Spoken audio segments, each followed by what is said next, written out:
Oh, thank you. All right, Ronald, the rules lawyer. So I am. Hold on, I'm getting error messages.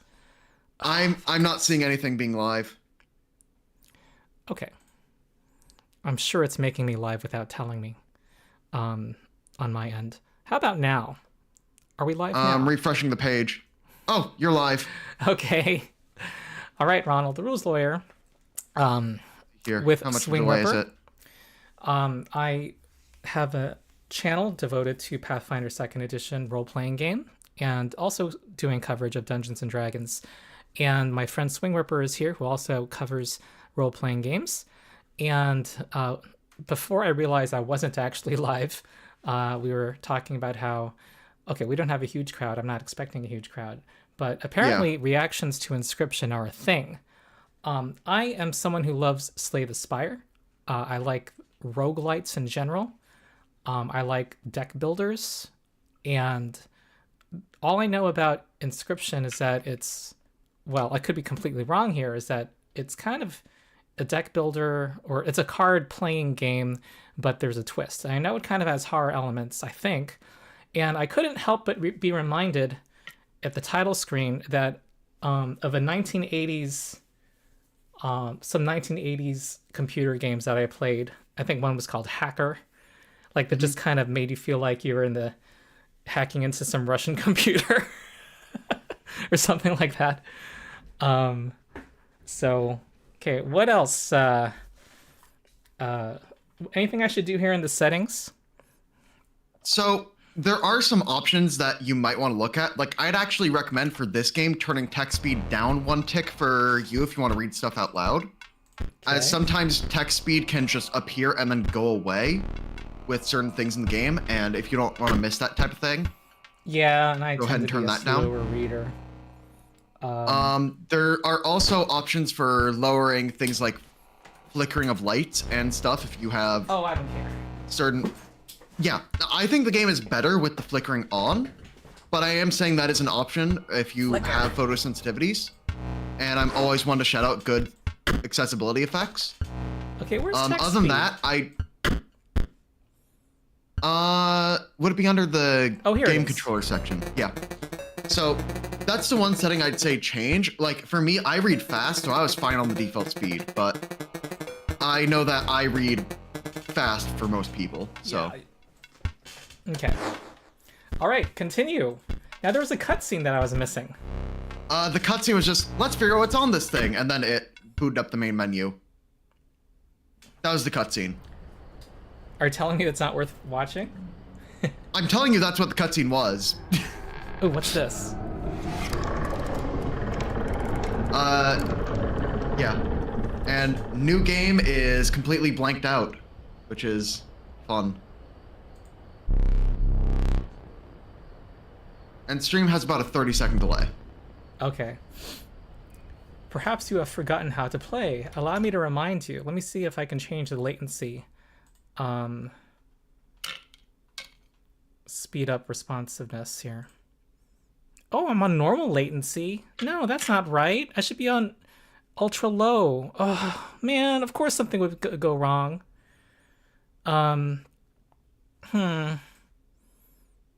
Unfortunate.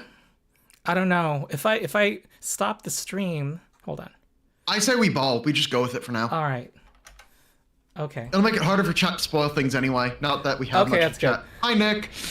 And I think it's all right for chat to spoil things with if because I won't be reading it closely. Chat avoid spoilers. Okay, if you're not reading chat, then I'm gonna say that chat it's fine. I'll just if you're be the willing, interpreter. Sean, if you're willing to monitor it, you can share anything I should hear.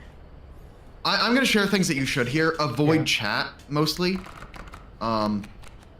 Ooh, what is this?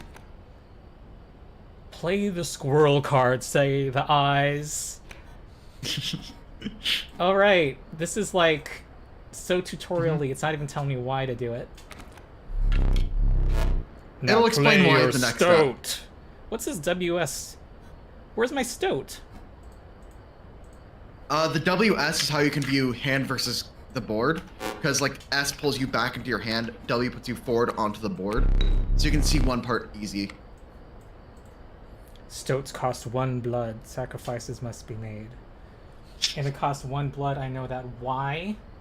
Oh, because of this blood here. It has a blood symbol in the corner. Okay, sacrifices must be made. So...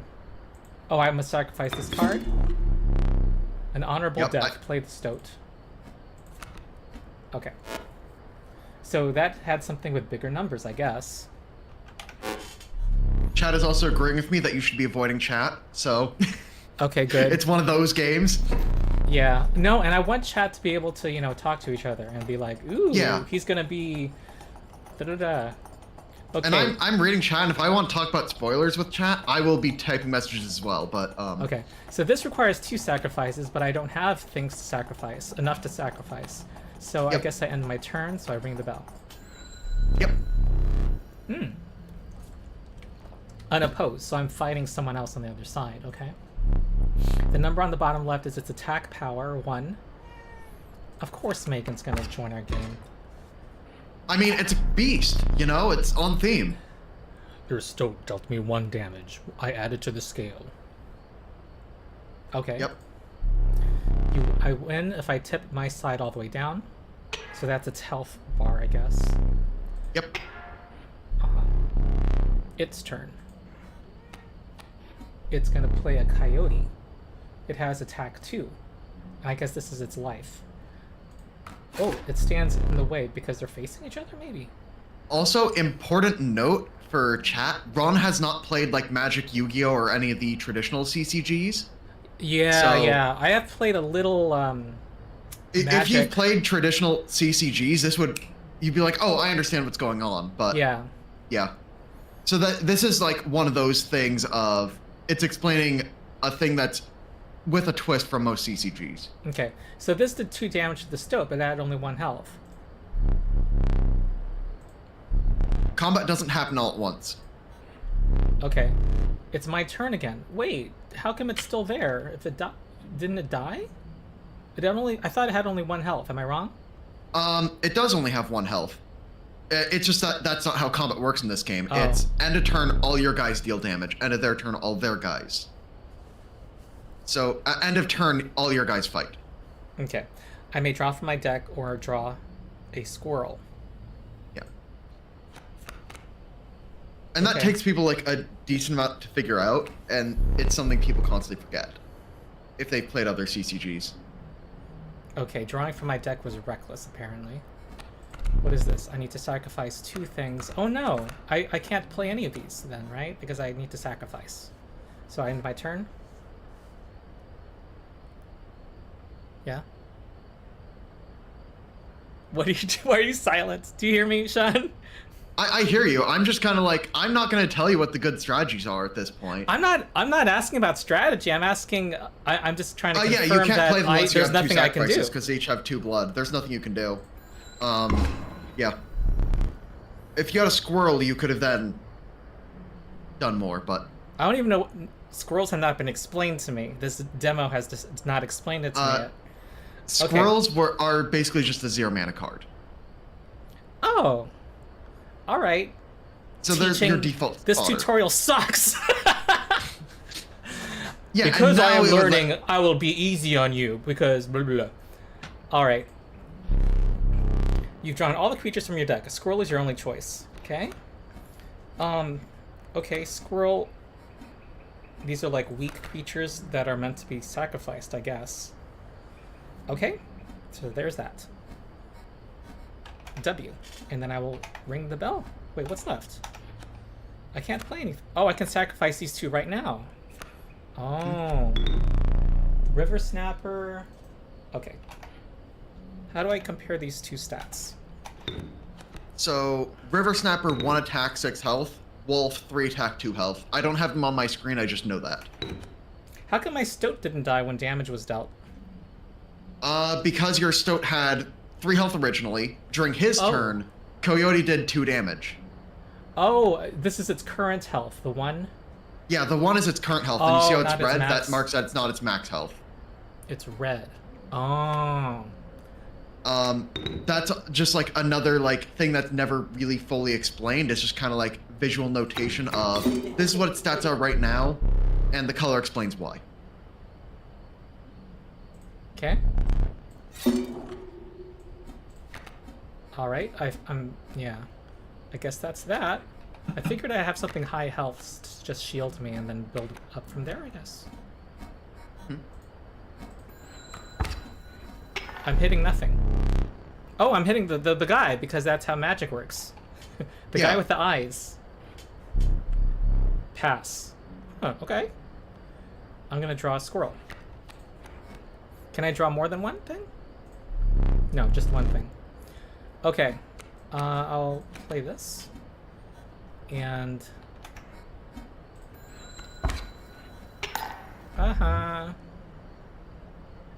Yeah, but I didn't want to sacrifice my guy.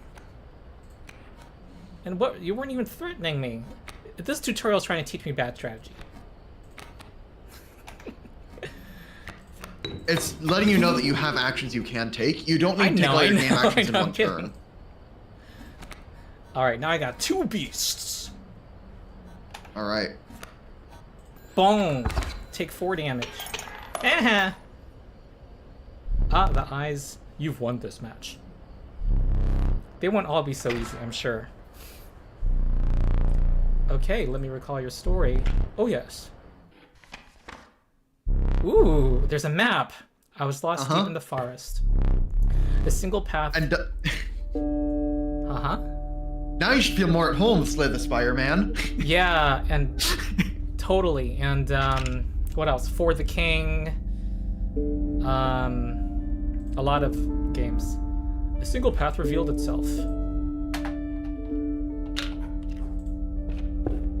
What am I supposed to be? I look like a pimple.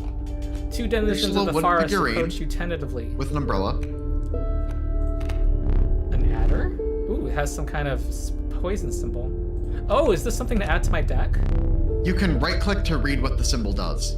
It'll open up the rule book and show you. Okay.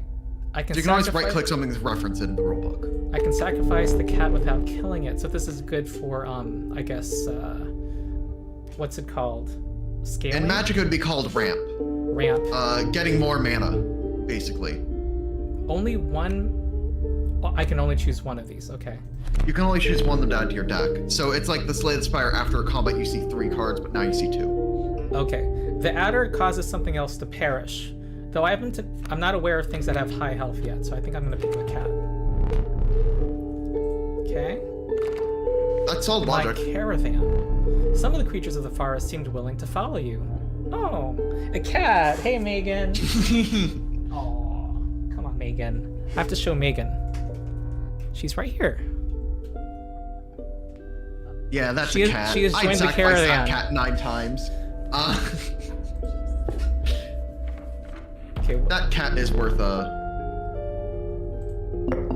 abandoned sack. I found a squirrel in a bottle. Break in case of emergency.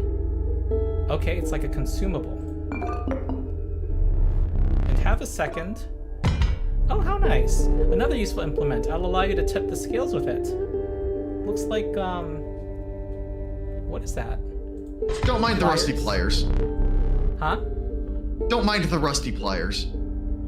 Okay, so that's a consumable, I guess. There's as much as you can carry. 3, okay? Oh no, skull, I'm probably gonna fight! Yep. I was ambushed while crossing some rough terrain. Oh, so it's like dealing with obstacles too. But... Yeah, so then in rough terrain, obstacles just are on the board. You sacrificed me while I was sleeping. It was the right play. I get it. Maybe you'll help me. Is this the stoat from last round?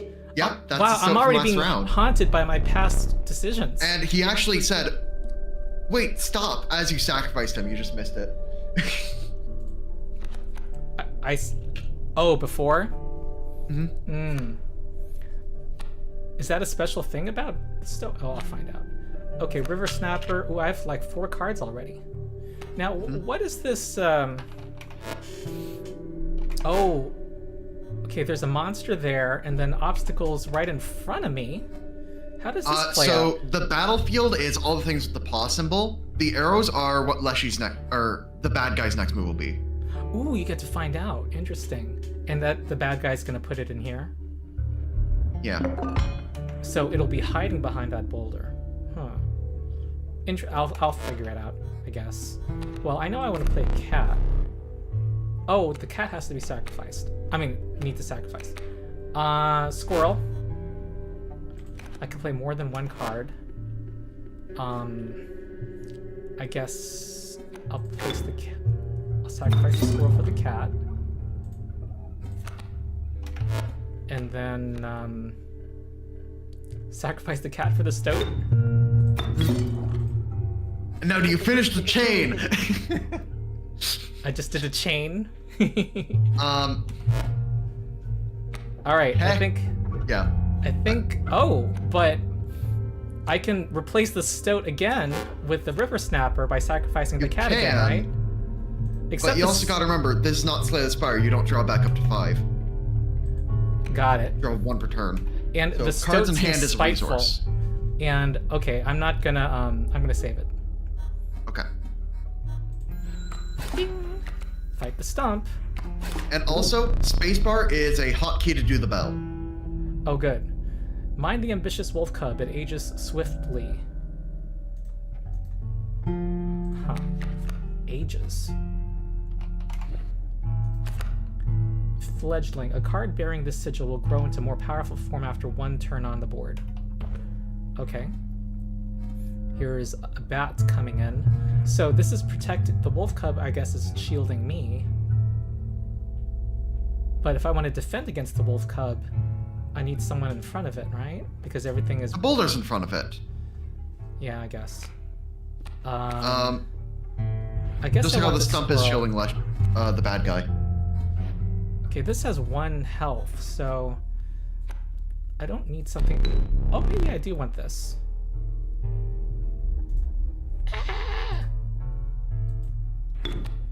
Ooh, the Are you mouse learning wheel that you can't draw blood from a rock? I can use the mouse wheel here. Yep. Okay.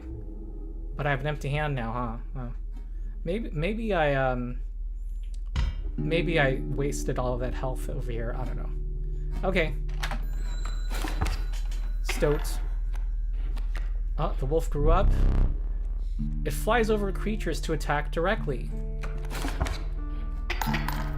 It didn't fly over a creature. It like had a double move or something, right?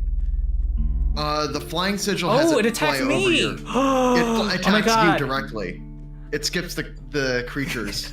This is like Ronald doesn't react to Inscription. Ronald reacts to basic games. Ronald reacts to basic CCG stuff. Okay. My man has not been attacked by an army of 25 flying angels in a game of Commander, and it shows. Oh, I got a wolf too. Oh, and there's my thumb. Well, I have my snapper who can just kill this bat, so that's fine. Mm-hmm. And this cat, this doesn't do as much damage as the wolf. I think I want the wolf in front of this. No, this is gonna be fine. Maybe I shouldn't just do anything. I don't know. Chat, he's learning.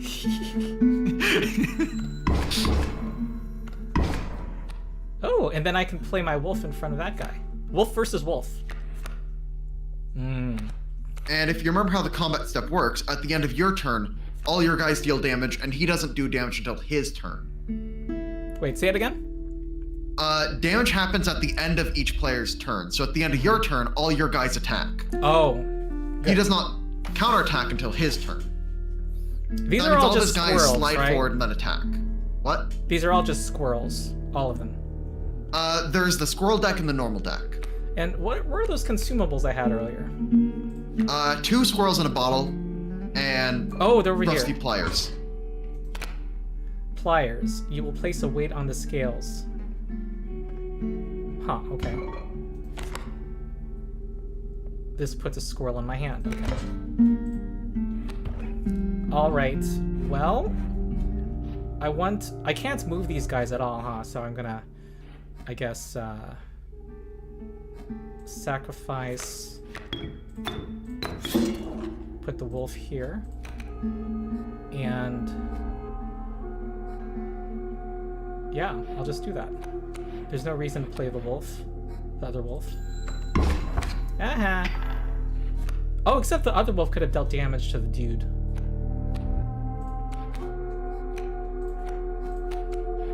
Now where do you drop the wolf? Bang! Right. I heard some violence noises. That makes me happy.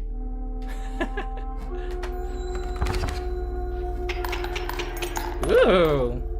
I guess that's the inscription equivalent of a jackpot, hearing a jackpot.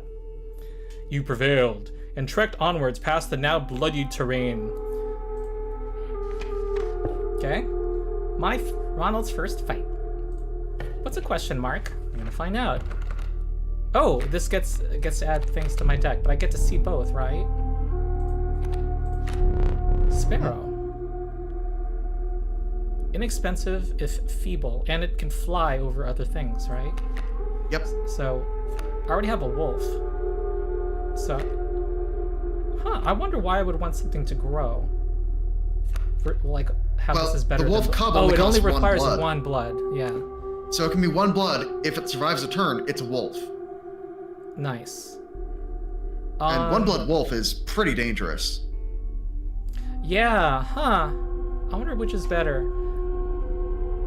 Like, we've seen that there are obstacles exist in this game.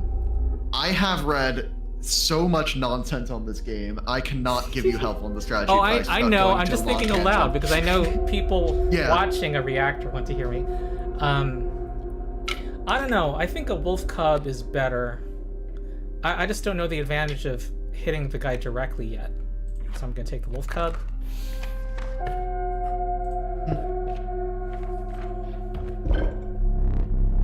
I stumble into some strange stones in the mist. You were compelled to choose a worthy sacrifice, one that will be lost forever, so I get to thin my deck. Ah, but this was necessary, I guess. I like my cat. Did you I'm now seeing what you sacrificed. Yeah. Select a healthy host. One of my wolves? What's happening? What is happening? Wolf cub? Woo! So its special ability got transferred to this. Yep. What happened? So now you have a wolf that can evolve if it lives a turn. Nice. Interesting.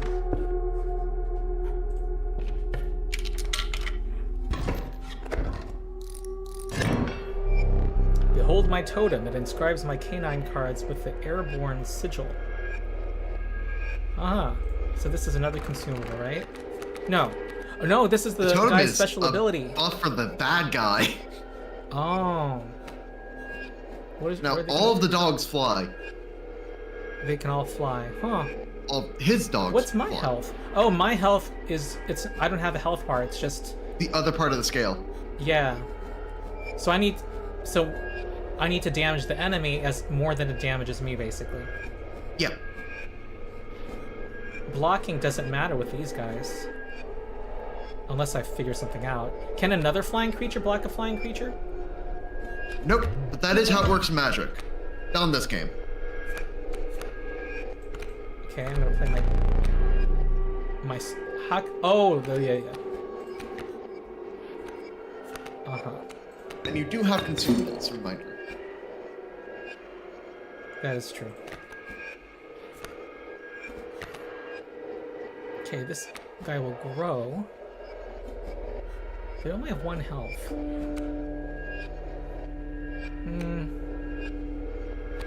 These need 2. Well, what's their damage? They do 2 damage each? I feel like I need to stop one of them. And I want my wolf to get on the board. But when... Okay. I'm just gonna wait a turn and not use a consumable, and I'm gonna learn a lesson, maybe. Okay. Yes, your dog can fly. Whoa, how low did that go? How much damage can I take? 5. Okay, it's good to know. There's your lesson. You're 1 away. Okay. And now you need to do 9 to win because tips the scales. But I do damage first. Yeah, so you can do 3, go to -2, then he hits you for 4, and... This guy does 3. Or go to -1 then. Huh. You lose the straight face race. So if I only do 3, they're gonna kill me. Unless I kill them, so I need to place multiple things. Well, I think I need to do more than 1 consumable at this point. Okay. I mean, you can also right-click your consumables to see what they do in, like, the text of the rulebook.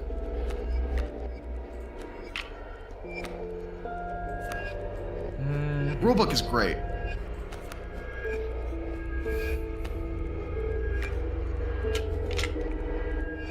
Okay, the river snap, there's just gonna be jumped over. Remember, your combat phase happens first. Yeah.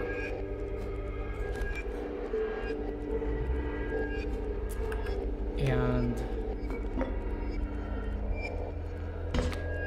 if I put the river snapper, oh, that's gonna kill the guy. Got it. I'll use the consumable.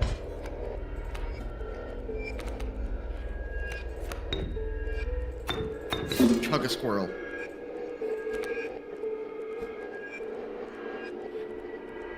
Okay.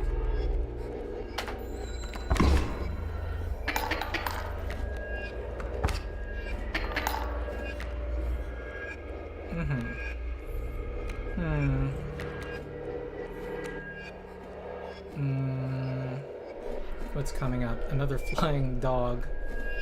But this guy's super strong. This guy's gonna Now your damage wolf me now. evolves. Elder wolf. I have to visually know what know how far I am from death. You can actually look at the arrow and it counts the tick marks. The arrow? Go back to like where you're looking at your hand. You can see the scale off to the left. You can actually press the A key on your keyboard and it'll show you the left side, so you can actually look at the scale better that way. A key does not do that. Okay. That might be a DLC thing, because they added some DLCs to this game. Okay. Well, But now can see the scale things are getting more complicated. Now! Yeah. Okay. Already. So, they're gonna do 1 damage to me. This one's gonna grow. I don't know exactly the timings, but these guys will do mucho damage to the enemy. I kind of am better off having... Well, I don't know. I feel like I'm not in danger? Oh, this guy is about to do 2 damage to me. Okay. You're also about to do 5. Oh. And your damage happens first. Yeah. So I'm going to do 5 damage to it, and they're going to do 5 to me. Right? 3 to you. The wolf cub takes a turn to evolve. Okay, 3. So if I press space, I'll be okay. Don't tell me the answer. Okay, I'm very explicitly not telling you the answer. I'm just reminding you of rules that you may have forgotten. Right. I'm trying to toe that line. Okay.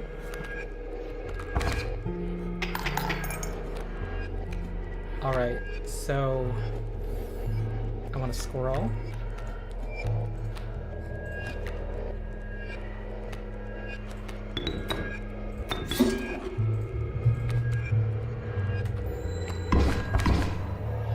Nice. guy's coming up, but I'm gonna be good. Isn't it just straight sailing now?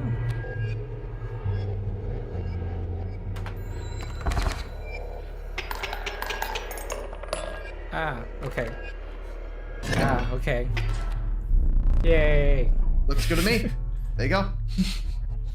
Knock on wood. And ooh, I'm gonna have a path up ahead. Ooh. River Snapper. I generally want to have a diversity of cards. How come right-clicking doesn't tell me? it doesn't have a sigil. So Whoa! right-click just tells you about the sigil. So what was that arrow meaning? That arrow? Which arrow? Oh, Under on the moose. The elk, that hasn't moved at the end of turn. I guess I'll learn that later. Okay, so this is where I can enhance. That's like a sacrifice. The right is the sacrifice symbol. The left you have not been to yet, but it is a campfire. That seems like, I don't know. That's where you go if feel like you're in trouble. I don't think I have any long-term weakness at this point. I'll do a camp to see what it does. Okay. It's the first run. Gotta learn everything. You came across a small group of survivors. Faces shrunken from starvation, they huddled around a campfire. They look upon your group of creatures and beckon. Come warm one of your creatures by the fire, one said. Warm it by the fire. Sounds like they want to cook it. That will enhance its power, said another. You notice one of the survivors wiping drool from their mouth. Megan, well, I have one super card, but maybe I want to have... I'm gonna go quickly use the bathroom while you think about this decision. Uh-huh. Well, I'll choose the other wolf. No, the cat. I like having a cat. And also, Megan just jumped in my lap, so I think this is a sign.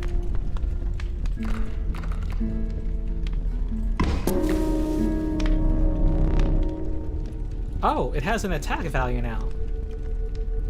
Okay. I pulled the cat away from the fire. Okay. All right, Megan, you got powered up.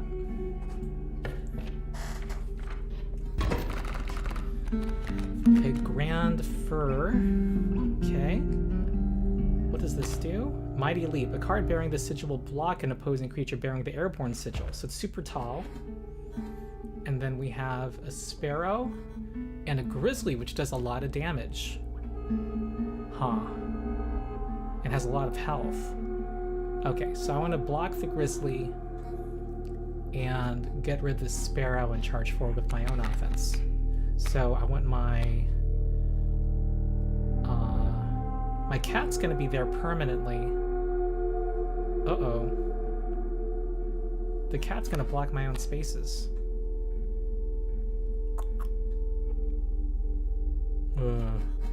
Okay, block the threat of the grizzly. And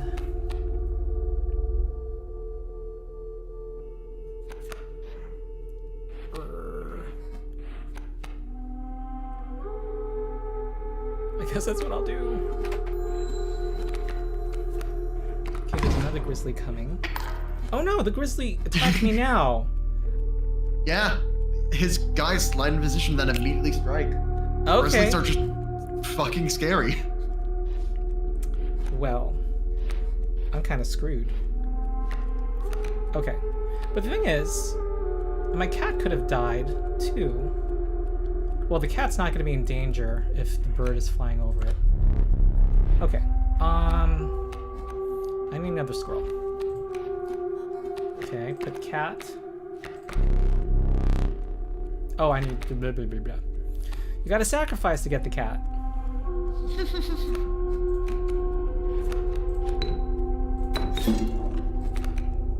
Okay. I'm gonna do another frickin' consumable since I'm a newbie.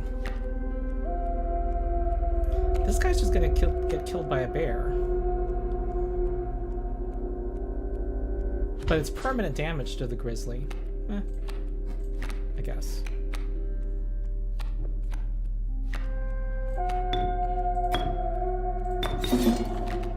You do have one final consumable. I do.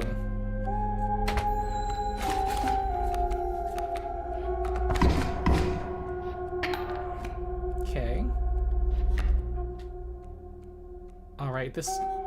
Okay, I need a squirrel to kill that grizzly, but then I have another grizzly coming in. Trying to look at my health bar, but I can't... Bleh. Okay. Don't worry. You're less than a grizzly hit away.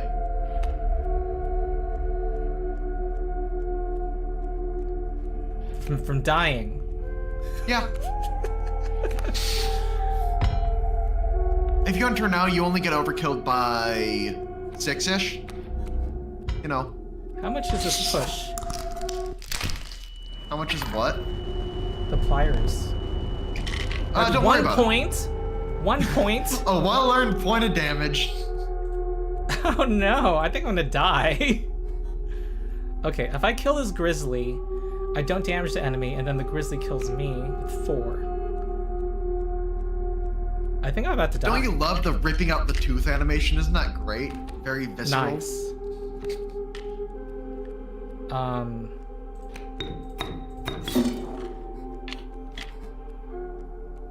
Yep. Okay, die. Now time to die.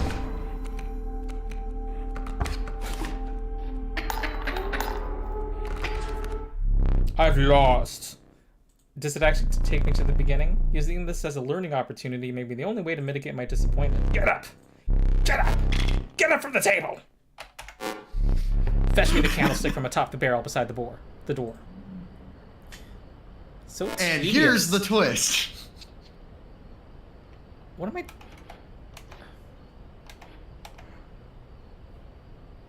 It isn't just a deck builder.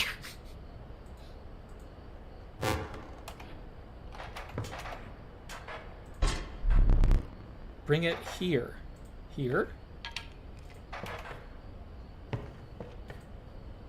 Huh? Here? I saw an arrow pointing up to the top of the screen. What? Which where the guy was talking to me? He's just tapping the table. I don't even need to see your screen to know that. Bring it here. That's just the dialogue coming from behind you. It's just that it's hard for it to convey space. Ah! Given how... Hey, I'm bringing it to the eyes.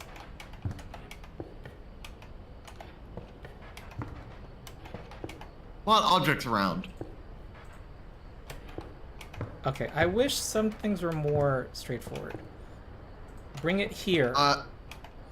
You have to click the table. I thought I was clicking the table.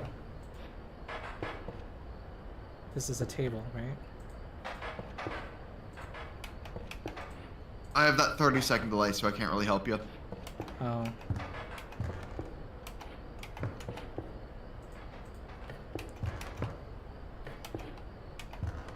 It's super dark. This table? Was there a table here? Where you were playing the game before. I don't remember where I was playing the game. What I was staring at... I don't remember what I was staring at. Oh. Now sit down. Tell me what to do to sit down. Mouse scroll back? I don't know. Sit down. You go to the opposite side of the table and you go move towards the table. Oh, Then there's a chair down. here. Yeah. And now I seem to have walked through the table. I wish I could strafe. Okay. This game is held together with a lot of thumbtacks. Click, click, And click. also, I see there a are chair. specific spots. Huh? I can't tell you anything more, or it'll be spoilers. But there are reasons. Okay. Oh. That was one of the 2 mistakes you can make here. If you make another, I'm gonna sacrifice you. Now, where were we? All right, that's a number of lives, I suppose. So I'm playing cards with a scary set of eyeballs, and I was told to carry a candlestick over. Okay. What's this backpack thing? I'm gonna find out. Elk. Sharp quills await those who dare attack it. I like it. Raven that can fly over things. Okay, I like the porcupine. Okay. Backpack. If you deem it necessary, you may cut up one of my cards with these. Oh, the scissors. The scissors are very nice. Black goat. Its bleeding yields 3 blood if you can ignore the bleating. Okay. Choose one. I don't have occasion to need 3 blood yet. Okay. I get another choice. Pliers. Squirrel. I guess I like the squirrel. What? Okay, I'm choosing more than one item, right? So here's my third choice. You refill your pack of 3. I like the rock idea, blocking things. Oh, whatever, feel... Okay, so I refill up to 3. So the pack has you refill back. So if I see that there's, like, some items ahead, I can use stuff. Yeah. Ooh, is this a boss? Hey, they have candles too. The trees seemed to close in around you as a chill mist descended. In the distance, you could hear the clinking of metal on stone. A hobbled figure stood in your path. Hee-haw! 'Twas the prospector. Ooh, you can see their face. The eyes pull out a mask and lets you see the face. He's doing the prospector again. Easy, boss. The mule's key. Mule's key? Mule's key. Is this like Five Nights at Freddy's where there's all this weird lore in the background? Yeah, except the lore here actually is coherent, and that's the difference. Pack mule. So that arrow means, oh, here it is. Sprinter. At the end of the owner's turn, a card bearing the sigil will move in the direction inscribed in the sigil. Interesting. The coyote is attacked too. Okay. I wonder, would it move into the coyote? I don't know. Okay, stoat. Only means 1 sacrifice. The cat needs a sacrifice. Okay.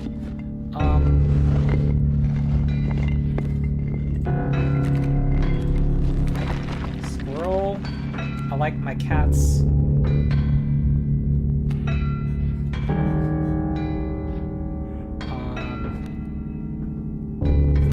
This guy. Oh, this guy does not do damage. Okay, I'm gonna put my cat down here, I guess. And they have not gone forward yet.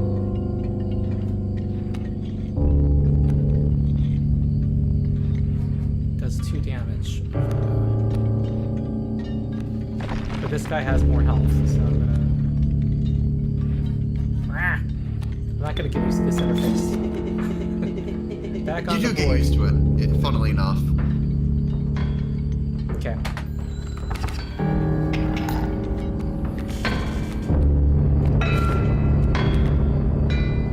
Okay.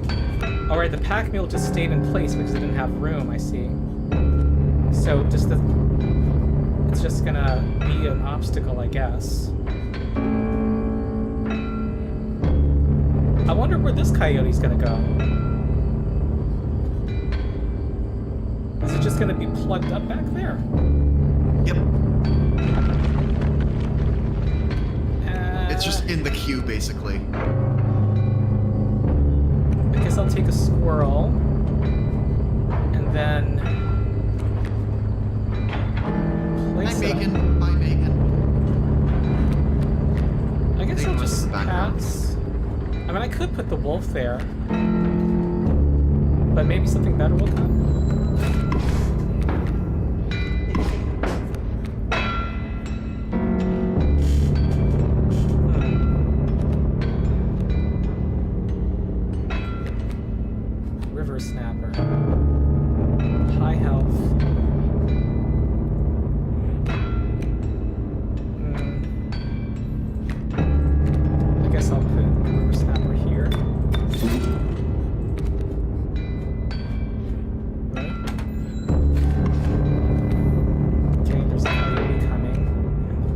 just gonna keep marching.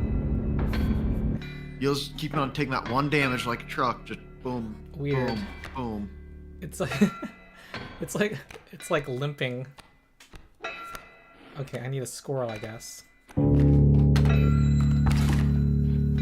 Ooh, my cat is damaging the enemies. Oh, and I'm being damaged. Hey, the mule went over there. Oh, it's changing Yeah, the mule direction. is sprinter sigil. It changes direction, yeah. Oh.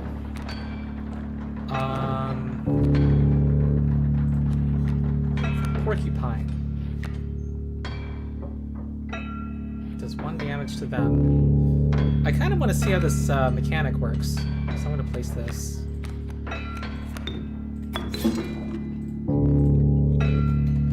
Oh, I could have sacrificed the cat earlier. Okay. All right, so I think this will kill the coyote. Coyote does have 1 health, so whatever you're thinking probably will kill the coyote. Yeah. Oh, that's why you're saying you should sacrifice the cat. Yeah. Mole has 4 health and has this weird thing. Burrower, when an empty space would be struck, the card bearing the sigil will move to that space to receive the strike instead. Interesting. But I guess things are resolved from left to right. Yes.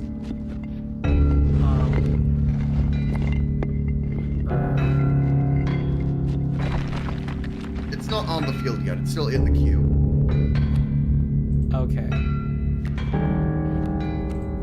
Alright, I think I want to sacrifice my river snapper. Get my wolf in there.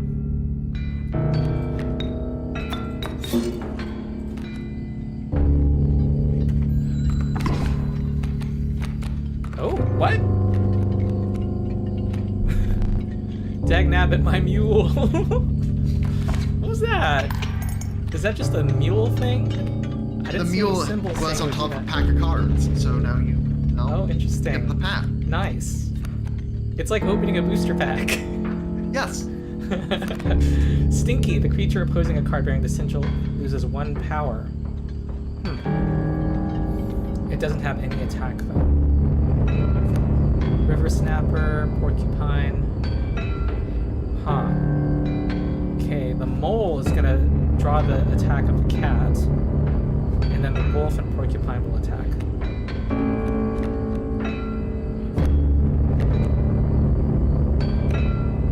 I don't see any reason to play anything. Is there a hand size limit? Nope. Absolutely not. I can show you some infinites that have people get up to like 1,000 card hands and stuff. That's like technically a thing that is doable.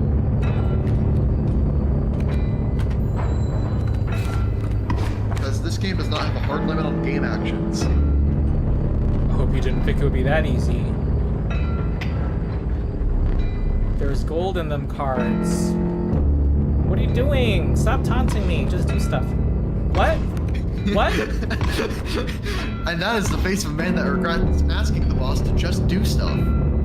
Gold? I've struck gold. Alright. So that's supposed to piss me off, huh? But I can't play anything if my whole row's filled up, right? Can I use these spaces at all? No. Yeah. Nah. Guardian. When Lot an of gold, opposing though. creature is placed opposite to an empty space, the card bearing the sigil will move to that empty space. When it's placed opposite. When it's placed. So it'll always move to contest whatever you place. I can't do anything with all these things in the way. So... Yeah.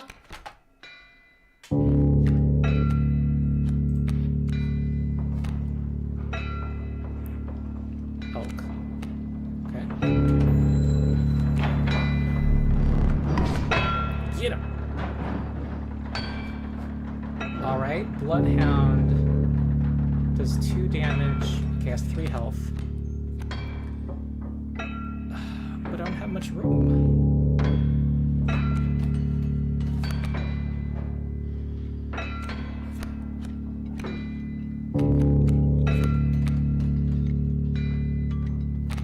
I guess all I can do is place the skunk there. Or the porcupine. Wait, I pressed space accidentally! Oh well. That's did it. that just kill my run? Draw a card. What's coming? Oh, something with poison. Great. So I can't, with only 1 free space, I can only place a 1 blood card. Yeah. So the porcupine or the skunk? Which do I want? One with 3 health, it does no damage, but lowers in power. Or Porcupine will mark a. I'll figure out what porcupine does. Yeah.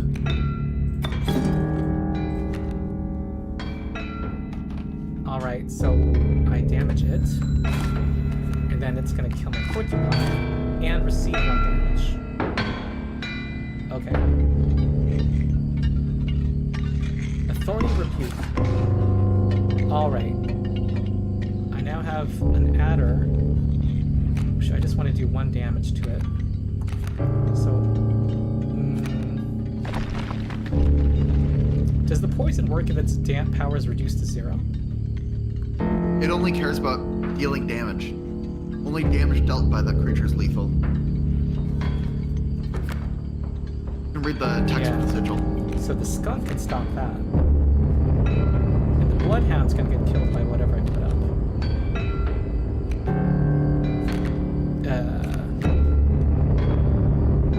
If the adder bites me, I only take It's 1 just damage. 1 damage. Okay. When a card bearing the sigil, you can read the full text. It talks about just like how it damages other creatures. Okay. It actually, this game is very rules as written. Even if something would not make sense, it is.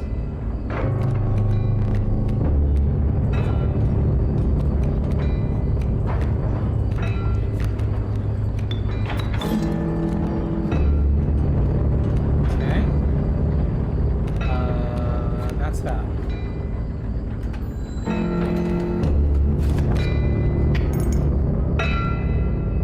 Oh, I forgot that the scope doesn't damage it. Yeah.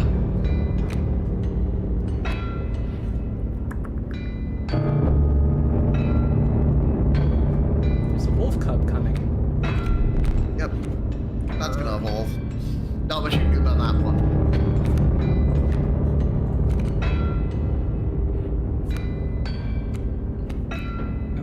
I know there's something to use the skunk for. I'm just not understanding it yet.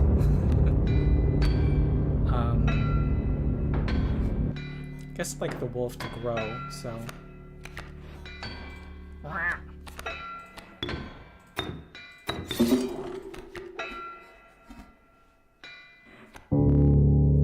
I guess I can use squirrels as sacrifices.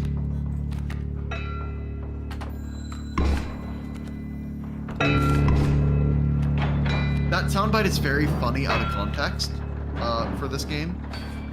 It's like, yeah, of course you do, but you're now realizing the squirrel block power. The squirrel block power. Yeah. Oh wait, squirrel my blocking deck's is a real running out, thing. isn't it? Oh yeah. And you don't know what happens when your deck runs empty. That wolf is about to grow. In Magic the Gathering, having an empty deck and trying to draw just straight loses you the game. Fun fact. But other CCGs have other ways of dealing with it. Not gonna tell you how Inscription does it yet. If it comes up, it'll matter.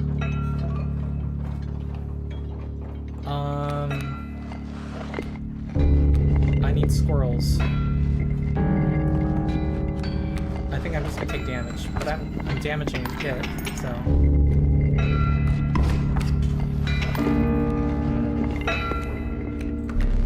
Let's see. Stop, draw a card. Okay. Enough. I want to kill the wolf.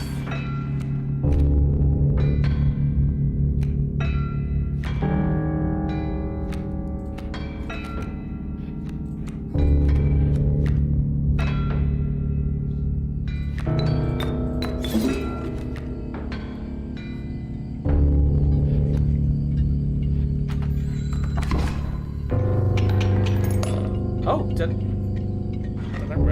I guess because my wolf is super strong. Hmm? Allow me Your to wolf let your just candles... hitting for 4 turn. Like, that's Yeah. a lot. Allow me to light your candles once more. I won't be killing you quite yet. Oh, how nice. Ooh, I got a Steam achievement. You're the first in a while to overcome a boss. As a reward, you are granted an opportunity to select a rare card. Choose carefully.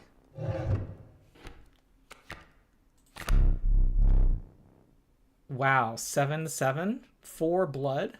Oh, that's when I want the bleat. 4 mana, 7/7. Hearthstone gamers rise up. 4 mana, 7/7 became a meme in Hearthstone, so I assume that's a reference. The Gek looks boring, but I'm sure it's like key.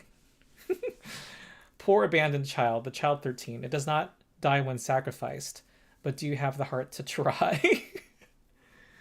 What's that a I will picture of? shout out Gek for having the lowest blood cost in the game. Well, yeah. So how is this different from the cat? It's not, is it? Some cards have special interactions that are not written in the rulebook. Written in the rulebook, you mean not expressed in the symbols? Not expressed in the symbols. The card names themselves can have extra text associated with them. Oh. So like Child 13 has another mechanic. I'll tell you that. It is different from a cat. Oh, okay. Not gonna tell you how. Part of the joy is discovering those yourself. I kind of like the Gek because sometimes an enemy has one... My problem has been I have all these cards that need a lot of blood. Yeah. But So both Child 13 and Gek are ramp. Gek in Magic terms would be a ritual, effectively, air quotes ritual, where it just gives you a lot of mana quickly. Where Child 13 would be better for a longer, grindier strategy. Yeah. I'm not going to tell you what the meta strategies are. I already in this have game the because, cat, so I'm going to choose Gek. Okay, fair enough. But you also have a lot of squirrels. I do, but I can only draw one at a time. You can only draw 1 squirrel per turn, and Gek might be in your opening hand, so you might start with 2 squirrels effectively. With sound of the prospector's pickaxe still ringing in your ears, you carried onwards.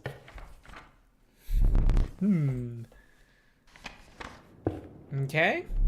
The rank smell of rot and mold permeated the humid air. Every step forward was answered by some nearby slip or slither. You tread cautiously into the wetlands. This is very Slay the Spire, the different... Just going from node to node. I gotta show you FTL, by the way. You do. That's an eventually thing. The Pothei's goat, the truest offering, sacrificing grants 3 blood. Well. River otter.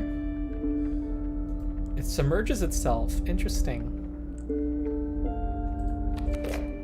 River snapper. I basically just want to have a variety of cards just to see what they do.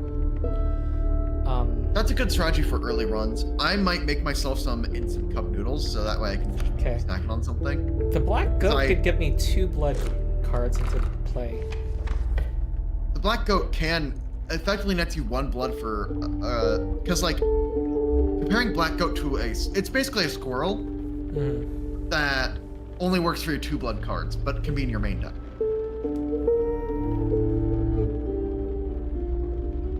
And if you get a 3 blood card, it becomes really efficient.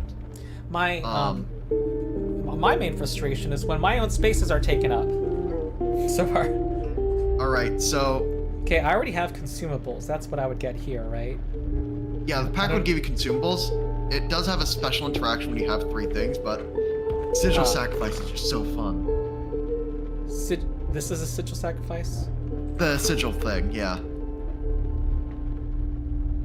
And Tom from chat seems to be very interested that you are an FTL enjoyer.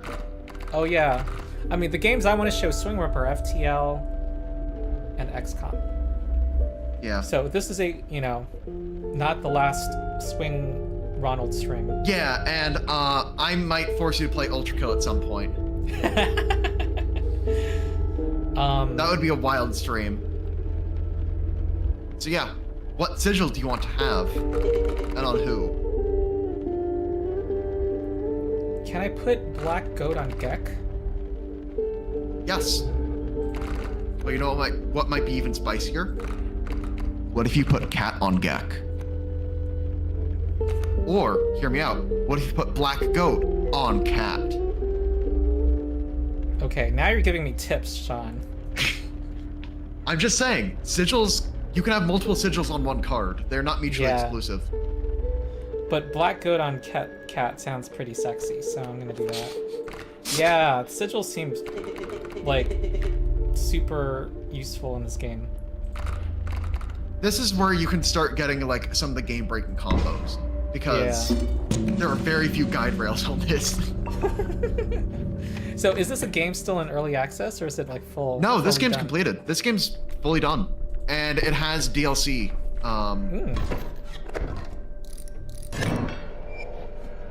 I'm not going to go into detail on what the DLC does because that is spoilers. He's completely insane. You see that, right? No care for the rules. Pathetic. Really. Enough. Only keeps me around to watch me suffer. What is this? You can turn the text speed back up if it's a little slow for you. It is slow. How come I gotta drag things into a box, huh?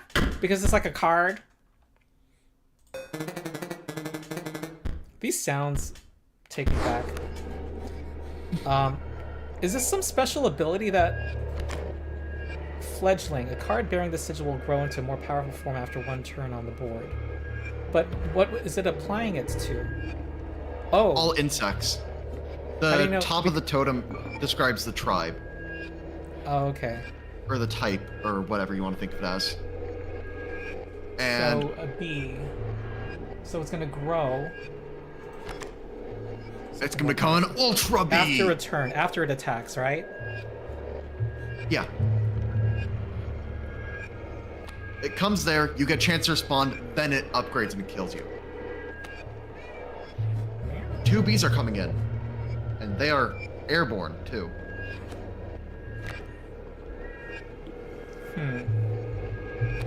Alright, I'm gonna go make myself some noodles while you think. Yeah. I just got back from a lab where I have to bike to and from it, so I'm hungry. When it gets more powerful, only its power increases, not its health. Huh. 3, 2... I guess I want the wolf, so I'm gonna place the squirrel. Place the gek. And then place the wolf. Here.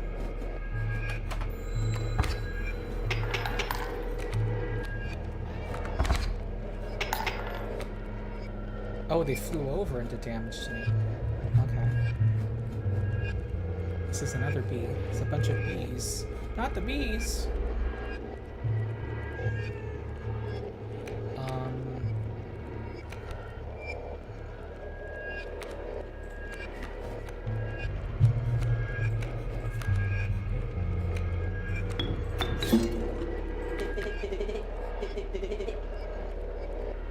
Are you sure? Wait, I thought this was supposed to get more powerful. I've already fed you, Megan. But this will do damage now and damage the bee, right? Man, the stoat, why does it have to increase my anxiety?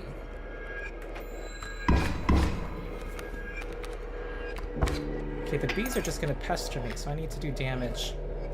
I can't block the bees. I'm gonna do 4 damage to the enemy, and then they will do 3 to me. What's this? Gnats? Bifurcated Strike. A card bearing this sigil will strike each opposing space to the left and right of the space across from it, so not the one in front of it? Huh.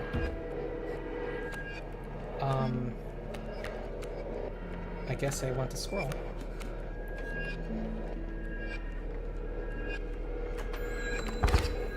Good. Okay, the elder bee. Oh, my wolf is being wounded.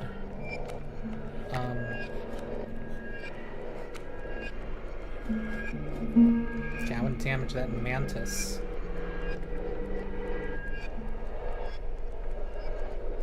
Okay, the bee will die, the mantis needs to die. Okay.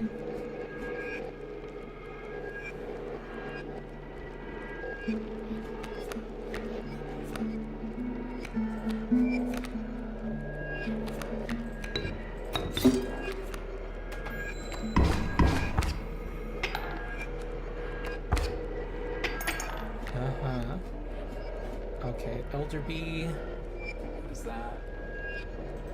A frog. Mighty Leap. A card bearing the sigil will block an opposing creature bearing the airborne sigil. Okay. I have no flying creatures. Okay, one. Okay, it's gonna jump in and do 1 damage to me after. And this wolf will die. Huh. So I guess I want to prepare for that.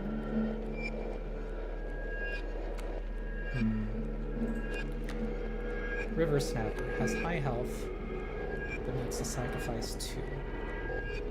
1 damage, 1 damage. Okay, these will do 2 damage, and the Elder Bee will do 2 damage to me. Maybe I should have gotten something cheaper.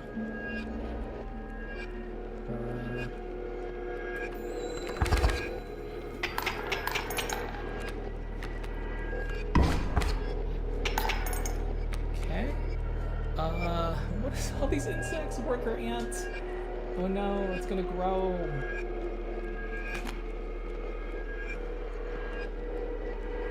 The value represented with the sigil will be equal to the number of ants the owner has on their side of the table.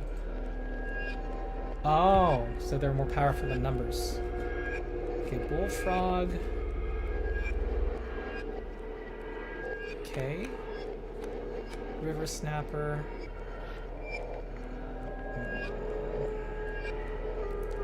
Okay, the river snapper parrot would be good against the bullfrog. Okay, I do 1 damage to it, then it does 2 to me. 3 damage. I guess I can kill the Elder Bee with the river snapper. Yeah.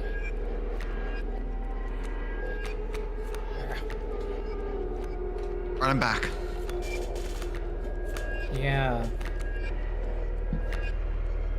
Oh no, I gotta sacrifice 2 things.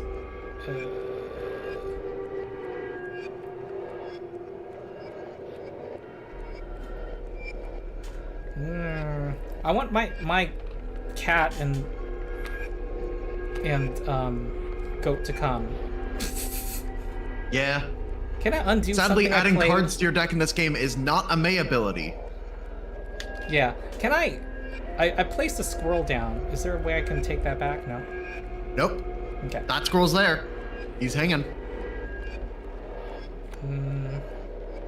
But it's also fighting a flying creature, so the creature's gonna fly over. The squirrel will live. Okay, You might not, but the squirrel will live. Live its best squirrely life. I'm afraid I'm gonna bore people as I keep thinking. So, the porcupine does 1 damage now. If I sacrifice the porcupine, then... Porcupine's gonna deal 1 damage to bad guy. Stoda's gonna deal 1 damage to bad guy. Can I see the scale? I'm waiting for stream to catch up. Oh. It's like, I'm getting close to defeating them.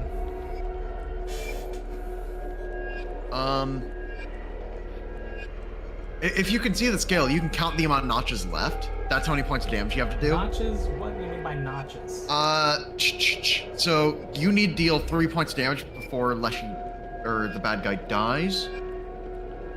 Yeah, you have no way to squeeze an extra point of damage out of your board state unless you have... No, that's scissors, not anything else. Yeah. They're gonna be alive at 1 health after this, basically no matter what you do. So. Uh-huh. Oh. Oh yeah, because I have a river snapper. I just ding ding ding, ring that bell like you should right now, chat. Ring the bell. Yeah, I love how chat feels like they as veterans, you know, like the person who's streaming, their mistakes are they're gonna live on the internet forever. And Yeah. so the streamer is pressured to like make decisions carefully, and chat wants instant gratification, and they lose nothing by demanding that I play more quickly. I'll assure you, chat is not making any demands. Okay, good to know. I'm glad to know I've cultivated an understanding audience.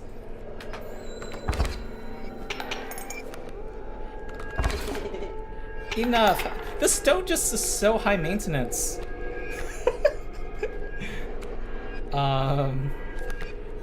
The stoat is the average Twitch chatter. It didn't. Wait, the LGB didn't attack my squirrel? Oh, what? Elderby. Oh, it attacked flies. me. That's Yeah, right. it flies. They're born. So that squirrel's there just wasting space. Okay. So I guess I do put the stove, the thing down.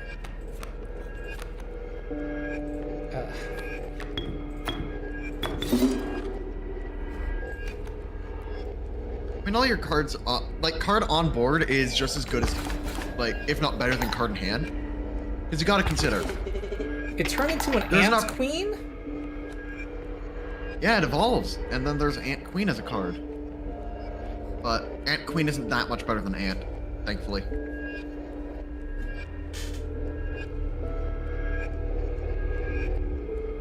Alright, I have these things surviving against me. It's sad. I don't know, I think I don't like how things are looking.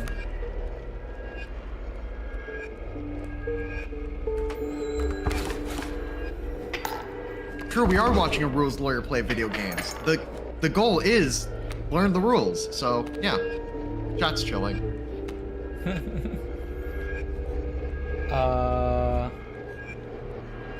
That thing is gonna do 2 damage to me. Oh, I like how the card's flying. I want to see that card. That other. Okay, the bullfrog and the ant queen. Okay, the cat. My cat does damage, which is nice. Mm-hmm. So I can kill the ant queen and then place a squirrel. Porcupine will deal 1 damage. What's the final card on the left? Like 1 damage? Yeah, so you break even in damage if you somehow deal with the Ant Queen. Alright, I can place the cat down. Well, you break even in damage if you keep Porcupine alive. And nothing else changes and you deal with Ant Queen. Wait, what? Huh? So, Bullfrog is doing 1 to you. Currently, Elderby is dying. Yeah. Because Porcupine's I'm gonna about deal to 1. place a cat down in front of it, right? Is that why And you're saying if you it's- get that cat down in front of Ant Queen without sacrificing your 2 guys that are currently there, Yeah. you break even in terms of life. Right, right. So yeah, Okay. Yay. thankfully Ant Queen is only 1 more health than Ant. Ooh, wolf. I love wolves. Wow.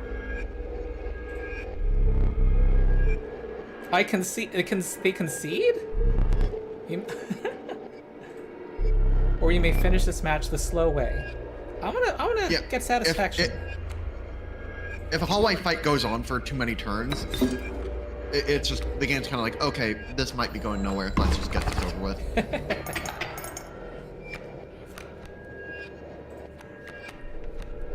Okay.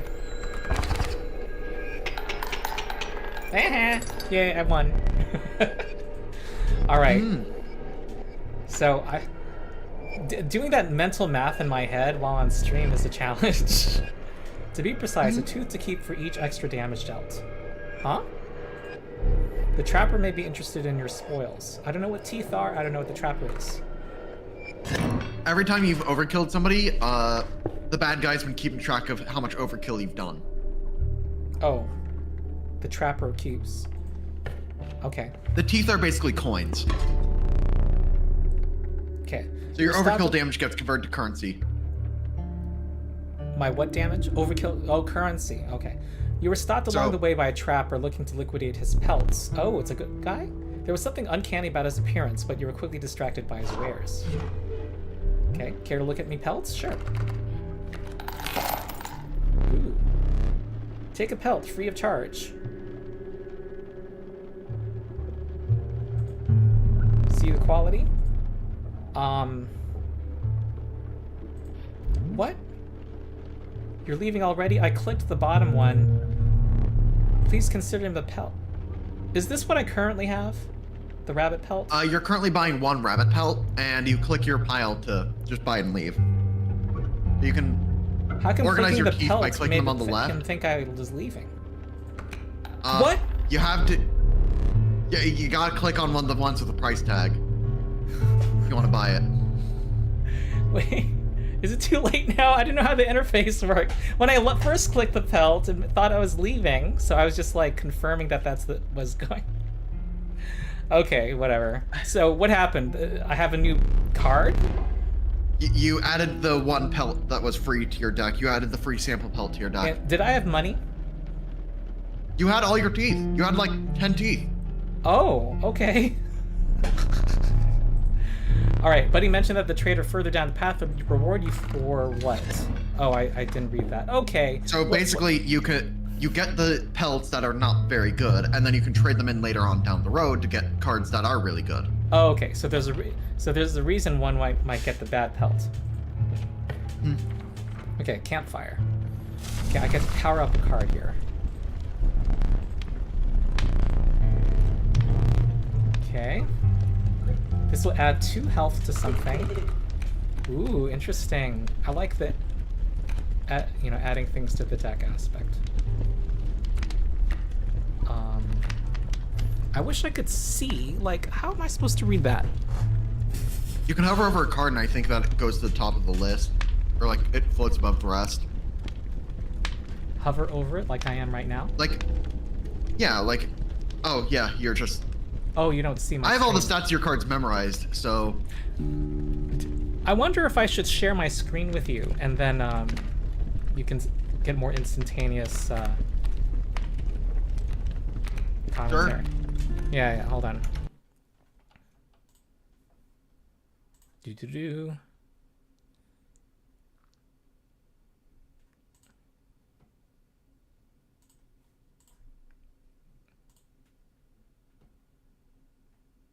Yeah, I think I've already ranked my top 3 choices. I'm just not gonna tell you my list, because... Discord's not cooperating.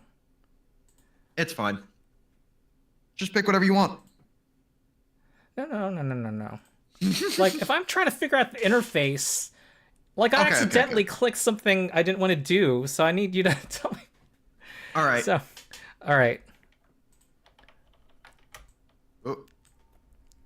You can see it? Yep. All right. And go ahead and close out a screen share because... Yeah, Close out a screen share? Oh, yeah, it's just that OBS is kind of lined up. Weird. Oh, no. I'm fixing it. I fixed it. Okay. Okay. So I want to add health to something. Yep. I think the wolves are cool. Wolves are cool. They do lots of damage. Okay, I'll do a tool to this super wolf. Or maybe I want to have a high health wolf next to my low health wolf. Okay, yay! The health of the wolf is enhanced by the wolf. The cat would get a fat butt and be able to actually survive a hit. Oh, that would be true. It would be that or the porcupine for me. So what's this bird? Is that where I Hard encountered fight. insects before? That's huh? totem fight. These are harder, right? Hmm. But bigger rewards? What rewards? What, like teeth? Teeth are just how much you overkill the boss by. Okay, so there's no reason to pick the... There's no reason to go that way. It's just an alternate route. Some routes might involve like a totem fight where others might not. So if there's like a path that branches into an actual tree, that can do. Are totem fights harder? You remember how occasionally the boss just slams something on the tail and say, all of my creatures now have this extra ability. Yeah. That's so a totem. they're harder, but you have no incentive to do them because they don't give you anything different? Yeah, you get it. Oh, okay. All right. Damn things taking up my space. Alright, I got a bullfrog that is going to be blocked by the stump and do 1 damage at a time to it. I got a porcupine. I wish I could read the card just hovering it. Oh, I do this, okay. Yeah, you just press back 1 more time. You can just read the card. Porcupine. Okay. I guess I'll just put a squirrel down, I guess. Oh, I don't draw a card at the beginning. Uh-huh.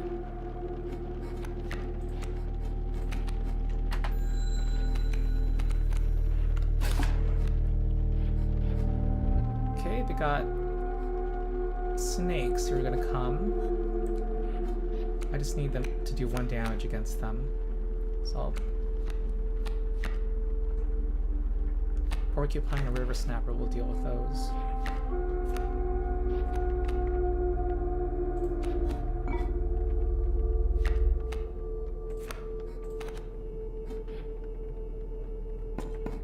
Oh. This is gonna attack me. I can't attack it, but it will attack me. Yep. If only you have a card that could do damage when it's attacked. So this, I just sacrificed the squirrel just now, didn't I? If only you had a card that would deal damage when it's attacked. Okay, you're just annoying me right now, telling me about things I have not encountered yet. Alright. So, Ron, right-click the sigil on your porcupine. wait, I could put a porcupine down and it's gonna kill that thing at least.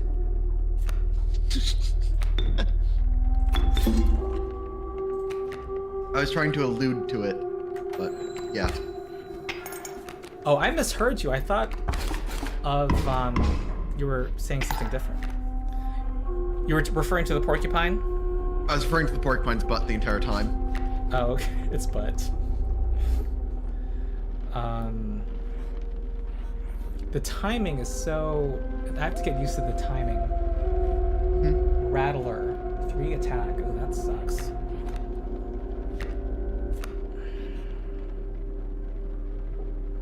The snakes, just like in general, are all kind of like high attack, low health things, or have caustic bite, like the adder. And I think that's both of the snake creatures. So, you've now seen all the snakes.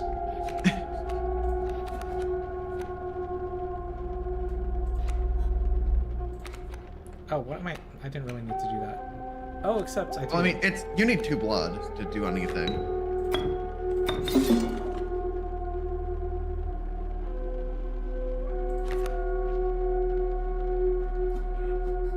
Okay.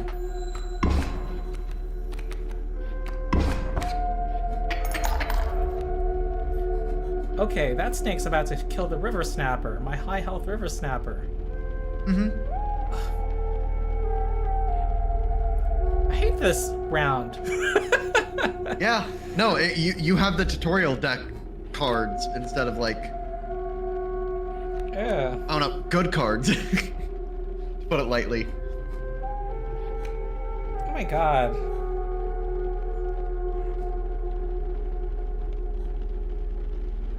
The expectation of this game is that you die. Yeah. Such are roguelites. Okay. Well, that rattler sucks, but it has only 1 health.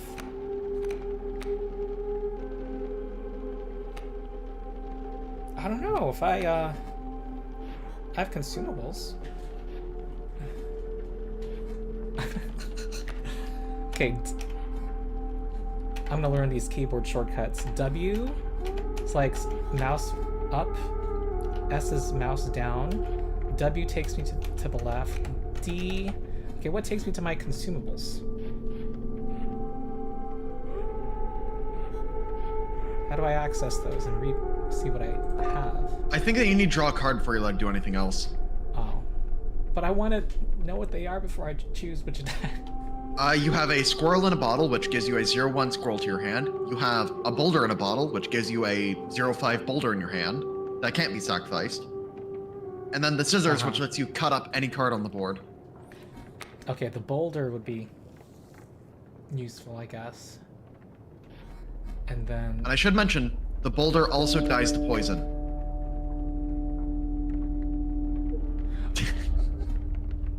That's funny.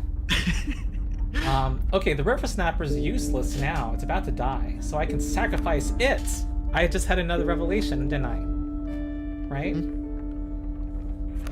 The value of the creature might be as good as a squirrel if it's just gonna die in one hit, so therefore treat it like a squirrel. Yeah, so I'm gonna place the wolf down here. The snapper right now is as valuable as...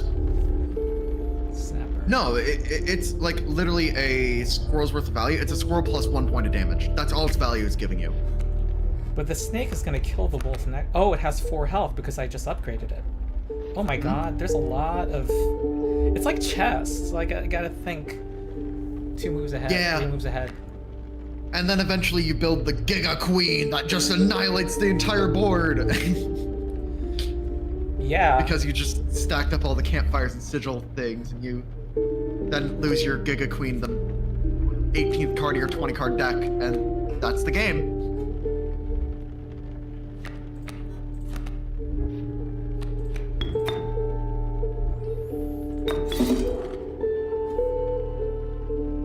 Alright.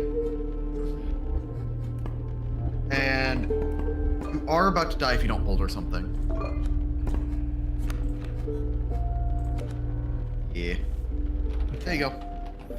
Alright, so these adders, I want them to attack me and then I attack them. Yeah. Okay. Let's see what starts. Overkill damage! Oh! I killed the thing behind I also it! chose to neglect to mention this. Cheers. I appreciate that, Sean. I'm not being sarcastic. That was cool. I know that you appreciate that kind of stuff, which is why I just didn't even mention it was a mechanic. Excess damage is not wasted. It carries over to the card behind the mangled corpse of the victim. Lucky for you. So your wolf had 1 overkill damage, which did to the one to the snake in the back. Your wolf's fine. You're still in a bad spot, but your wolf's fine. Yeah. Actually, you're only losing the damage race by 1 a turn. Huh. So all this does is shield a bit, right? Yeah, and it also, you notice the border? What about it? That border means can't be sacrificed. Ah. Because it's not a living creature, so you can't draw blood from it. Mm-hmm. Okay. Alright, it's doing, I want to kill that rattler soon, but not yet. Yeah, but your boulder's also in the way for yourself. Oh! Look where the adder just got placed. That sucks. Unfortunate. So something needs to be here for me to reach that adder. Yes. Right? That's so Otherwise, weird. you're just gonna punch directly at the bad guy.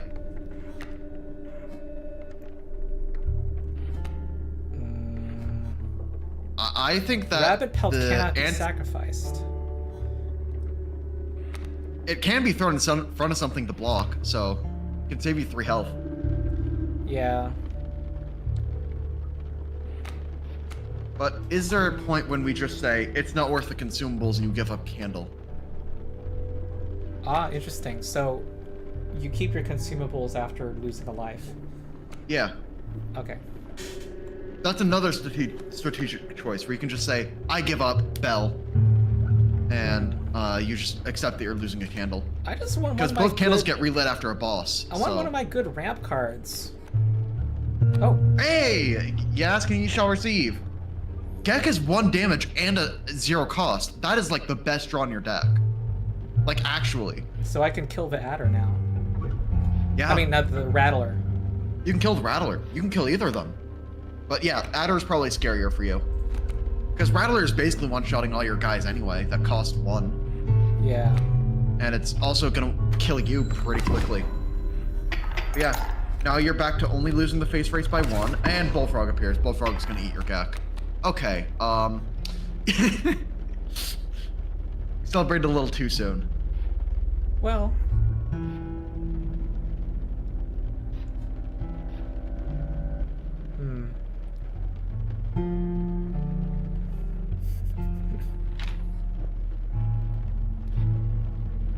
Well. So what do you think of the game so far? Well, it's stressful when you're streaming. Like, I'm Don't worry thinking about right chat. Chat's appreciating it. Okay. If they're watching somebody reacting to Inscryption, they are Yeah. fully expecting the cringy misplays. And I Okay, assure you, good. I've watched a lot of beginner Inscryption content. This is not the depths of it. Okay. Because I mean, I'm always torn which deck to draw from. I mean, the thing is, I just wish I had more squirrels in my hand almost all the time. Yes, I always wish I have more squirrels. Like, whenever in doubt, I find drawing a squirrel is just always good. And it's good to know where the scales are so that you know you have time. These adders are only going to do 1 damage per turn, so I shouldn't worry about them too much. My Get's going to die. At most, the bad guy will be doing 3 to you a round. Yeah. So you have a couple turns to figure this out. Yeah, if anything, I have more information that they're only doing 1 damage per round. But no matter what, there's gonna be another card in the queue put in place in the back row, right? And mentally, if you're really good at this game, you'd be mentally tracking everything that's already in your deck, so you'd know what your potential draws are left in your main deck. Oh, okay. Well, I might So as well like place that's another layer of nonsense you could be thinking about for every single hallway fight, but often doesn't matter because you just draw Giga Queen and you just have Giga Queen blast, and then you just kind of deal 69 damage immediately on turn 1. You're just like, haha, got him. Well, I guess I can. I'll draw a squirrel then, and then. I guess there's no reason not to place this pelt down, save 1 damage, I guess. Well, The only reason not to would be if unless you think there's you could something save that does than more one damage later. Yeah. You could also be playing to try and get a concession after having the game last too many rounds. There's a way out for both of us. It's somewhere in this foul cabin. Okay. I drew a card. Okay. It was still part of the card draw state of the game. But yeah, there's a way out for all of you.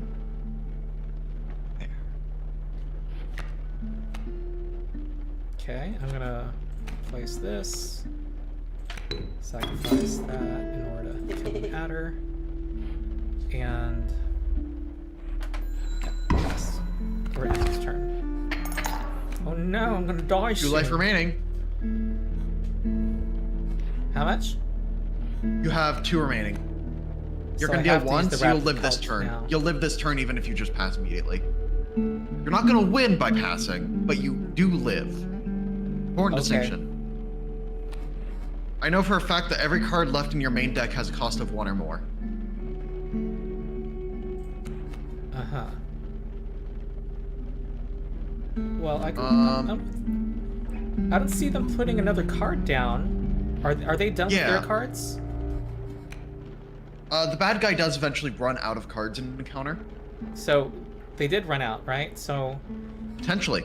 I don't know the actual mechanics of when the bad guy runs out of cards. uh-huh. I just know that eventually it happens. Okay. Wolf. Wolf. That evolves. You have enough life to survive 1 more hit if you get rid of your stoat. Oh wait. But I'm gonna get rid of the bullfrog. I mean, there is another line. Oh, I can take 1 more damage, you're saying? I mean, and this is another... you know, I'm not going to say anything. That's a strategy you need to figure out. Okay, I do want to know how... Oh, is this what you mean by little things? Yeah, so you can see 2 ticks I die away. at 2 more damage? Die at 2 ticks, yeah. Oh, okay. Die at 2 teeth. But you're going to deal 1 back, so you're going to be at 3 ticks till death. No, but I'm going to sacrifice the stoat and squirrel. You can take sacrifice 1 adder stoat. damage, and then put my wolf into play. A growing wolf. You can do that. A pre-puberty wolf. And the wolf that will evolve, and I call it evolve because, like, let's be honest, it's the... Stoat complained about being sacrificed. It's so high maintenance. You're at 1 life. Alright. In that case, Elder Wolf will attack. Elder Wolf deals 4, you then go up to 5, then go back down to 4. There you go. Alright, You surrender. got the surrender. Because they ran out of cards, right? And stuff. Yep, they ran out of Okay. cards. They see that you're winning on board. Is there any way for me to know how many cards they have left? No. Okay. Only Only when they stop playing them, right? And do they always Yeah. play a card? They have to, right? Or no, they don't. I don't know if it's an always have to, but I'm pretty sure like if there's an open spot, they will try to play a card if they have one. Oh. I forgot to accept the surrender. You don't need to accept the surrender. Remember, overkill gives you teeth. Oh. The surrender is just like if you're bored and you just want to get out of it. Oh. That's the mechanism. Bop, bop. But it has to be at overkill at the point of winning. Yeah, so final main deck card. What's it gonna be? It's the elk. Hey, cat's unlimited sacrifice and cost gives you 3 blood. So yeah, cat can pay for it. Yep. Awesome. And then that's some overkill damage. Okay. That's 5 overkill, 5 more teeth to the bucket. Yay. There you go. I survived! I'm doing things I didn't know was possible before. And with only encounter- 1 consumable used. That was a tough fight. You encountered a small outpost in the woods tended by a mysterious woman. It was the trader that the old trapper had mentioned. Her appearance was unsettling, but you were mollified by her offerings. Do you mind if I examine those pelts of yours? Yes, my cheap rabbit pelt. Rabbit pelt, basic card. Okay. Huh. I'm not able to read the abilities? You need to click through the dialogue. You need to click the Oh. dialogue thing at the top. And you can right click to read sigils. Dam Builder. When a card bearing this sigil is played, a dam is created on each empty adjacent space. 0 power, 2 health. I don't like losing squares on my end, though. Yeah, and I should note, dams cannot be sacrificed. They're not a living creature. Yeah. They don't have blood.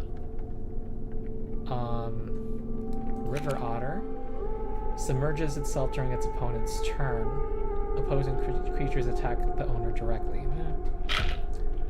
So it's opposite flying. Gives the other guy flying. Once a card bearing bees within is struck, a bee is created in your hand. A bee is defined as 1 power, 1 health, airborne. Does it need sacrifice to be played? No, it does not. Bees are free. Nice. The Warren up above has a similar mechanic. Top left. Ah. That's on play instead of on damage.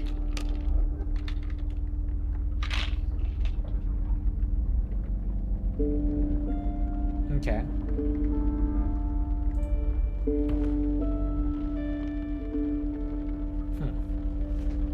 And it creates... Alright, so this is like for blocking.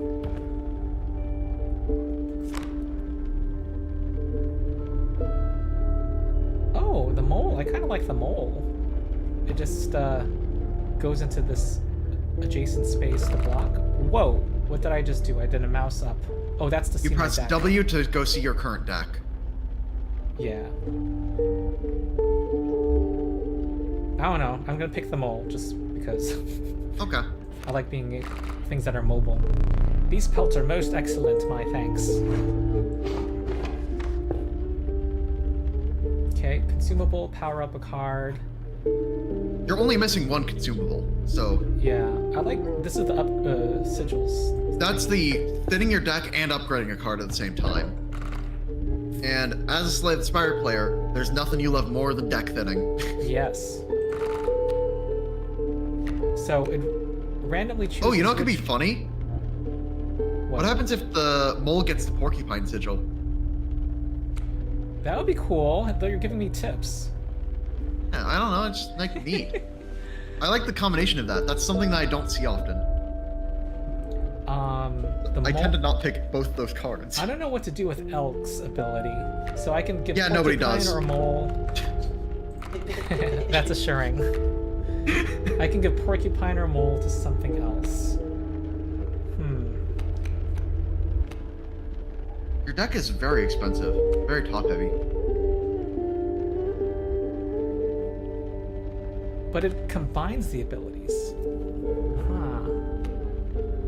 And I should note, a card can only have one soul. So if Sigil? you print a sigil at the soul sacrifice, you can't do it again. So it looks like the only ones I can the only special abilities I care about are the porcupine and the... The mole, yeah. So, And River Snapper has a fat butt for, like, those types of sigils. I think I want the mole to... Porcupine attack 1 isn't very sexy, so I'll sacrifice the porcupine for the mole. Alright. Stoke keeps on trying to get buffed. Saying, I want to get buffed. Needle turd. Well, he doesn't have a special ability.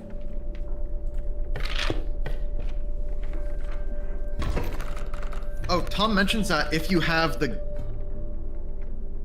goat and put it on the beaver, it creates dams that can then be sacrificed, because the sigil that says sacrifice for 3 blood overwrites the can't be sacrificed, which is weird, but...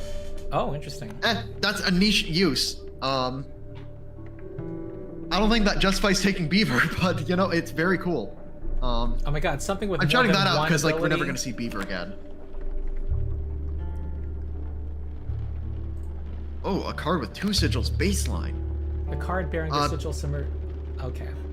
Kingfishers are Alright. entirely uninteractive. Yeah, and it's blocked by my big tree. Yeah, that one is at least. So it's just gonna, like, hit the tree over and over, right? Yeah, and then it's gonna dive under the water so you can't hit it. That's stupid. Yep. Okay.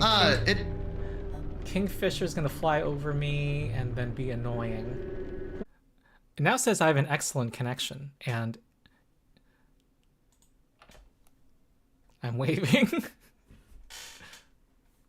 Refreshing stream, I still see you talking about waving. Oh, excellent connection. It just jumped. Okay, cool. We're back. All right, good. Hey, good. If I don't even remember if I had made any decisions yet.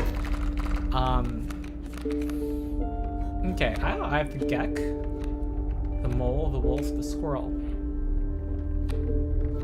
Okay. Well, that's a funny way to re-roll a starting hand.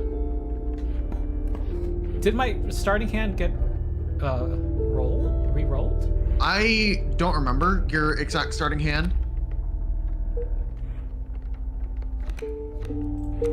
I'm just gonna let you play this out however you feel like. Okay, I know I want the porcupine to deal with this submerging kingfisher. I think you should read Airborne again. Oh god. It has to damn. But then how? You're not able to. I don't know how to kill it then. It's uninteractable. It's just 1 damage. The way you beat it is by doing more than 1 damage. Okay.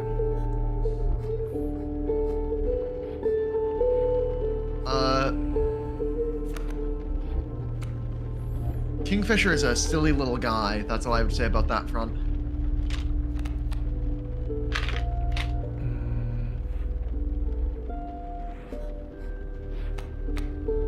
Okay, I think that's all I'll do.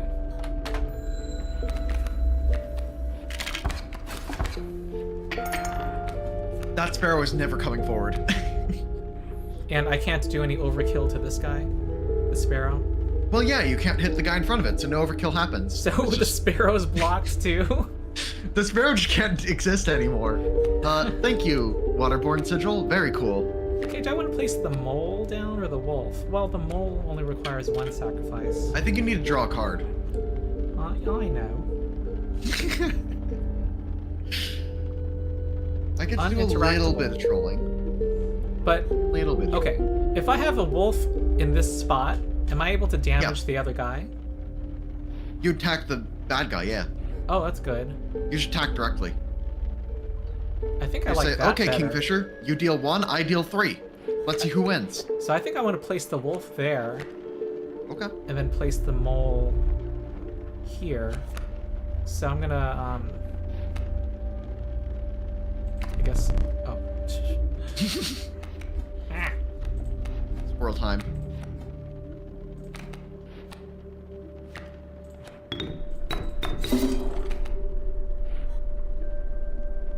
Oh, and I can place my geck now. And do that. Cool. Oh my god, am I getting better at this? I actually feel like I know what I'm doing. Yeah. As soon as you start thinking of health as like a true resource is when you get really good at this game. Okay, so And my then, like- wolf... Okay, the mole is just gonna be pure defense, it looks like. Yeah, he's just hanging out. You have your fist. Alright. Yeah. So I guess I want to fight through the stump. Draw from the main deck so I can see what I can build for. Special Wolf is fun, but can't play it. Yeah, not really. Bonk. I think this fight's over. Kind of. Yeah. Bonk.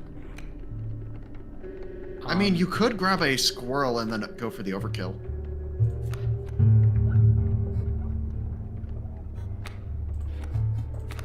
Because this fight is literally over. Yeah, 3 ticks away. So. Yeah. So what's your opinion on Kingfishers after playing against them? Yeah, they're...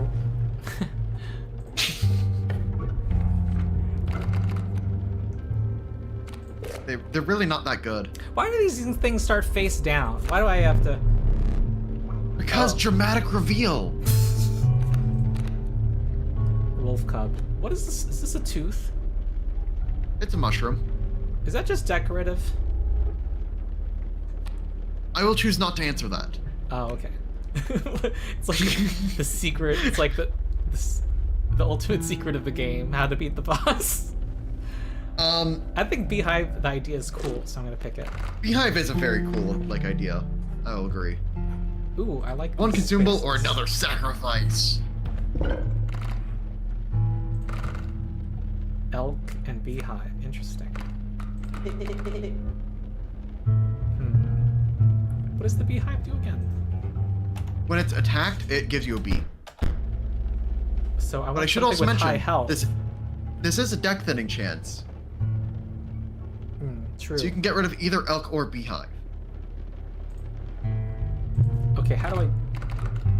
Okay.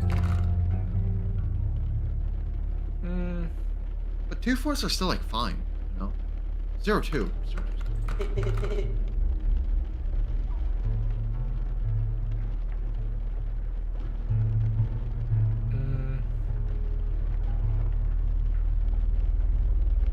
I guess the Let me know if river you want- snapper with the beehive will make lots of bees. Yeah. I have like other opinions, but that's also like I think top 3 line. Yeah, I mean, I'll just... If it's not shit tier... Yeah, I'm no, gonna I think it's top 3 line at this spot. Oh, but I'm sacrificing the beehive. You do get rid of your beehive, but then you put the beehive onto the snapper. But the thing is, this costs 1, and I don't know if I want to have so many high-cost cards. Yeah, you're becoming very reliant on high cost, yeah. So I think I'm going to sacrifice the elk and...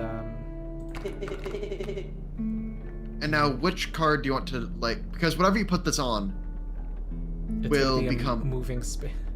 It's gonna be moving. I like my wolves to be charging forward, so I'm going to put the river snapper, I guess. I guess. I mean... Okay, I'm not gonna say anything. Now that it's gone, I'm gonna say that Beehive on Stoat to have a 1-mana card that can generate more things to sacrifice could also be interesting. Oh, those bees can be sacrificed. Yeah, Ah, okay. because that's where a lot of the value of the Beehive is. It's in the bees are a thing. My boss battles are high-stakes tests of your aptitude. Yes, of course. With one flame, you will either overcome them or die. This means I have no extra lives? In boss fights, your max life count gets reduced to 1. But if you Max come in with life both lives, count. you get an extra card. Wait. This is an extra life I'm seeing? That's your 1 life remaining. Your spare life is the other candle that was just extinguished. If I had 2 candles and encounter the boss, it goes down to 1 because my max It life goes is down to 1. 1, but click through the dialogue. It'll explain. There you Hang go. on, You get to keep the smoke. It's just a 0 mana card that can be sacrificed. It can be sacrificed. It's like a squirrel. So I walked here with 2 candles, and then I lost. You walked in with 2 candles. You lose 1 because boss fight, and but you get an extra squirrel. So you know, fine. Oh, okay. So it's good to build up lives if possible. Yeah, it's good to protect your lives if you can, but lives are consumable that gets refilled after a boss fight. Okay. A hulking man sat by a brackish pond with his feet submerged in the dark water. He pulled a hook from a pile of rotting fish and rose to his feet. Oh my god!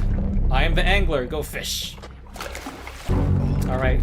It's gonna do some stupid ability. It's gonna freak me out. Yep. This is the kingfisher. The music's really cool.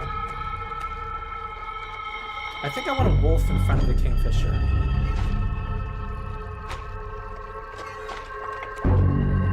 Squirrel, smoke. Your choice for what you want to do. Well, I want block in other places. Maybe the stoat can block. Well, I guess I'll do 3 damage now. Why not?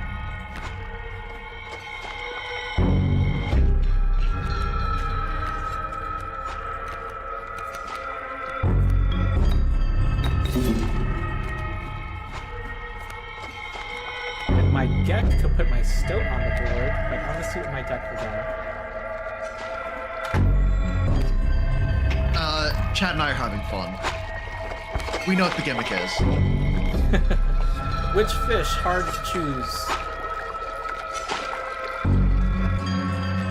What? What just happened? Don't worry about it. It's just angler things, you know? Will it explain some things to me? I want more explanations. I feel like I'm playing Balatro. So you can get an explanation after you see it happen, or you ask me directly using my name. The game is not telling you this because it's just... It's like, you gotta learn. Beehive. Alright, so... What are you gonna do? It's not gonna be attacked by a kingfisher.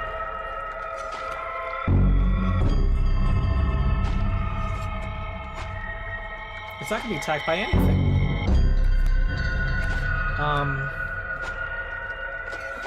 I just don't know what to expect. So I'm just gonna pass. You killed him before the gimmick could happen. Good thing nothing bad happens now. Too fast, too soon.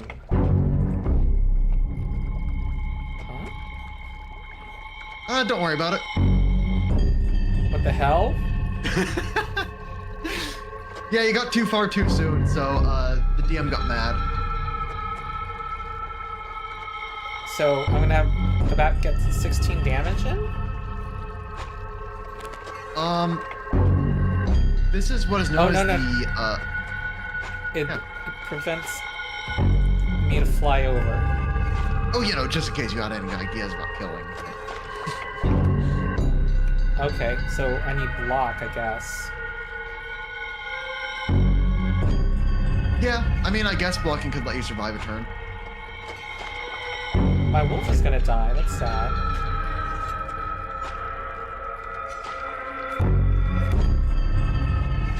My beehive can create a bee if I place it.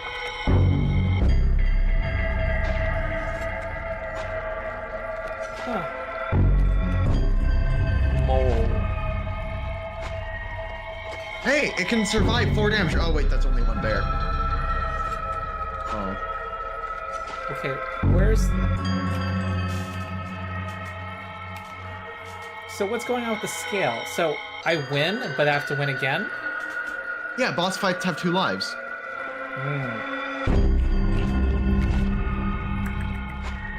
But I have to survive, and I can only take how much damage? 5. And you're staring down 8 fucking bears. And I can't attack above them. Yeah, because and there's also 8 of them if you didn't count. Yeah. I don't even know how this can be. Oh, you can. It's just not with your deck. Oh.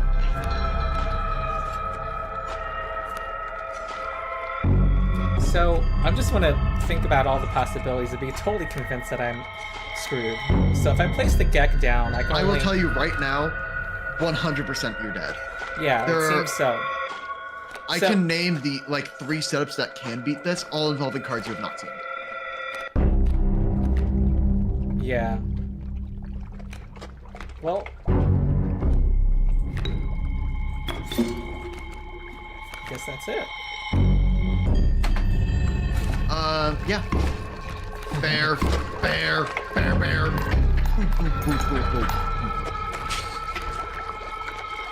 All right. So the hook thing, I didn't see what that did. And what is it? How is this express an angler? Somebody who just brings out a bunch of bears. That's just the DM getting mad that you saw too much of the game in your first run. You aren't dead yet. This isn't purgatory. Though you may think of it that way. Before you expire, I must ask you a favor.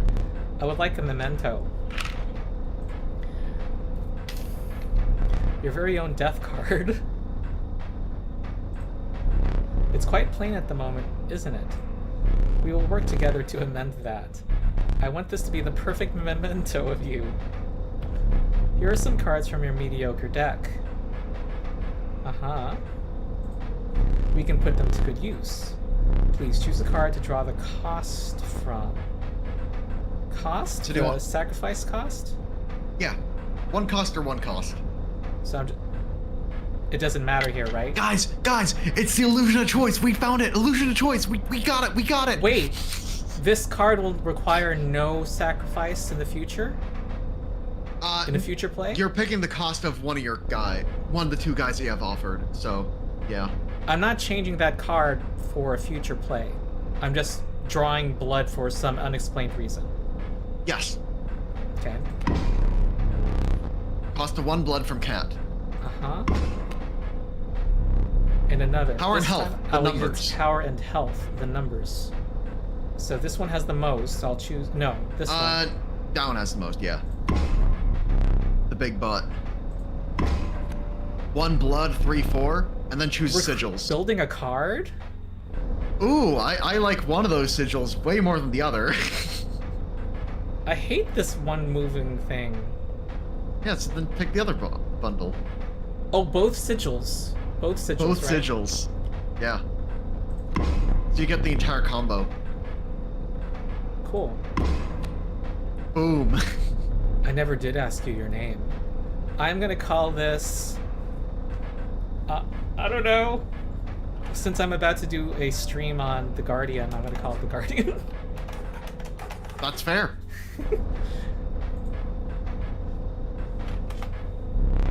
There is now but one final matter. The portrait. Are you ready? What is happening? You do not need to smile.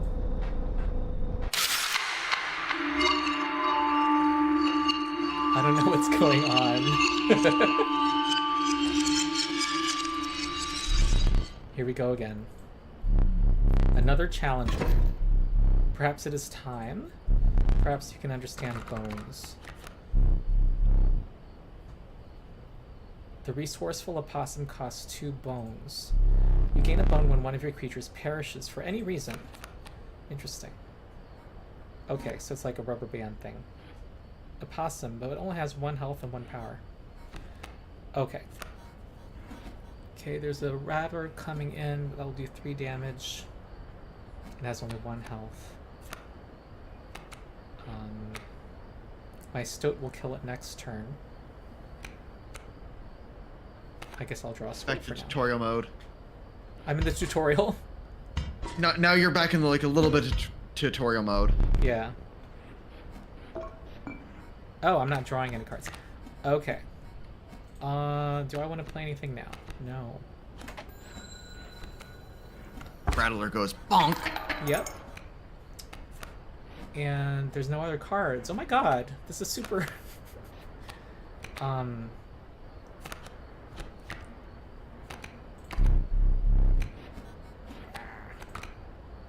Oh, draw a card.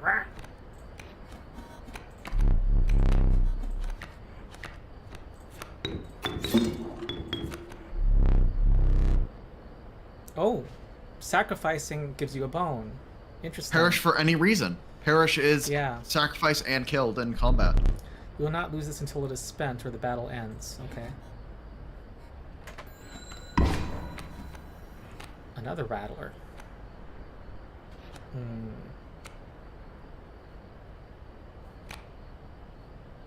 So this one's doomed, so I should sacrifice this one. Well, then you're going to eat 3 and die. Unless you have the wolf up already, but to even out the scales before you take more damage. Yeah, I was about to do it to play the wolf. Yeah.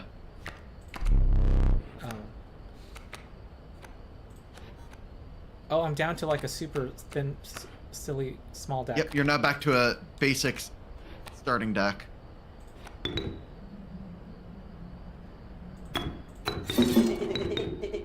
Oh my god, Stoat. Poor Stoat. And I guess I can play the opossum now. And the bullfrog, whatever.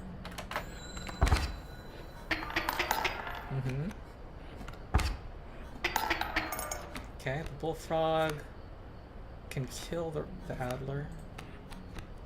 Or rattler.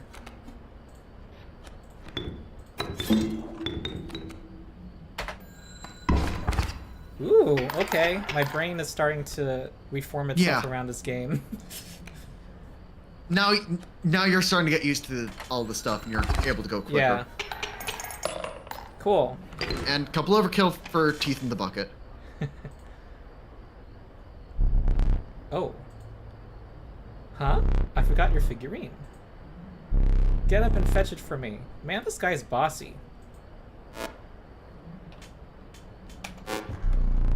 It's beside the safe. There's a lot of stuff in the room. Block. I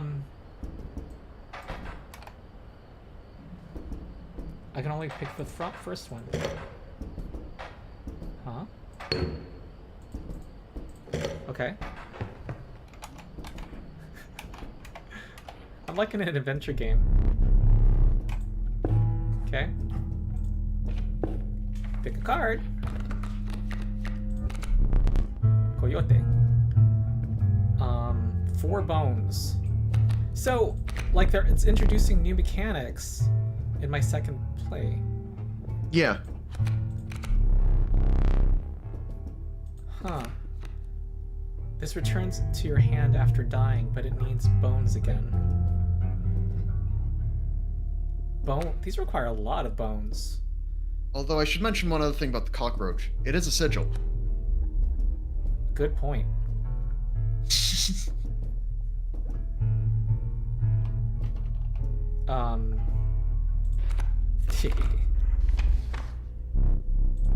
Because, and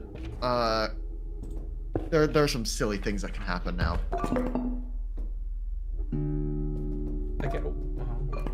Now you get the choice.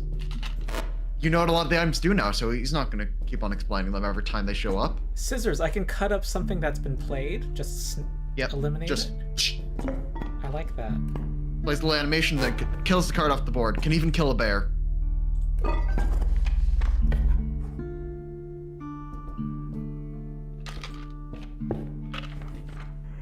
So the bag gives me 1 consumable, but something else gives me all 3 consumables, right? You had 2 consumables already. Oh.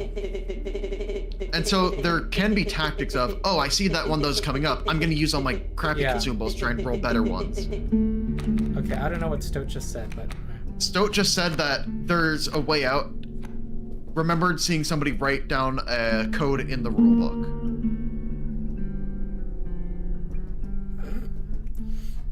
Okay. So there's something in the rulebook for you to look at. There's a rule book? What? What year Yeah, is the physical this? rulebook to the left. Huh? Also where you look up all the sigils. There's the physical rulebook. You can open it up there.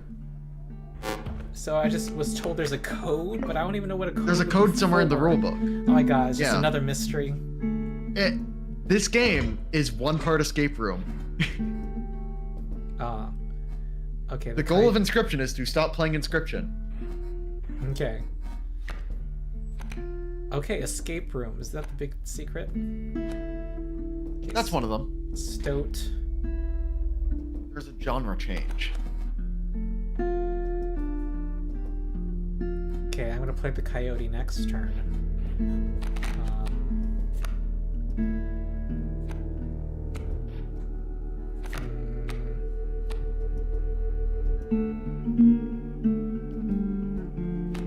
Okay, these guys. I need death to happen.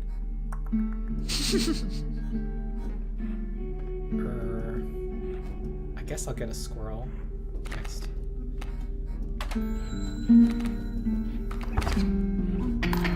Okay.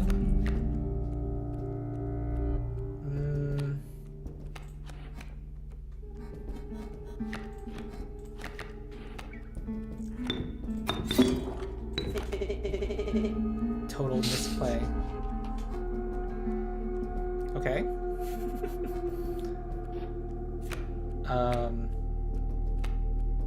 It's very it's got attitude.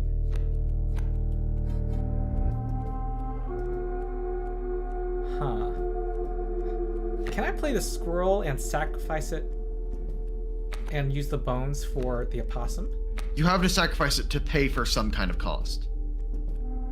Wait, what was the answer? You have to be paying for some kind of cost to sacrifice a squirrel. No. You cannot sacrifice your own creatures for no You can only benefit. sacrifice it for blood, not for a bone. Right? Yep. Okay. That is correct. And you have nothing else that would draw blood because you have so many bone cost cards in your hand. Going. Okay, I'm about to die. Hey, you're actually breaking even in terms of life right now, and you deal your damage first. Oh, true. Bullfrog wants one sacrifice. Oh! I could prevent it from leaping over. It only does 1 damage, though. But if I prevent it from leaping over, does it actually attack the frog? Yeah, the frog gets in the way and blocks. Okay, that'll be a one battle by the frog. I guess.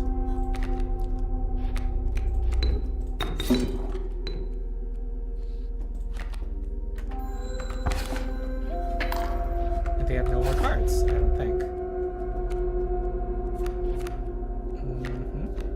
And I have 2 bones.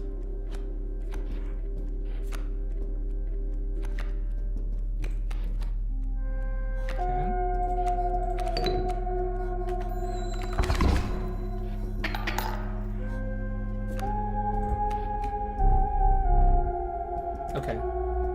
How do I... Do I click their hand? Oh. That's how you accept the concession. Otherwise, you can just kind of... Slip some skin. If you desire it, you may stand now. Huh? Oh, okay. It will allow me the time to plan. Why would I do this? I am no tyrant. You may stand whenever the map is unrolled. It allows me Now time to the plan. goal is escape room. But do keep your hands off my possessions. Okay, but I don't know... You know there's a lead somewhere in the rulebook. Whoa. A lot of the objects are interactable if you click Did around. I just lose one of my lives? No, those are just extra candles that he had lying around. Alright, there's a secret code in the rulebook. Rulebook was just directly to your left. Oh. Oh, it's not at the table. If you look to your left, that big book, that's the rulebook. Somewhere in it, there is a code. This thing? C273? 273, yeah. 3 digits. Where could you put 3 digits? The Whoa, things I haven't seen yet.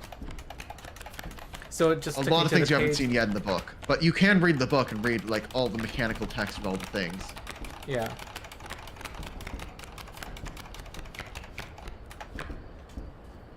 C273. Interesting. 273.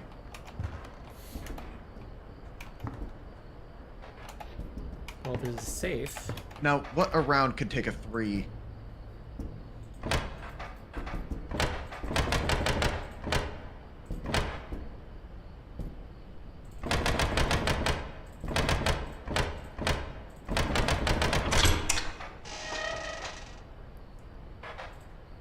I got a card!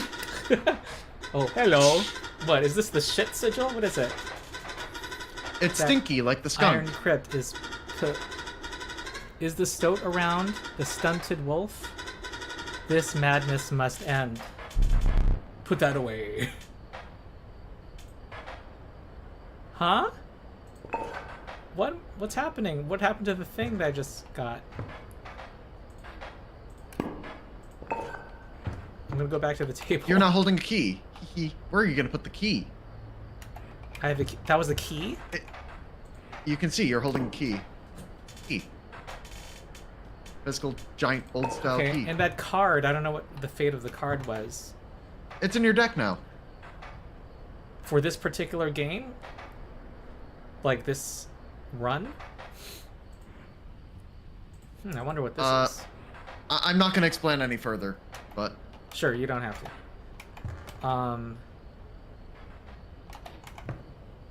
Because I don't want to explain what is in starting deck, depending on whatever. I need to figure out this room. Like, I can hardly see the table. Like, my screen is super dark on my end. Then you can turn up the gamma. The game has options that let you turn up brightness. Because if it's like bugging you to do lighting in your area, absolutely turn up the brightness. Yeah. That's on neck tab, the top middle tab. Yep. You can at the bottom have brightness and you can turn that up. It just has it like, it kind of kills some of the color grading, but it does brighten things. Yeah, the thing is, I have lights in my room, so... Yeah. I like the game with the mood lighting. It's still really dark to me. And Yeah. if I didn't have big This game lights uses on... shadow to hide a lot of stuff around you. Yeah, if I didn't have big lights on in my room right now, so the stream can see me, I would have all the lights off. I think that you go lights off and just like do mood lighting. And I'll turn off my light too. I don't really And have we mood join lighting. the darkness. No, I think people want to see my face. Wahaha. Wanna see my- Chat, what the let's fuck take a is- vote. Who wants to see darkness? Become one with the shadows. I mean, And, you'd be like, this would be ridiculous. Be like... Oh, well, my window's a little open. I guess my camera's it's not adjusting. bad. Like, it's totally doable. Oh, okay. And then, you know, some streamers have night The vision big ring cameras. lights. For me, I am using a literal desk lamp that's just out of frame right here. That's just pointing at my face. So that's great. Okay, what has a key? Keyhole. It feels like I'm watching Dora the Explorer. I'm not young enough to understand the reference. Okay, we have a safe. We have a door that has a keyhole. Chat is agreeing that if it helps you see the game, you should do it, and also it's appropriate to the theme. So chat is approving of the darkness. Yeah, I mean, it's the gamut. Honestly, didn't the setting didn't really. It change didn't help much. very much. Yeah. How do I use an object in my inventory? That's not the key doesn't fit in that hole. Oh, okay. There's a different. Yeah. There you go. I feel like I'm old enough to remember this game called Myst in the 1990s. This is very Myst-like. What the hell? And now you're getting it. The game-themed puzzles in the game. 2113. Well, I feel like I need. to get another clue to figure this out. You have all the tools you need to figure it out. You do a little bit of testing, and you should be able to figure out what it's doing. At least some of the symbols on the board should look familiar to you.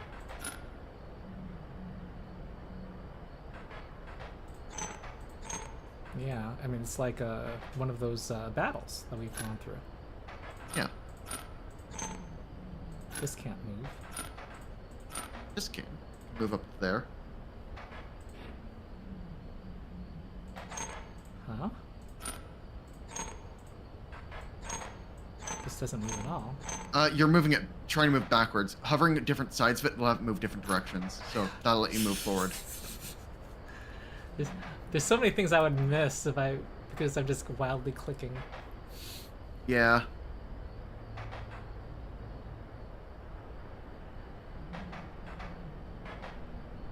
So if I ring the there's a bell to ring. There's a bell to ring. What does the bell mean? This would kill that. This would not kill that. I can't move. Oh.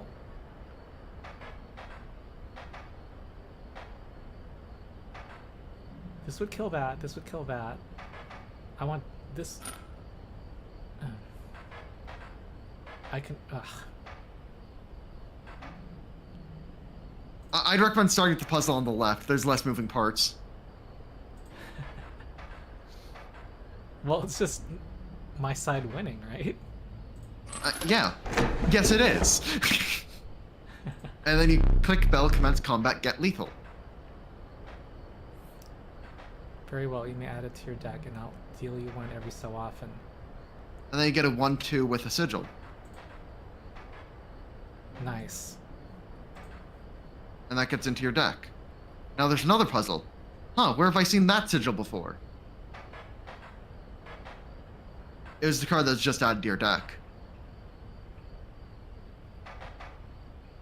I didn't even look at it. Yeah. And these are symbols, and I can't read the symbols. It's not letting me read them. You cannot right-click them, just open them in the book. You're going to need to look them up in the book manually or memorize them. I need to do damage to the enemy. So...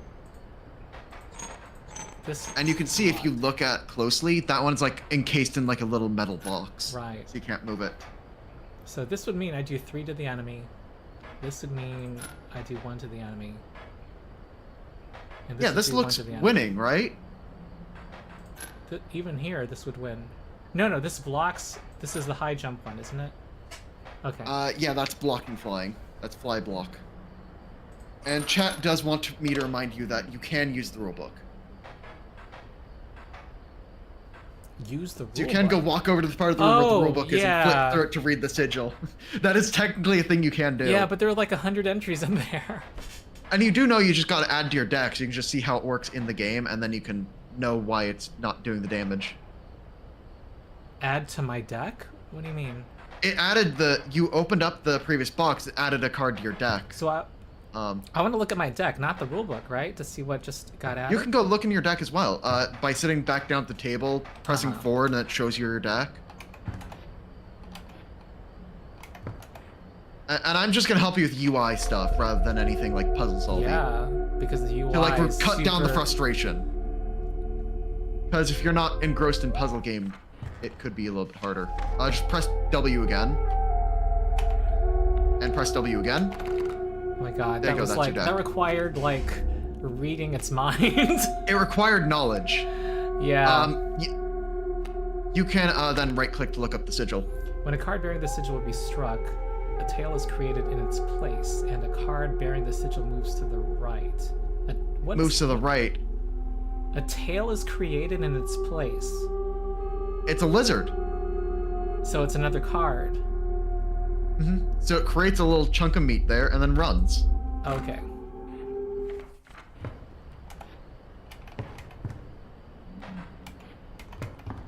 Flipping through a large rulebook just to find a specific rule, what kind of person would do such a thing? A lawyer. maybe a rules lawyer of some kind. Okay, so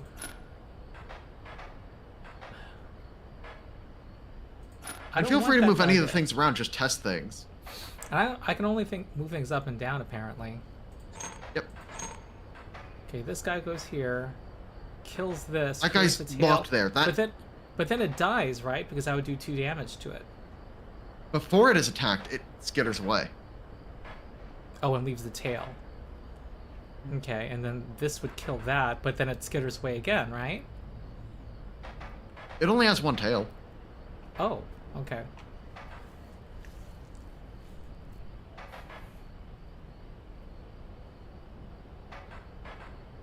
See, the thing is... Okay, this would do 1 damage. These would finish the kill, but... Okay, let me see what happens. 2 total damage is dealt. Yeah, because... This one deals its damage.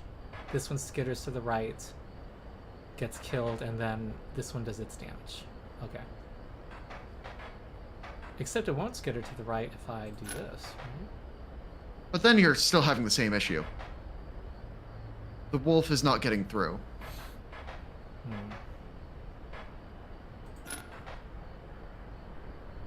Can't they switch places? I don't know. They only move up and down. Oh my god. There is one thing you have not tried to interact with. These are popular because the first you can know the answer and feel smart watching somebody else hitting their head against the wall. There is one thing you have not tried to interact with yet. And you'll feel really silly after you figure it out. Okay, is this a UI thing? This UI... Okay, it is not a UI thing. It is a thing that you have not thought to try yet. Go over everything that you can adjust. Okay, now you're starting to consider the options. Okay. Yeah, and now I'm looking at the physical... Yeah, now you're looking at the physical barriers of what can be moved, what can't be moved. How do you squeeze every point of damage out of every column?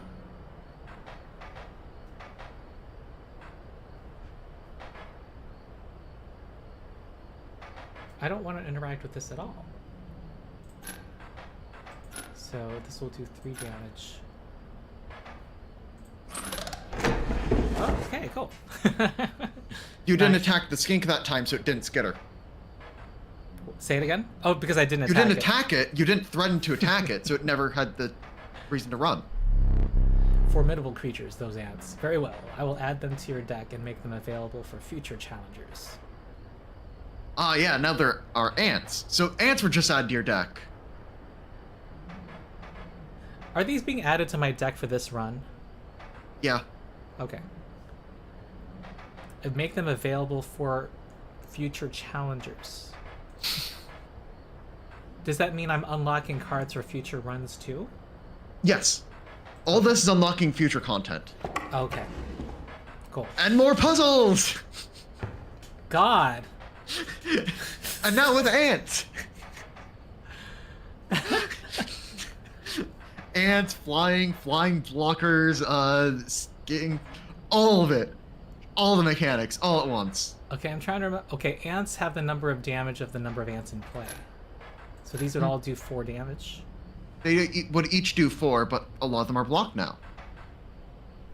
Well... Oh.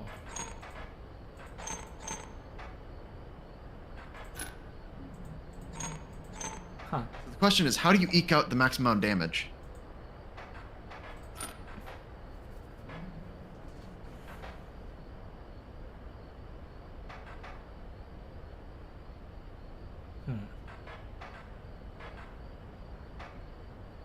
And chat is very appreciative that I'm letting you struggle just enough.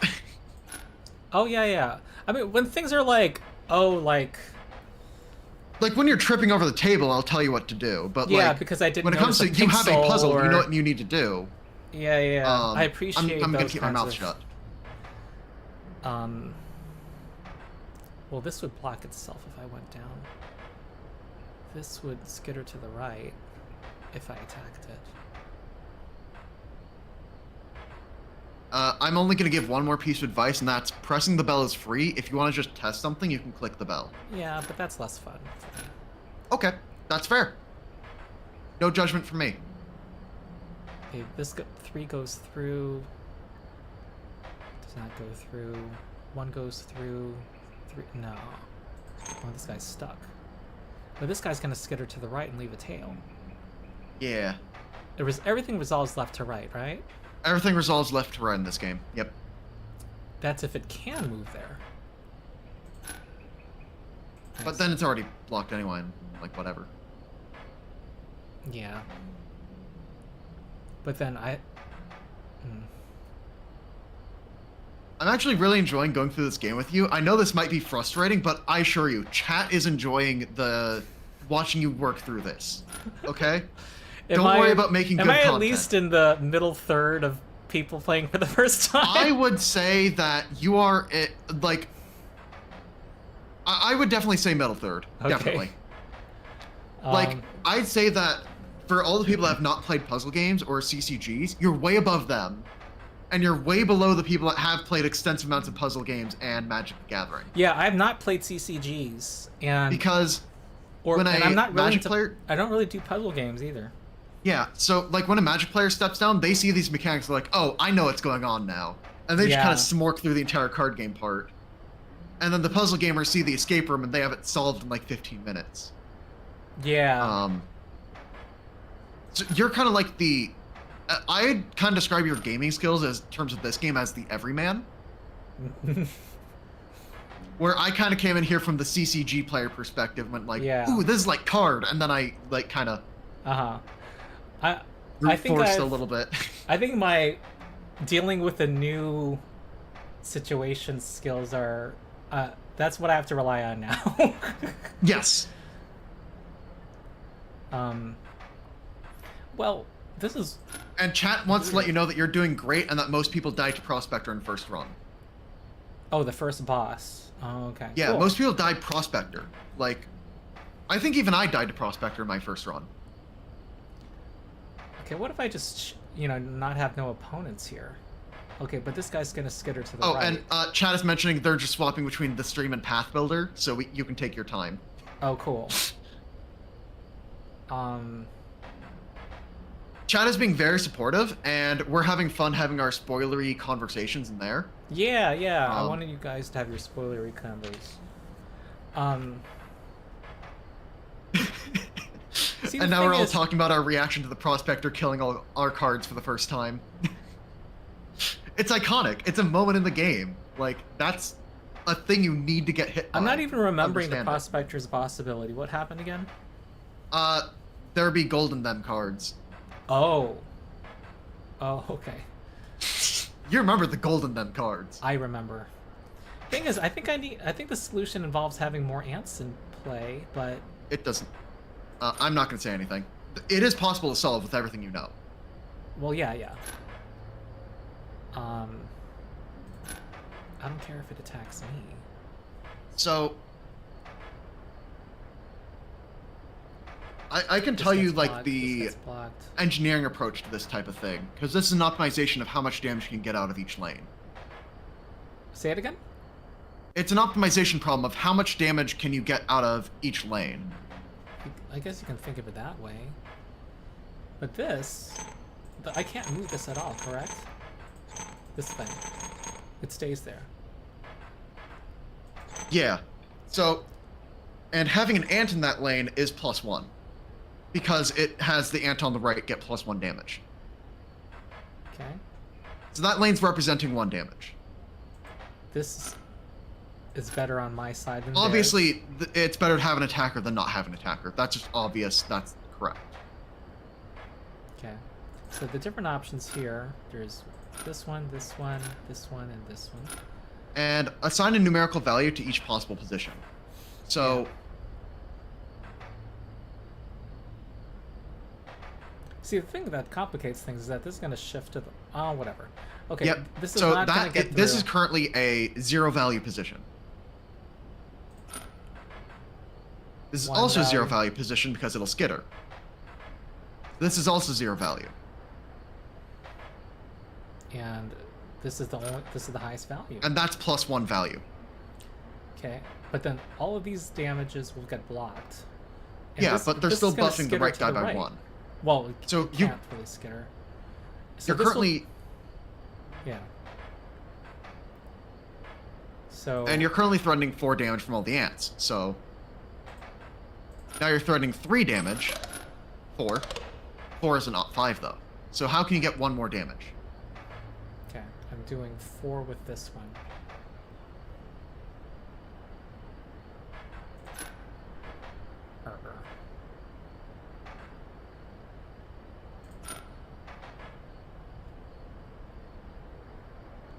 Okay. This would get blocked. This will get blocked by this guy skittering to the right. And this will get blocked by this. Hmm. So it does 0 each time. time. Why do you need to move the blocking guy down, though? But doesn't this skitter to the right? Yeah, but your bird flies. Oh! I didn't see that. Oh. Man, if somebody were just brute forcing that, they would have gotten it earlier than me. They would have. It's a little frustrating, but whatever. That's why I wanted to pull you back and have you start evaluating each column individually. Right. Because then you'd stop playing with the stuff that doesn't matter. And I would have rather spent more time in thinking it through than brute forcing it. But yeah, I'm glad that's totally fair. Yeah. Caged wolf. It's just that you didn't notice the sigil written on it. And, Oh yeah, I should have just processed the sigil, thought carefully through it. Yeah. Okay. Caged wolf. What is there some new symbol here? 0 attack. That's what that means. That is just the background of the attack number. Oh yeah, I don't think you're ready for this one. This one's a little, a little. Oh, I know what this does though. Yeah. So you can either go to the rulebook or have me explain it, or wait for it to come up in game. I have a question though. Okay, this is stuck. So, if this attacks, it damages this, and it attacks the other player on the left. The rulebook would not explain this. Do you want me to tell you the orderings and stuff? Yeah. It attacks left then right. The middle is ignored. So it attacks the owner on the left, and then it and then it'll attack on the right. that thing on the right. Okay. I'm gonna go quickly run off to the bathroom as you start thinking about this puzzle. Mm-hmm.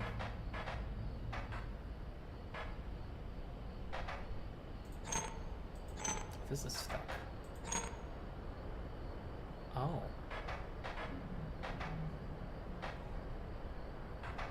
This got stuck.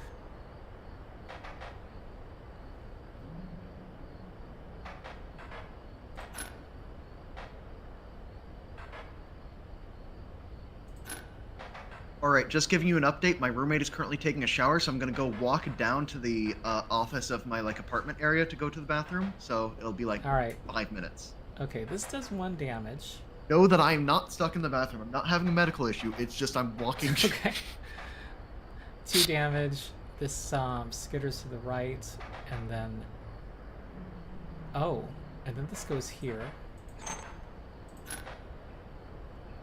1 damage. 2 damage. Skitters to the right. 3 damage. Hurt the guy. 4 damage. 5 damage. No?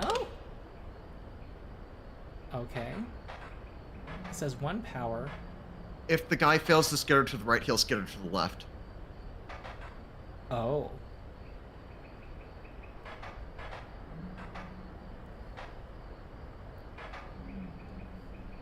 One damage, 2 damage, skitter to the right. Hit that.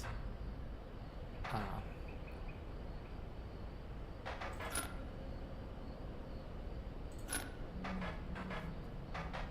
One damage, 2 damage, skitter.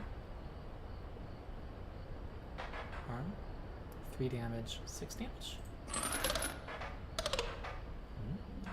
1 damage, 2 damage, And then this skitters to the right. 3 damage.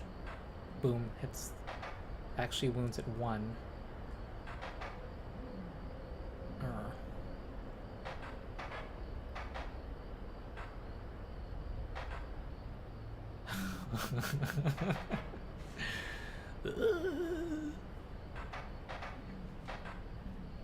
One damage, 2 damage. I wanted to skitter to the left, but then what happens here?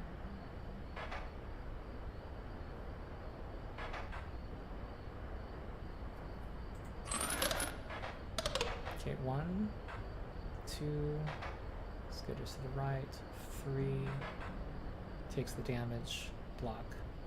That's true. 1 damage, 2 damage, skitters to the left, block, hits that guy, block.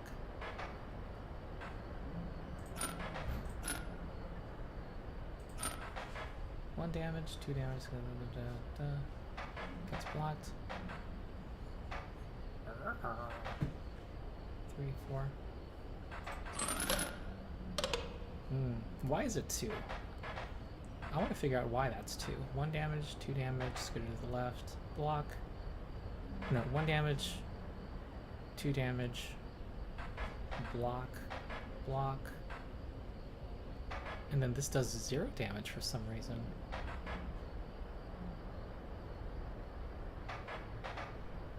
Huh.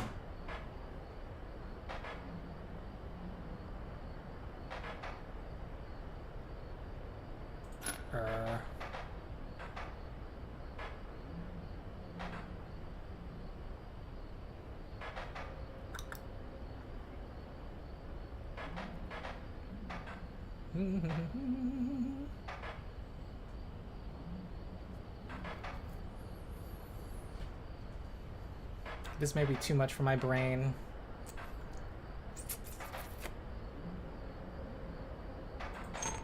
Okay, this will not move.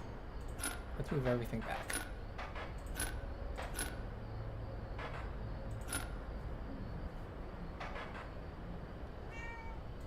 Hey, Megan. Okay, this one will do damage. No point in not using this.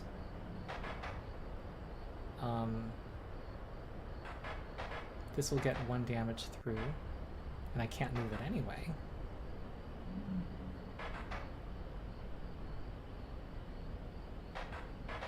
If I do this, this will actually block this one's damage and die.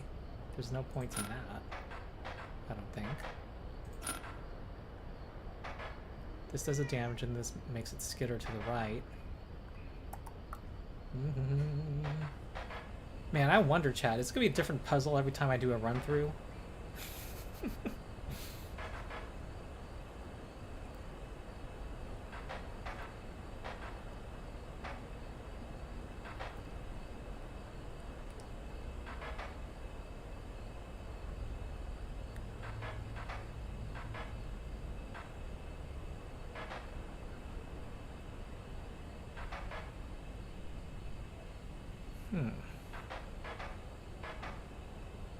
What I'd like is for this 3 damage to get through. I want it to go through. Maybe this doesn't skitter, but I can't move it.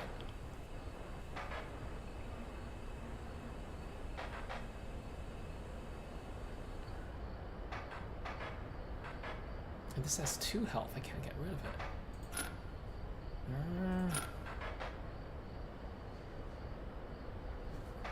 Okay.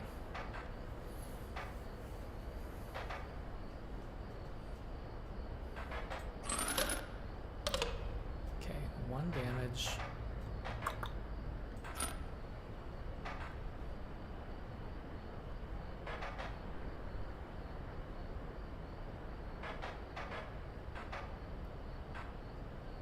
Okay, if it's trapped on both sides, what happens? Okay, 1 damage, 2 damage. Okay. I have to go figure out what the tail ability is. when it has nowhere to move. Loose tail. It allows a card to evade a direct hit. When a creature bearing loose tail would be struck, a tail is created in its place and the creature attempts to move to an adjacent space. If neither movement is possible, the tail will not be created and the creature will take the hit directly. Reading the wiki, I see. Yeah. Okay, so 1 damage, 2 damage, then this will actually damage the squirrel. And then this puzzle involves a very silly gimmick.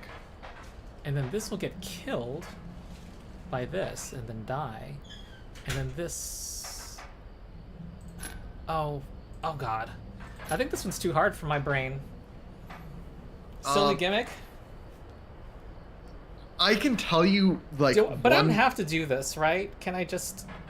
It is optional. It does make all of your runs a way lot easier.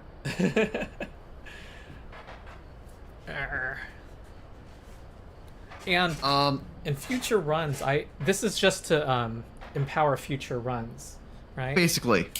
Okay. I think people can't see my face anymore. I'll also turn back on my light. All right.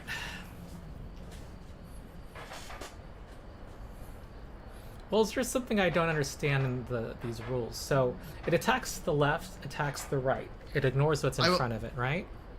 Yep, and I'm going to tell you one other thing. Mm-hmm. It attacks to the left, then it attacks to the right. Right. There is a pause there. It does not think about attacking to the right until it has finished attacking to the left. Mm-hmm.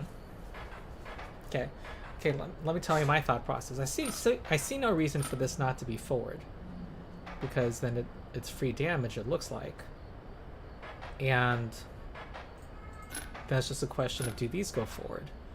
And people are in chat saying, don't Google it, just go back to playing the normal game, you'll figure out the gimmick from playing the game. Oh. So just like have this in the back of your mind and be playing. Okay. That's what chat is suggesting. Yeah, so no harm in saying this for later. If I see its behavior more, I might... You will see the behavior of all these cards when you see an actual gameplay. Okay. And then it'll make more sense to you intuitively. All right. Because that will require a very unintuitive thing you need to do. Okay. And you need to see a few things, and you're like, oh, wait, would it work like... And then you can go back to it and start messing with it more. Mm-hmm. I'd highly recommend getting an understanding first. An understanding first? Yeah, and chat is saying you might want to say this to, like, run 3. Oh, hey, look, Guardian. Oh, that's my thing. Was that my face? That's not my face. The regal moose, the creatures of the wild, make way for it. There's so many sigils. Okay, porcupine. Well, every card mechanic is basically a sigil. Until you're at rare cards and they have extra rules text. At the end of the owner's turn, a card bearing this sigil will move in the direction inscribed in the sigil. Creatures in the way. Creatures in the way are pushed. Just boom. Slides them all out of the way. Will move in the direction inscribed in the sigil. Period. There is no direction. The direction is right. The hand is pushing to the right. Oh, this is a movement thing. I don't know what to do with movement. It requires complex thinking. I'm gonna tell you, it costs 3 blood. Yeah, and that too. I like my guardian. I think a 1 mana 3/4 is just, you know, absurd. And it's 1 mana 3/4 with upside. Yeah. You know, you could... Ooh, there's something very silly.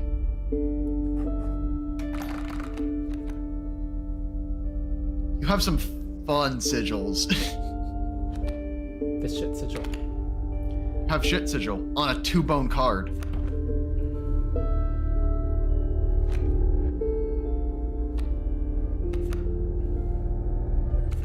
Full of ants.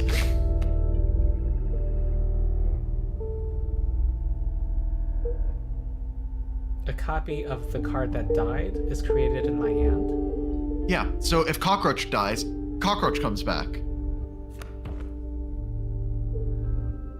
If that sigil were on, say, Stoat, Stoat would come back. Would I want this on the Guardian? Guardian is one of the good options for it. That seems like a thing. unkillable makes any card completely absurdly busted. Yeah, I mean, it seems like why not have the Guardian twice? If You're still thinking about twice. Okay. When a card bearing the sigil is played. Oh wait, it never dies? Oh god. Unkillable. That's crazy. It puts an exact copy back in your hand. Ant's gonna be sacrificed. Ants also cost 1 blood to play. You can see Worker Ant on the left. It creates Worker Ant, specifically. Oh, I don't know if I want that. So, I don't... Unkillable Guardian, right? I don't know. It's pretty silly. And picking this route does mean you have to take a totem fight because it's just on the same route. But, you know, Unkillable Guardian. So, thing on the bottom is the sigil you want to extract. So, cockroach dies. Who do you improve?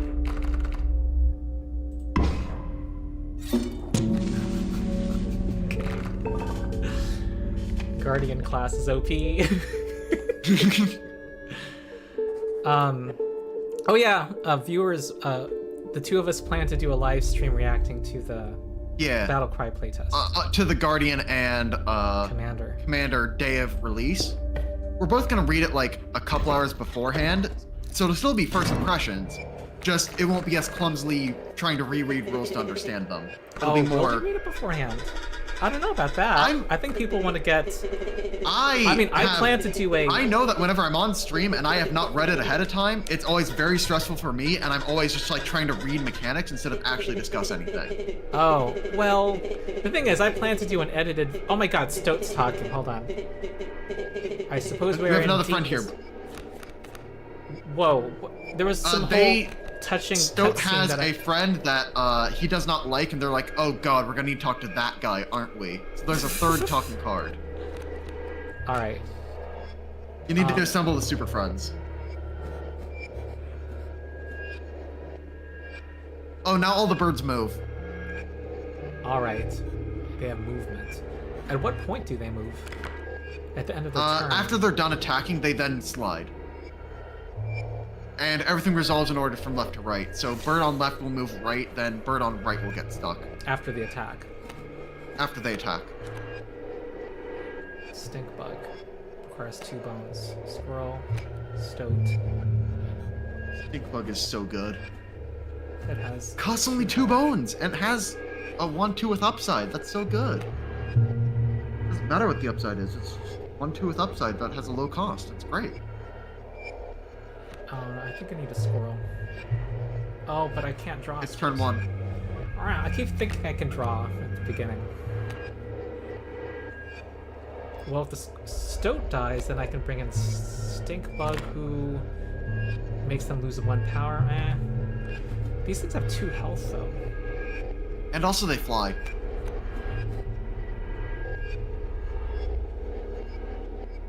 Oh, they're gonna ignore my guy. Your guy won't ignore them. Yeah.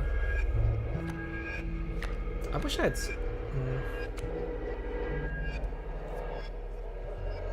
I don't know. I think I need to put a wolf down.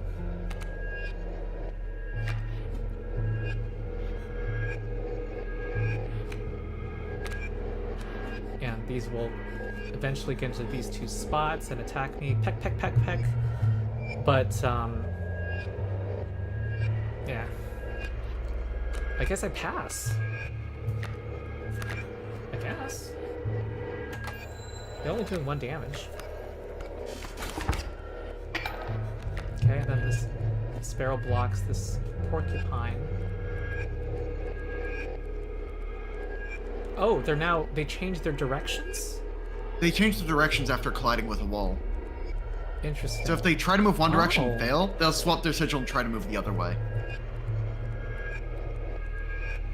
Okay, they're just gonna crash into each other. They're just gonna crash and bounce, basically. Okay. Alright, that porcupine, I want to have something with good health up against it. I guess the Stoat, maybe. You have a card draw. I appreciate the not moving out of hand mode. I don't like how. Do I press D? How do I get to that? You just press W and it brings you back down to neutral mode from hand. And then you D? press W again. No, that takes me to my consumables. I feel like I'm it's not going to show driving your a deck. manual. It's showing you what is relevant to the current game state. The current game state, the decks don't matter, so it's not highlighting them. It's dynamic. Oh no. It's dynamic. Oh. Well, I think I wanted to place a wolf down. Yes, and I'm gonna kill this guy now. And then this guy will peck. Okay, should I place it here and then they'll peck and then move to the right? What gets resolved first, this porcupine or this sparrow?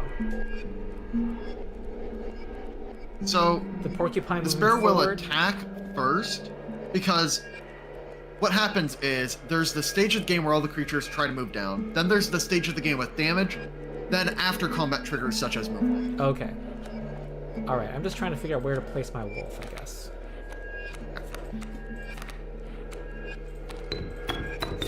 So if I place it here, I will kill the sparrow.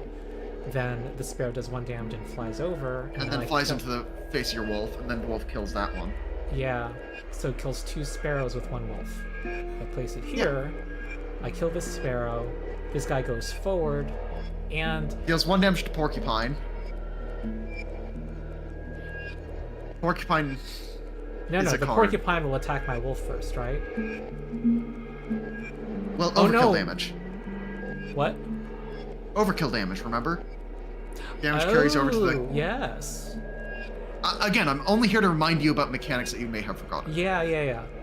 So, it would have only 1 health left, and then on its turn, it goes forward, it attacks me, and my wolf survives, and then the following turn, my wolf attacks it. It's mutual death, probably, maybe. No, I don't know. I don't know. My brain's hurting. I'm just gonna place it here. I think that's the good play. Yeah, Okay. you can see it moved. The guy failed to fall down. Because you have to play your cards before you attack. Oh, yeah. Good. It was kind of a way to just keep it in the back. Yeah. Yeah, instead of killing what was in front of it. And then also, with the overkill damage, you would have damaged Porcupine, which would have triggered its sigil. Oh, putting overkill Wolf down damage to 1 can health, trigger the and then it would have Porcupine. killed you. Oh. Yeah, no, like, I wasn't gonna tell you. I was gonna let you get Vine boomed by that interaction. I remind you about the sigil once, and that's all you got. I have 2 bones now. But, like, that's what I mean when I'm not telling you I'm not gonna tell you optimal strategy. I'm gonna remind you about the mechanic. Yeah. Even if it's suboptimal, I'm still gonna remind you about the mechanic. I guess I can place this. Well, let me draw.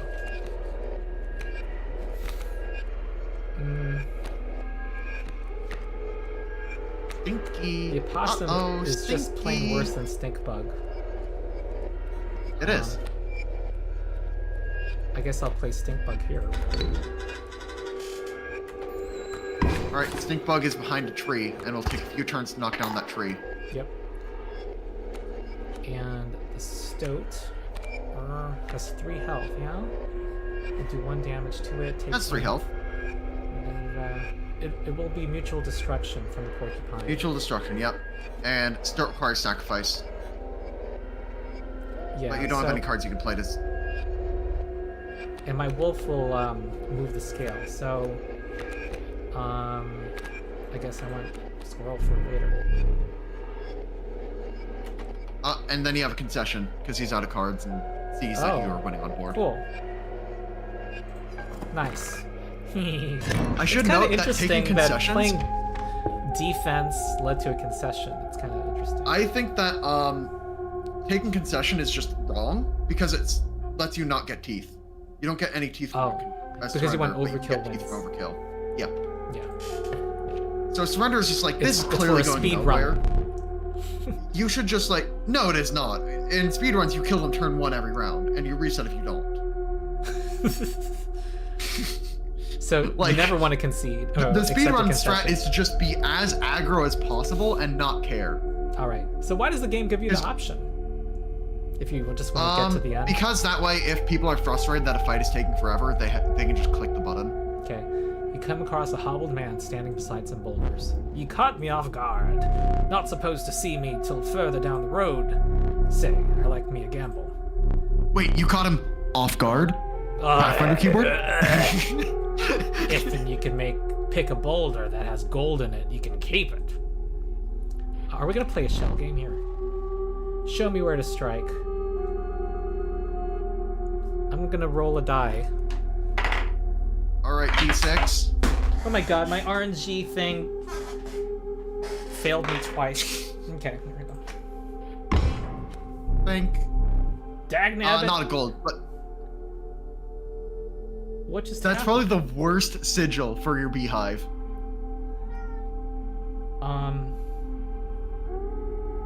Congrats on your flying beehive, though. That is a funny looking varmint. Oh, I get to keep it. Okay. I want a boulder.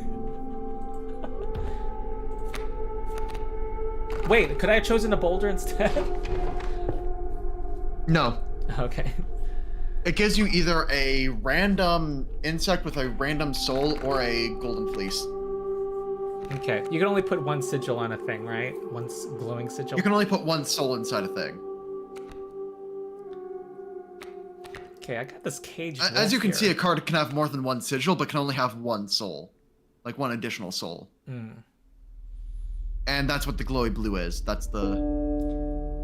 Yeah. The Ant Queen.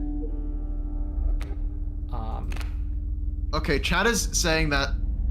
No, flying beehive isn't that... No, it is that bad, chat. Come on, come on. Let's stop coping. Okay, this creates an ant in my hand. Maybe I went it on a cheap card. Maybe? Maybe a possum that generates an ant.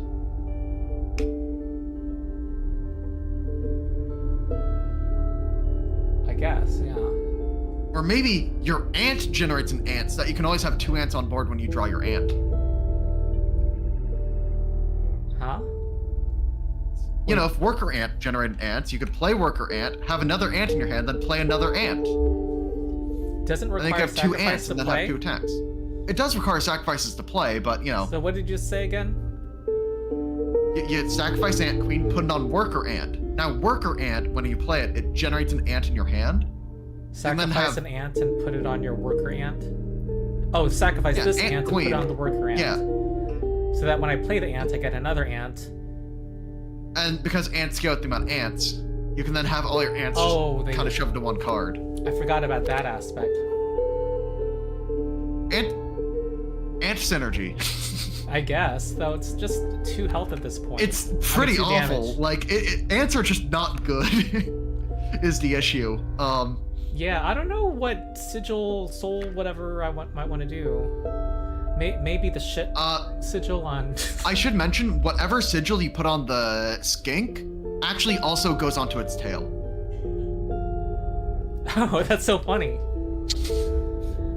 So, when you're moving your immortal sigil, you could have gotten immortal tail and then kept on playing new tails. Okay, I'm not advanced enough to understand the significance of that. Okay, this one block. Well, I don't know. The only sigil I like is this stinky one. Makes them lose a power. Maybe put on a high defense card like the Caged Wolf, maybe? Maybe. I don't know, I'll do that. Why not? Wait, this creates I also a really card, like though. just having a 2 bones card. Maybe I just want to go to a camp and just power up something. Oh, there's actually like the sigil sacrifice and another sigil sacrifice immediately after it. Whoa, wait. If you look at the left side. On where I'm, if you look at you're the talking path. about other... What? Look at the total path. Oh, Press the W again path. one time. This is a Yeah, sigil the paths sacrifice. reconverge for that other sigil sack. So there's a sigil sack coming up regardless. There's another sigil sacrifice up there? Yeah. This is a totem. This is a question mark. Totem, card select. Go up one more tile from the card select. No, press. move the mouse to the top of the screen, very top of the screen. Left. There you go. You can That's see sigil that? sacrifice. It looks like pure blackness Yeah. on my screen. It's completely and totally visible on mine. Okay.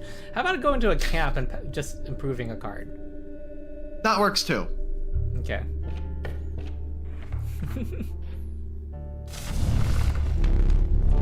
2 health. Oh, plus 2 health. Which creature are you gonna warm by the fire? Oh my god.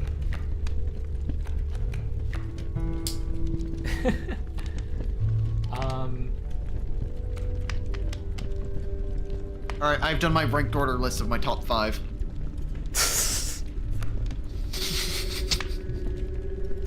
I guess the stove, maybe. It's cheap. Or the opossum.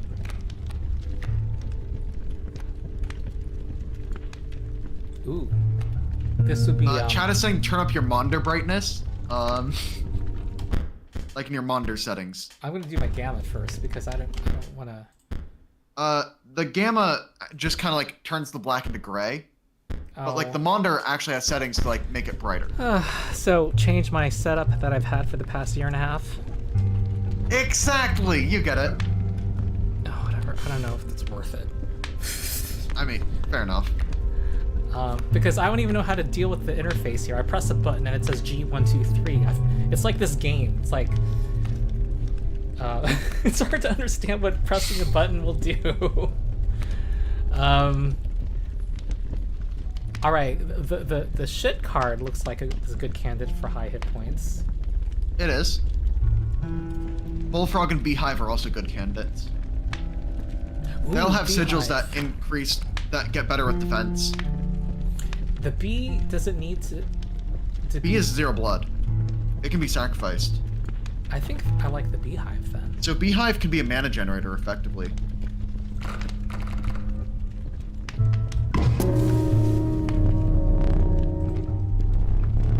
Nice. Okay. Run away with the Beehive. Oh my god, I'm still in the first map. Yeah. No, you take a long time every decision point. I do. Sparrows. The thing is, fly this game gives you limited information on purpose. The way to learn is just by slamming your head into something and then seeing how you bounce off. I guess. Like, Bullfrog. 1 and 2, 1 and 3.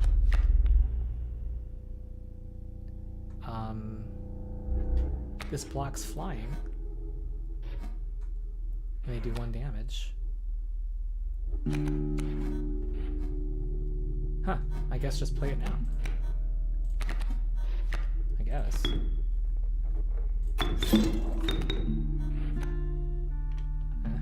This needs bones, this needs blood.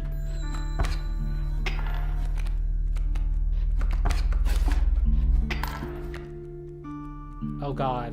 The bullfrog's gonna die, isn't it? Oh well. Should have played it next turn. Me again. Well, at least it'll provide bones for my opossum. Okay.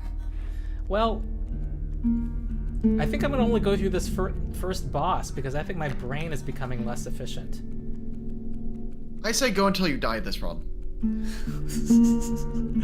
Okay. Like, just slam cards down on the table. Like, yeah, I only have 1 damage, 1 power things, and these things have to have 2 health. It sucks. yeah.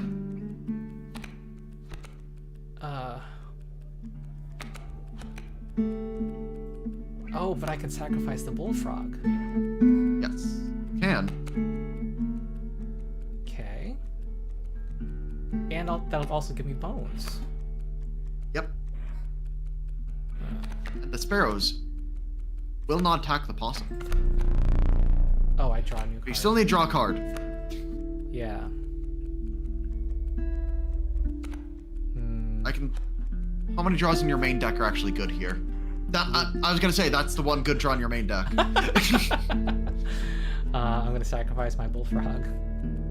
Yeah, no, that's fair.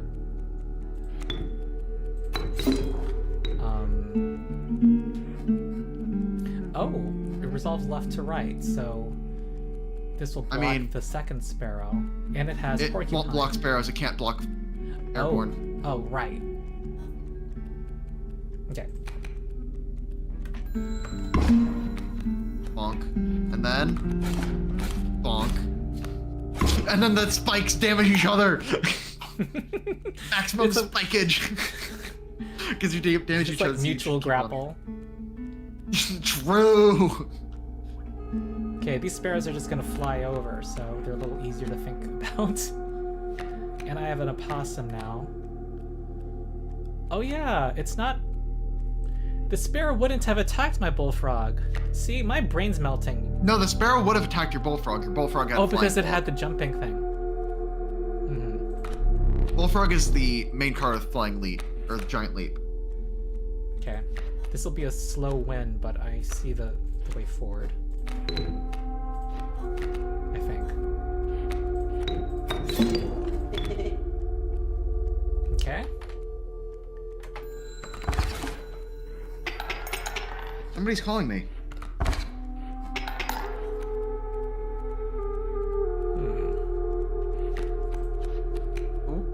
Beehive. Eh.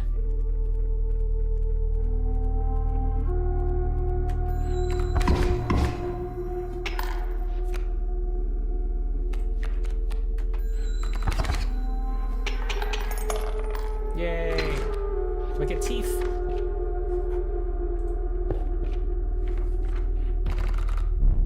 Okay.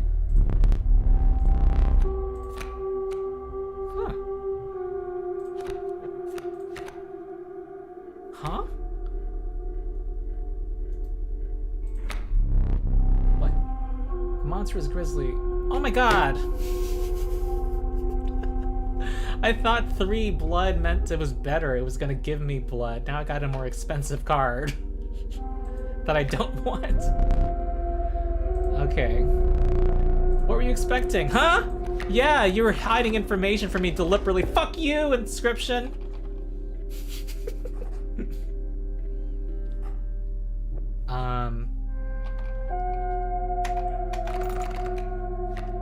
Okay, I got the super expensive card.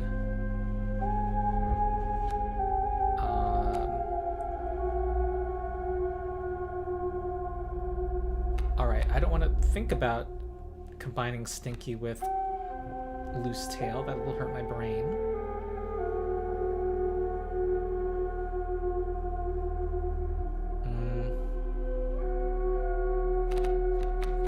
What does this do again?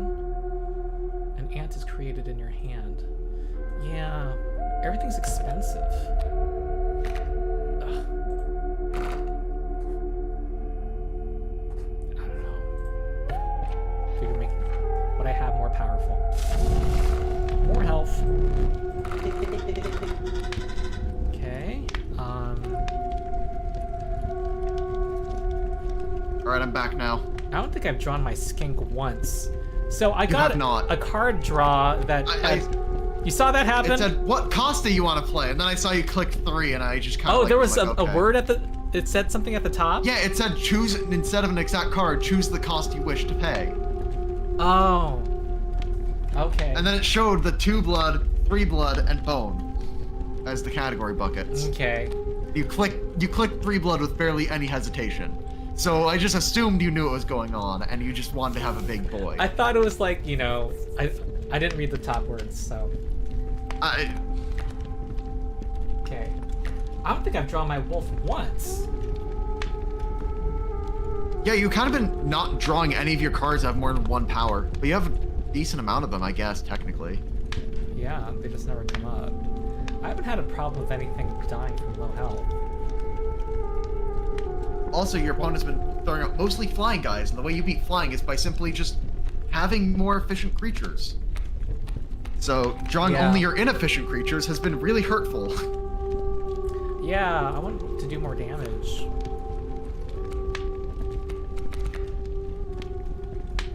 I guess when I'm looking at what guy to give health to, I'm also thinking which one am I least likely to sacrifice. I think I'd be decently likely to sacrifice Bullfrog looking at your collection. But also, just click the button. Let's just get this over with. Let's just go start moving. Least likely to sacrifice. Like, I know for a fact the wolf isn't going away, and we want wolf to survive sometimes. Yeah. So like, I think wolf's actually a good target for it. I think my like, brain needs to get around the fact that, yeah, some of the things you play on the field are just blood. They're a resource too. Yeah. Exactly. The Stoat is just, it's a 1-power guy that'll survive 1 hit, do a little bit of damage, and then is a sacrifice. So, is the first boss always the prospector? It's always prospector. Ah. But now you have smoke. And smoke is also worth 4 bones when it dies.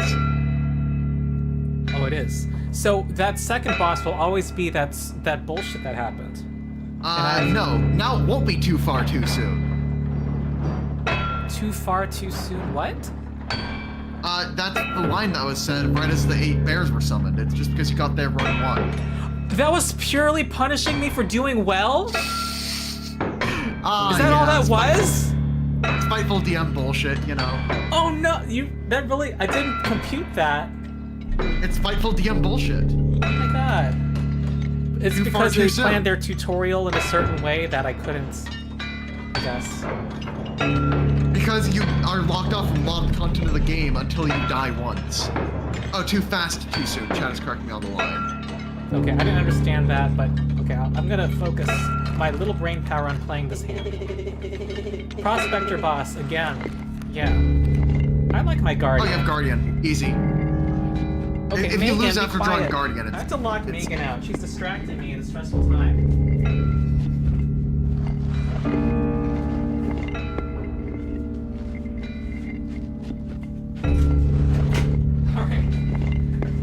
Okay, Guardian. It's all about the Guardian. What else? Stoat, wolf, squirrel, smoke. And that gives 4 bones. Okay, and what do they have? Okay, but at some point the prospector's gonna delete my row and put a bunch of gold in its place, right? Yeah. I don't want to play my Guardian yet. When perishes for any reason. Huh? Read the text of Unkillable again. Oh. Oh, it's unkillable. That's right. All right, this is one of those wacky things that you prepare. Yeah. All right, squirrel.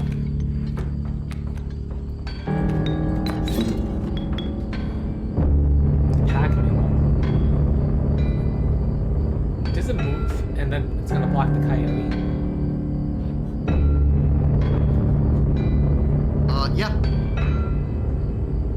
The coyote would try and attack it. It would jump to block. The coyote would damage it. Dies to spikes. Guardian will phase 2 by itself. Yeah. No matter where you place it, it's going to phase 2.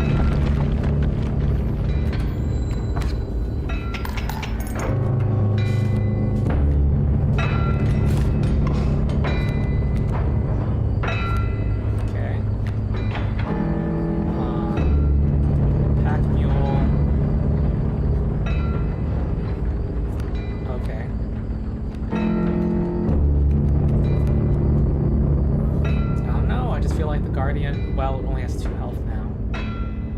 So... Oh.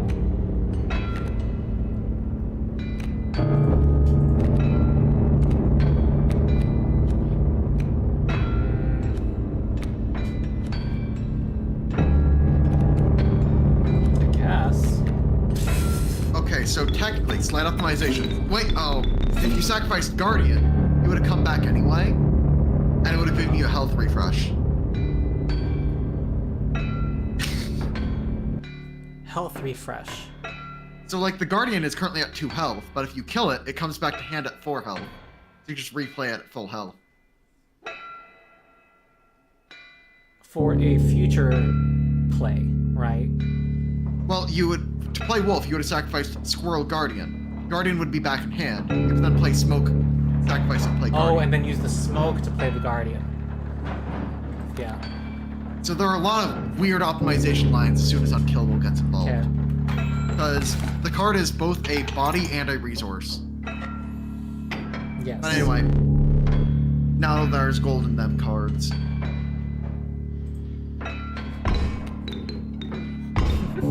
Yeah, chat's saying, like, imagine if the player characters were about to kill your big bad evil guy. Like, and you're playing D&D 5e, where they could just do that. Yeah. How come it didn't fill this square? There wasn't a creature there for it to hit with the pickaxe. Oh, weird. There's gold in them cards. There's not gold in the empty space that would maybe have a card in it eventually. Weird. Okay, Bloodhound. What's this? Guardian. When an opposing creature is placed opposite to an empty space, a card bearing the sigil will move to that empty space. Uh-huh. And it has 3 health. Okay. And if only you had a 3/4, that would also just like block it if it tried to attack you, and then also kill it, and then Whoa, also you're survive. I'm in the middle of a thought, Sean. Slow down. What? If only you had a card that would directly counter it, and also block it, and then also survive, and then also come back even if it somehow did get killed. If only a card like that existed in the game. Meanwhile, I'm thinking this pack mule will attack the gold nugget, move here Yeah. on its turn. Okay, whatever. I'm gonna get a squirrel and put my guardian in play.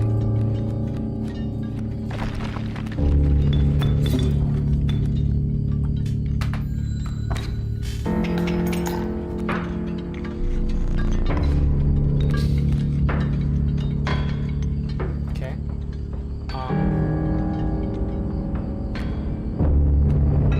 Stoked. I have so many bones to draw from this deck. Caged wolf.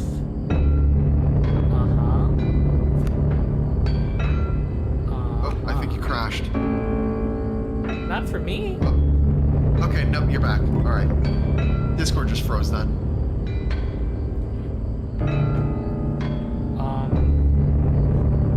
I think I just killed this, and the bloodhound, and then we just mutually damage, I guess. Whoa! I keep forgetting that that happens. Nabbit! Okay, so this There is a goes the special wheel. prospector thing. It's a prospector boss fight thing. Okay, and then my guardian will kill the bloodhound next turn. The adder will... it's gonna poison the gold nugget. Turkey vulture. Ooh! I have a lot of bones now, don't I? How many bones do I have? Enough. I'm gonna tell you that. I know, but how can I know in the future? With the interface When blocking... you're in the draw a card mode, you can click on the pile of bones and it'll sort itself. When I'm in draw card mode, like right now? When you're not in draw card mode, when you're just like playing the game, you can click on the bones and they'll order themselves. Oh! I have 4. 5. But you're telling me I have enough for the turkey vulture. There are a lot of ways you can cheese bones as soon as you have a creature that comes back to hand that you can sacrifice. I didn't complete Like a that. lot of cycles you can do. It's just like kill it, get something else on the board, and then like generate extra bones in every single interaction you do. Kill it? What? Killing the So vulture you will have a produce creature. 1 bone, right? What? Killing the vulture, if the vulture dies, it produces 1 bone. It produces only 1 bone, but you have an unkillable creature. Oh, It you're comes back talking to about hand, but it unkillable still gives you a creatures being bone. mined for bones. Right? Yeah, you can just... so there are some things where you get 2 unkillable creatures and you just Yeah. get 1,000,000 bones and then do nothing with them, because what are you going to do with 1,000,000 bones? Like, actually. Well, I guess I... Oh, draw a card. Okay, I think I want more squirrels. I think. And then I'm gonna play Turkey Vulture.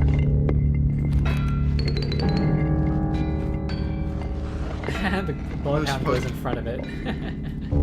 But Turkey Vulture is just going to fly over. Turkey Vulture doesn't care, so that's overkill. Oh. Oh, interesting. Overkill. Oh. Let me relight your candles. Yay, I win. Rare card. Cool. This is for this run only, right? Yep. Gek, Strange Larva. A card It bearing does the sigil- upgrade. Okay. And Oh 4 my mana, God. 7/7. Man, I don't have enough blood in my deck. Sacrifice. So, Gek might eventually let you play that Grizzly. yeah, I think Gek helps the problem of my deck right now. Yeah. Okay. The Gek deck. After the harrowing encounter with the prospector, you gathered yourself and continued onwards.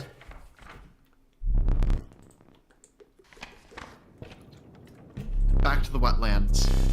The buzzing and chirping of insects drowned out the sound of your footfalls. You beheld the wetlands.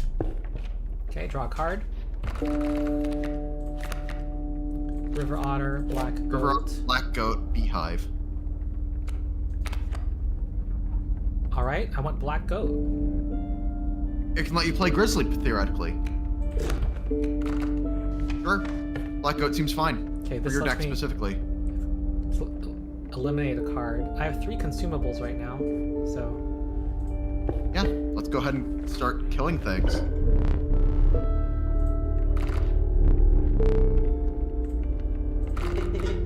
so many cards.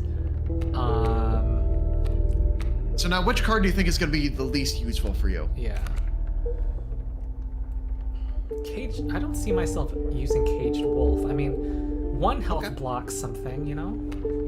And I can have bees. And it's also 2 blood. Cage Wolf costs 2 and has no attack. Yeah, Caged Wolf. Go away. Uncaged Menagerie achievement. What was that? You callously slaughtered the caged wolf. Don't try to make me feel bad. However, the Bone Lord was pleased for your sacrifice. Ooh, I get something. A minor boon of the Bone Lord. You will start each battle with 1 extra bone. Ooh. So now your 2 bone cards can be played turn 1. Squirrels sacrificed, now you have 2 bones. Nice. You shook off the viscera of the poor caged wolf. It's trying to tug at my heartstrings. Good thing I didn't sacrifice a cat. Also, that did things to the room. How was I supposed to know that? He said, "What was that?" And a thing made a noise. Interesting. And if you remember, in the room, there were a lot of things. And things do change in the room based on your actions in game. Nice. I'm telling you that so that you don't just keep on playing like a bunch of runs thinking you can't make progress. Yeah. Okay, bullfrog. That's why I'm here. I'm here to make sure you don't, like, need to, like, play 3 runs and then get the, like, dream hints from the game.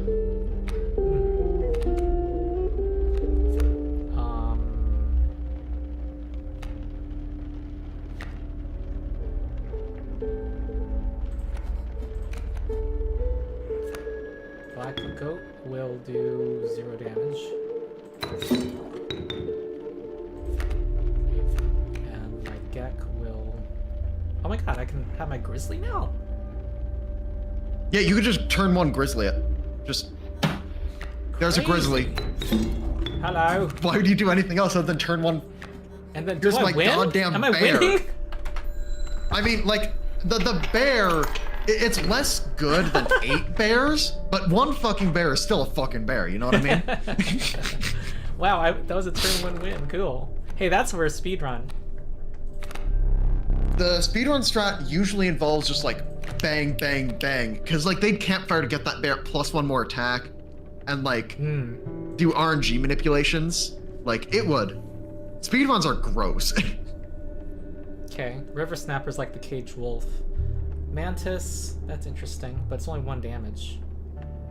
But you get to attack while...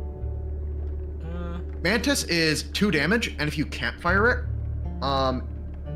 because it does damage twice, Oh, that's right? That's nice. And also, it's a sigil. You know what's Yeah. better than a mantis attacking twice? A fucking bear! Bear! Let's go! An unkillable mantis bear. I love Mantis. It's such a fun card. So are there other deck builders that have these kinds of mechanics that I'm looking at so far? Have I seen like all that makes Inscription, like the meat of what makes Inscription stand out yet? Nope. Okay. Inscription has more layers to get through. All right, I want my Mantis. I'm gonna go to this. Until the closing moment of the game, till credits roll, this game has more stuff to explore. Okay. I think I want my The deck builder Mantis. aspect, you are now kind of seeing what makes the deck builder aspect fun. Yeah. There's more to this game. Oh man, I have like very few things that do more damage. Maybe my wolf can be a Mantis. Wolf Mantis is a one-shot. That's 6 damage turn 1. Yeah. That sounds fun.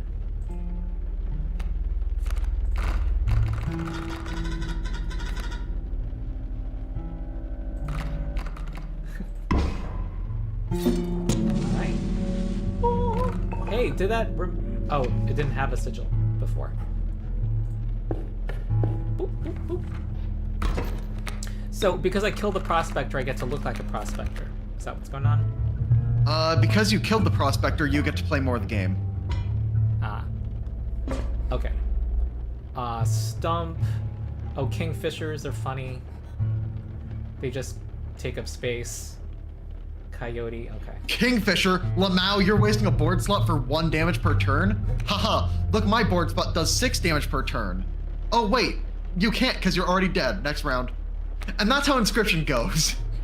So, it submerges, but my guardian... Wait. Your Guardian doesn't care, it'll just bop. It's 3 damage. They're only doing 2, you win the race.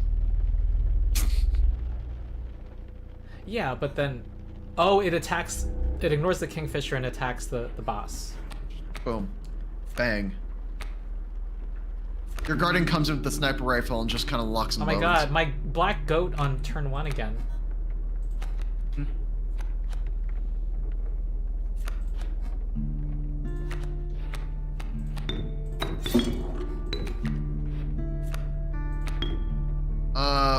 No. Gek does more damage. No, I don't need to play the goat yet. In theory, if you were to rip out one of your own teeth, you could turn 1 kill. Not that it matters.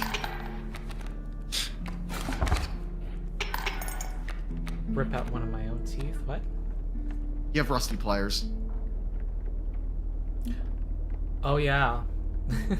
That feels like cheating right now.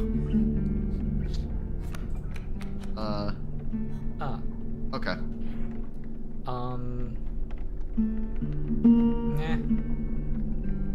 I guess. Just No way for you to get more damage from here. Just, attack the stump, maybe? I mean, yeah, you could drop the possum. It won't change the amount of overkill. Oh, I'm already winning? Oh. Yeah. You did 3 and then only 2 Forgot back. about And yeah. Okay, what does this space do? Pick card based on cost rather than the card. And then after it is Sigil Sacrifice. Interesting. That's a nice order of events. I like that. Alright. Now you flip over the cards.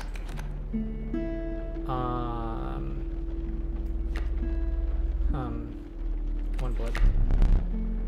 Eh. Bullfrog. Okay. But I already have a bullfrog, but I have to take it, right? Yeah, it's mandatory. It is not a May ability. You have to take it to continue. Okay. Well. Okay. So, Do you want to go explore the room while you, after this event? Sure. Ooh, I could put black goat on something. On my You Gat. could black goat something. You could black goat Gat. Oh. I think I like that. Though this is also... It's nice to have 2 ramp cards in the deck, though. Yeah, for consistency purposes. Because you want to build for consistency or for high roll. Yeah. Man, this skink has not been drawn once. I don't know. I have 2 bullfrogs, and I don't like that. Can I put that ability on something? You can put a bullfrog on the grizzly, have flying blocking grizzly because apparently that Flying killed you once.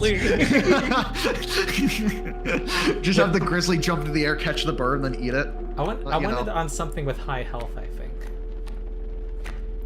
You could put it on your. I think I would put on the either grizzly. It's skink funny.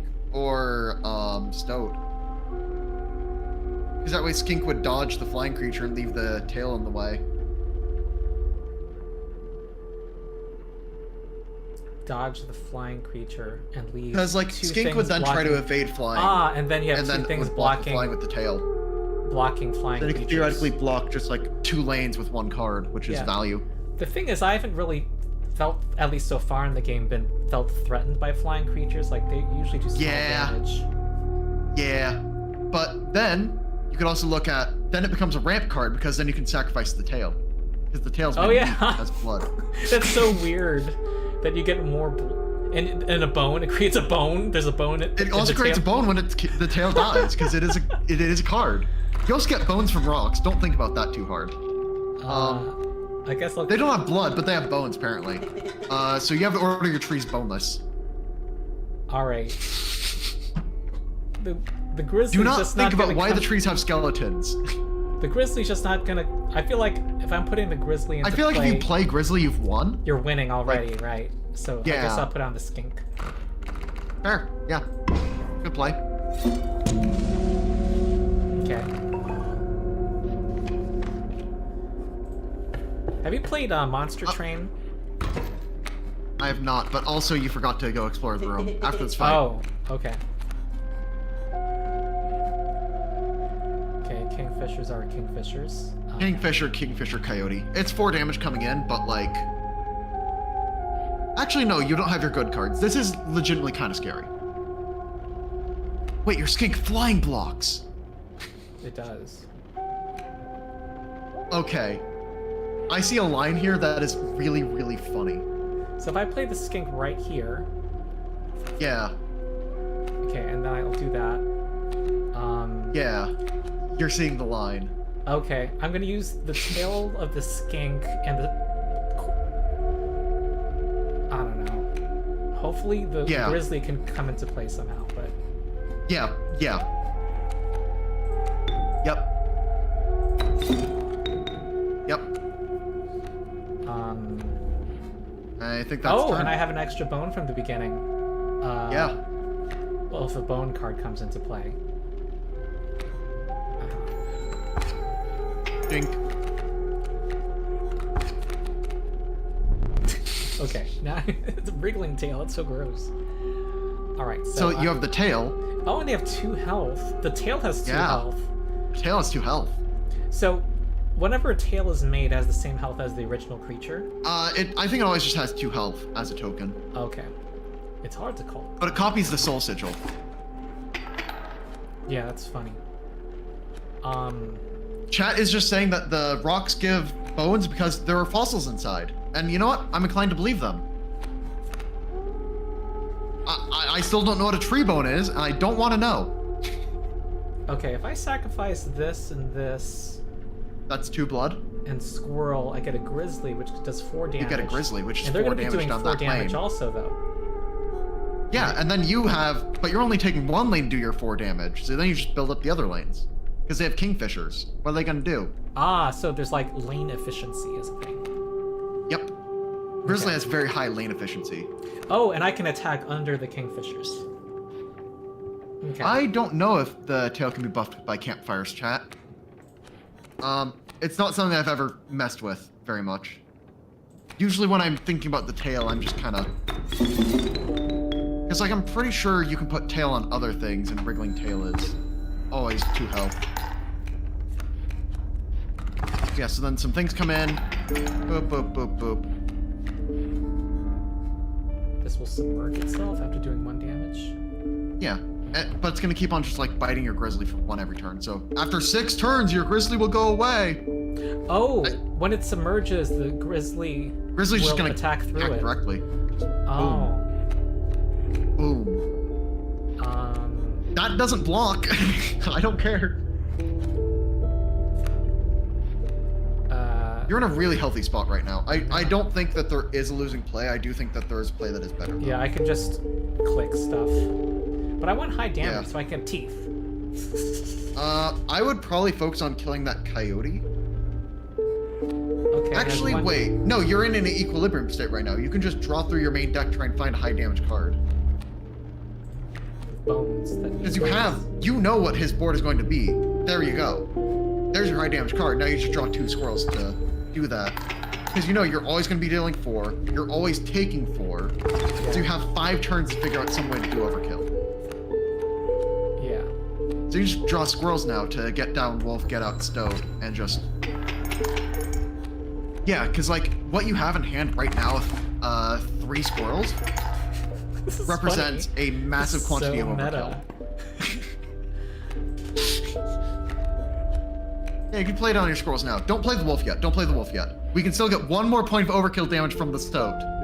With 1 more squirrel, so let's give it another round. No, not yet, not yet, not yet. Not yet, not yet. Get 1 more squirrel, trust. Okay. I think I see it. Because you play wolf in slot 3. You can attack over 2 waterborne guys, and still attacks in that left final open lane.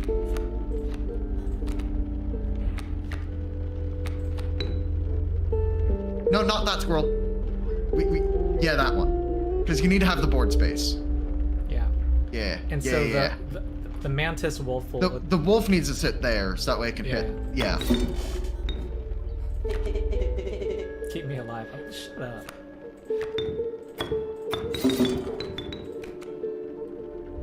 Although I think there is also a note to sacrifice the stoat just to remind him who's boss. And What? I just kill the stoat because he's annoying me. I think that's also a valid play. Overkill. And those are teeth Yep. that just fell into the bowl. Okay, now get up. Get up from the table. The wolf is free. You can see behind the bad guy. You're gonna need to walk over there. Yeah. Oh. Hello. Huh? I have a Now, wolf. where could the wolf go? You have a statue now.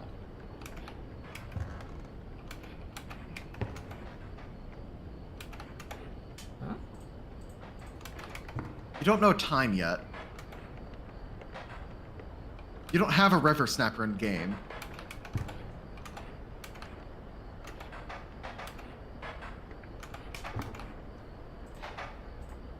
Here.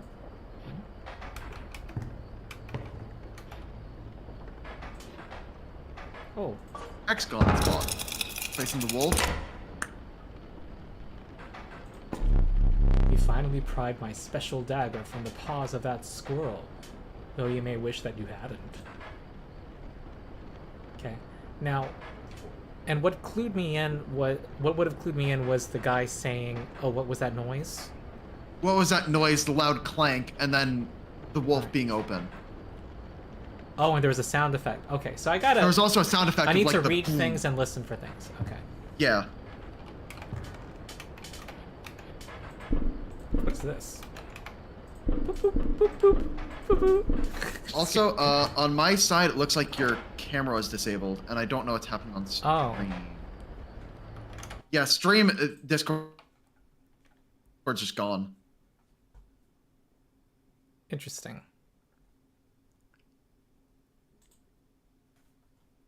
Okay. Discord misbehaving. Yep. And also, you stopped streaming on Discord, so I'm now. Okay, there we go. Well, my Discord is being Oh. in the process of being restored. All right, fair enough. Popping up the stream. Okay. All right, I'm just poking around because escape rooms are fun when you're not dying in them. You heard about those incidents? Whoa! This must be Yeah, you another can like change the way to time. use a number clue that I find. Yeah.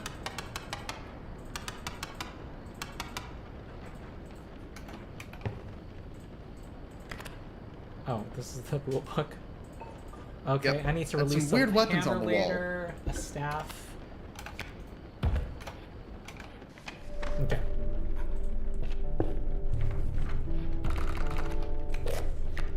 Beehive. Tricky Snapper vulture. and vulture.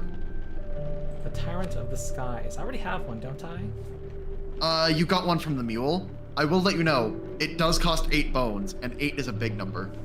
Yeah, it is. Because if you draw 1 card a but- turn, you're generating about 1 bone a turn. And I have to take a card now, right? You are mandated to take Okay, a card. I think I'll take the Beehive. I like Beehive as well, but probably not for the reason you do. I like I'm Beehive just for worried 2 about being reasons. able to play cards, and I don't like. That's one of high them. cost The other cards. reason is Beehive has a sigil. I can get rid of it easier. Because now sigil sacrifice, I can remove it. Oh, true. So having a You sigil can is clear it out a of your deck. Okay, Yeah. the crackling fire lit the starting faces of a group of survivors. We have not food, one said, but perhaps one of your creatures will join us and enhance its power. So, what does this increase its damage? increased damage by +1. So I have an I like the answer of something Guardian that because it's unkillable and it's so cheap. yeah, but I mean if you draw a Guardian, you win. I have an argument for Grizzly, and that is because 5 is an important number in this game. Okay.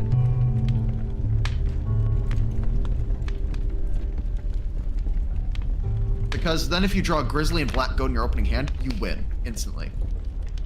If it's in my opening hand. Yeah, but Wait. like then If I'm able to play it in turn 1. yeah. But then doesn't that require circumstances? What about the wolf who can do 2 attacks? Who's already dealing 6? Yeah, isn't 8 a nice important number? I mean, 5 is And important it's because cheaper. your opponent spawns at 5 life. I know, but doesn't this mean more overkill? It would be more overkill. And sure, it's cheaper than Grizzly. it is. So what's And you're the probably argument winning for with Grizzly on the field. I mean, it's whatever you feel like doing. I'm just pointing out that 4 to 5 is a big jump in power. Oh, 1 to 2 that's is what- also a big that's- jump. That's the difference. Yeah, it's just that I don't know how. I guess I'm just underestimating how I'm able to play Grizzly in turn 1. Consumables, Black Goat, cards that generate several bodies. Okay. All right. Given I know less, I will Like- take the advice. I just think it's very cool to have 5 power Grizzly to just be able to punch in and get the turn 1 kills. Yeah. Because now you have 2 cards that if you draw turn 1, you just win. Okay, there's my... Oh, and I get the smoke. The mud tugged hard at your feet, forcing you to slow your pace. A rank odor caused your stomach to churn and your eyes to water. It was the rotting fish. A huge man approached. Okay. Go fish.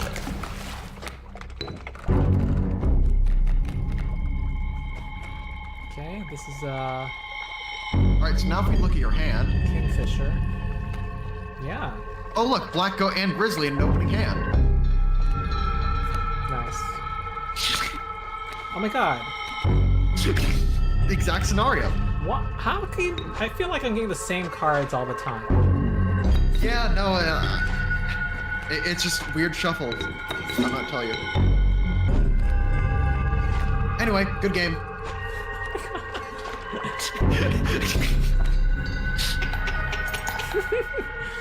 Maybe Man, we'll if I find out hadn't what followed your next time. advice, it would have been such a facepalm moment. No, like if you didn't follow my advice, you just played the ant and it would have been fine. Go fish.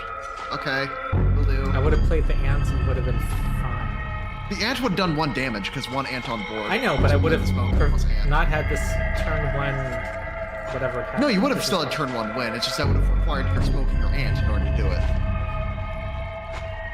And it would have had him put a second bait bucket on the field. Wait, I'm not... So Because your I had Grizzly would have done 4. because I had the black goat. You had the black goat, so you were able to squirrel, black goat, All right. grizzly. Then on the another tile, you could have gone smoke plus ant. And that would have been 5 too. This is just an obstacle, apparently. Yeah. Currently. I have a worker ant and smoke. Now I'm dealing with part 2 of this boss, right? Yep, now this is the actual part 2 of the boss. Okay. Working out sucks. I went for my deck. This is like too easy? I think it's too easy. Now you're drawing your good cards. Now you're getting the game's intended difficulty curve. This game is meant to not be that hard. Alright. Whoa. Great white, go fish. Great whites are normally scary. Not as scary when you have grizzly plus guardian on the board. Okay. Yeah, that's 4 damage right there. And whatever, it's 4 damage. Your grizzly lives and then to... overkills next turn. Like, whatever. Yeah, draw a squirrel just to plop down worker ant just for 1 more overkill. You know, whatever. Nothing matters anymore. He's dead. Already. Alright, so their thing is to create chum that turn into sharks once they're killed. Yeah. And so you kind of want to avoid killing the chum because it creates a shark. Yeah, but also it's very hard to avoid killing the chum. And he summons a chum per creature you had at the end of phase 1. Oh. But yeah, you just kind of drew your good cards, so. Okay. Boop. Need a light? Wow. Your reward. Beat the angler. Another rare card, I assume. Long elk. 4 bones. What is that? Moving and death touch. Oh, okay. Mole man. It Uh, flying blocks and moves. And does mole things. that's like a super guardian thing. Super mole. And Child 13. What does this do? It's the cat effect. But it also has some secret mechanic that I'm not telling you about very explicitly. Okay, so this is like putting more blood on the field. Yeah. And I guess it's nice because I don't see myself starving for space on my side, I suppose. Oh, also something really funny about the Unkillable Sigil. You know how you have a 1 blood card that comes back to your hand upon death? Yeah? You could use Child 13 to cast Guardian, and then use Guardian Child 13 to cast a Wolf, and then use Child 13 to cast out Guardian again. Cast out Wolf? Or any other 2 blood card. So if you have Guardian and Child 13, Guardian is now free because it costs 1 blood, and you can just use Child 13 for it. So therefore, you can then have 2 buddies on board that don't go away when sacrificed.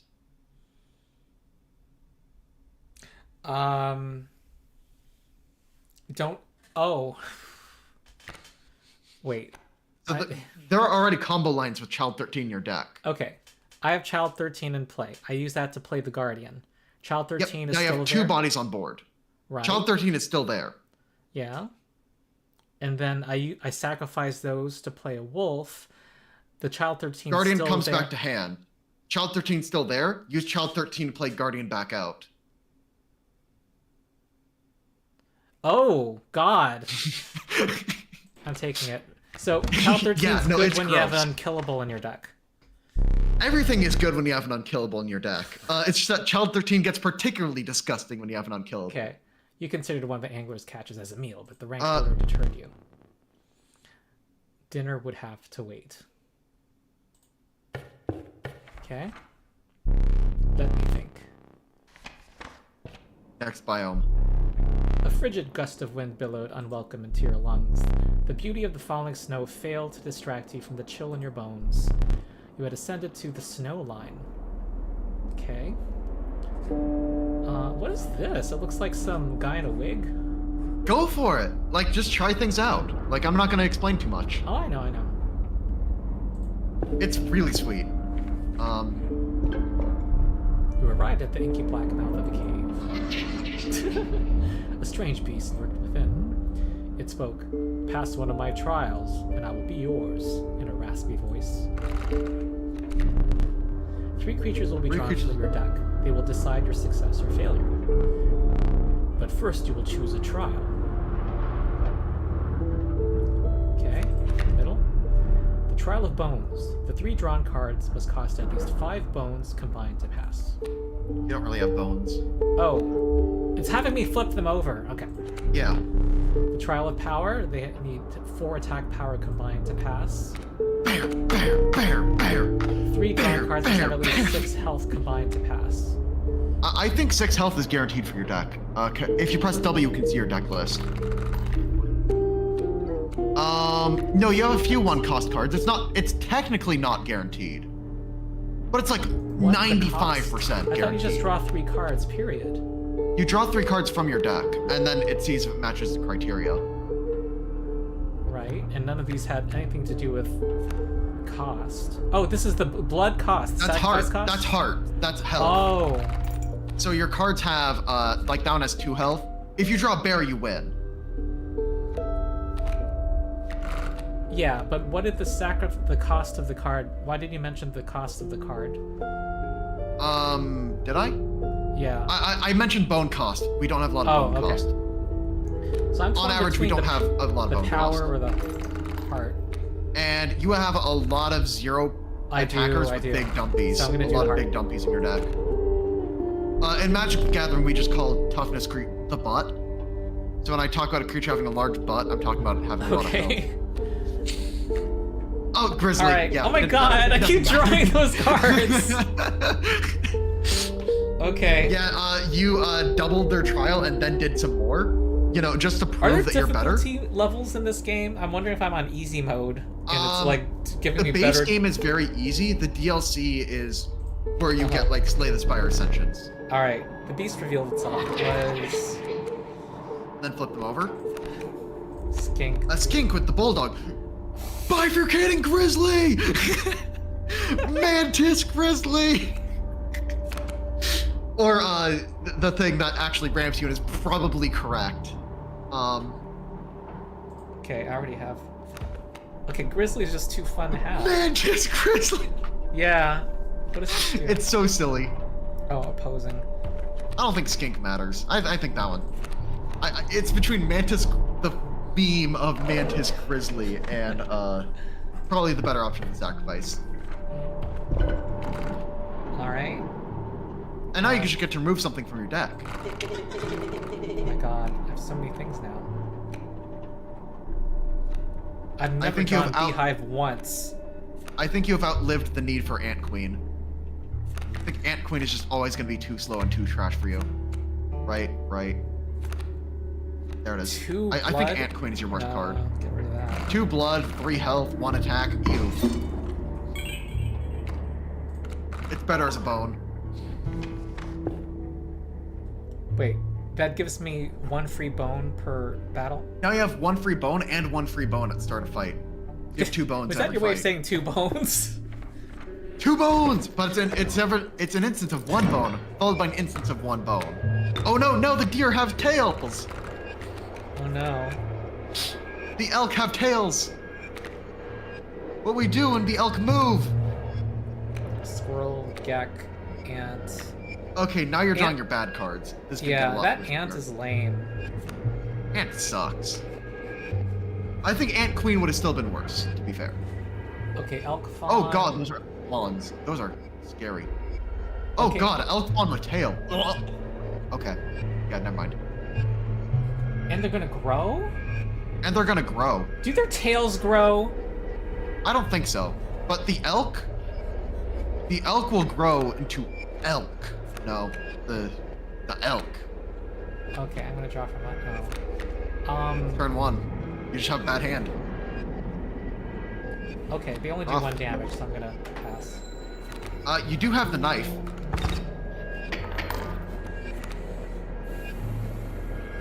but they're just gonna... Bleh. Elk. This is 2 damage. Also at the start of his turn, both the elks will evolve. The elk. Uh-huh. The elk fawn are gonna evolve. They're gonna level up.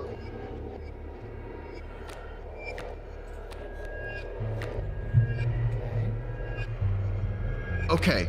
If you get the squirrel in a jar, you get the bifurcating grizzly. Squirrel in a jar? You see in your consumables, you have squirrel in a jar. I see.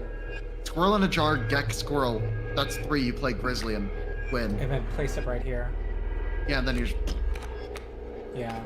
Because Nuke you're 'em. seeing this is a tough fight, so I should use a consumable.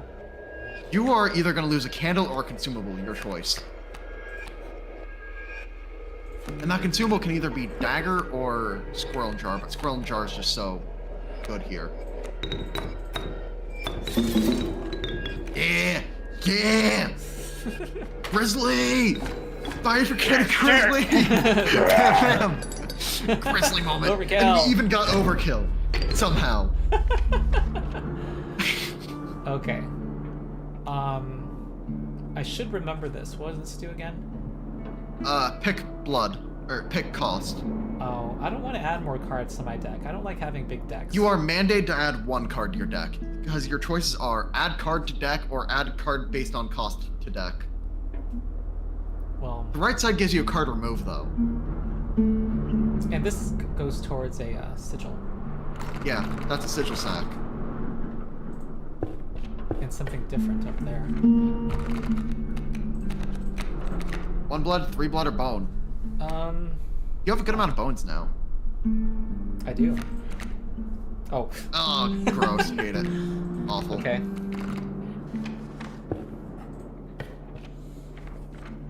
Okay. Okay, you know what's better than a bifurcating grizzly? Oh, no, wait. The grizzly's already has a soul. You can't give it flying. We can give our 5 attack grizzly flying! Fly over and grizzle him. That would be I loved it cool. when the grizzly man said it's grizzling time. But I like having black... Oh, I would sacrifice the black goat. You put black goat on child 13. That's an option. Oh my god. Like a Giga You're acceleration telling me card. all of these, like, things really quickly. But, you know, I'm alright winning on my first... Yeah. With... Because, like... Yeah. Yeah, let's do the black goat.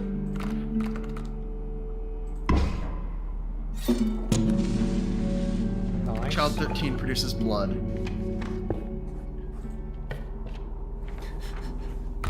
This is so wrong. Those were bones? Those 2 cards at the beginning? 2 bones.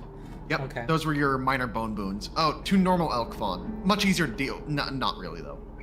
They don't have tails, but... Elk fawn will... 1 will go to left far edge. Elk fawn 2 will go to right far edge.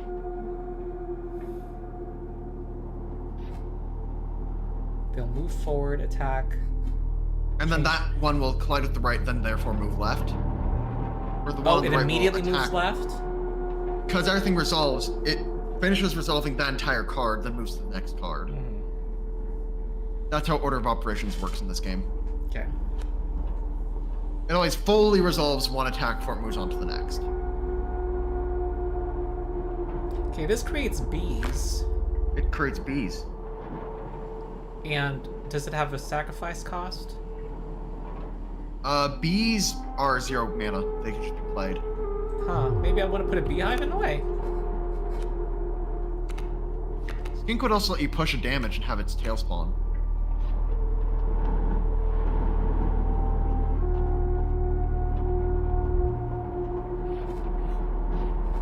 How would that go? What? So, if you play Skink down column 2, it'll be attacked by the first elk fawn, run to the right, block the second, so you end up blocking both. Yeah. But it would die, right? It doesn't lose health when separating from its tail. Does anything take damage? The tail takes 1 damage, skink takes 1 damage. Both live at 1. Setting up with 2 sacrifices for next round. Wait, you just said it doesn't take damage, and now you're saying it does take damage. So what would happen is skink on column 2. Yeah. If we number columns from bell to the right, 1, 2, 3, 4. Yep. Skink in column 2. Skink is about to get attacked, runs to column 3. Elk fawn attacks tail. Tail takes 1 damage. Tail lives. Okay. Then skink on the right takes 1 damage because on it that can't, later phase of the combat. because it can't move again. Yeah. I'll do it just to see it happen. Yeah, and this is like part of the understanding for skink is. Yeah, that's the way to play it. Yeah. Yeah, because it's a lot of thought of where is this thing going to run. This is actually a pretty complicated board state because elk fawn is a naturally complex card. Yeah, it does that, which is what makes them so annoying. And then they're gonna upgrade to full elks, we can't kill them. Beehive, bullfrog. I think there's an argument for a draw from main deck. Yeah, there's just things I can sacrifice, so. Yeah. Grizzly, it's still too expensive. Really? Can't I sacrifice these things? 2. Oh, right. Okay, well, planning for the future. You could burn a consumable. How much damage does knife do? Can you right-click it?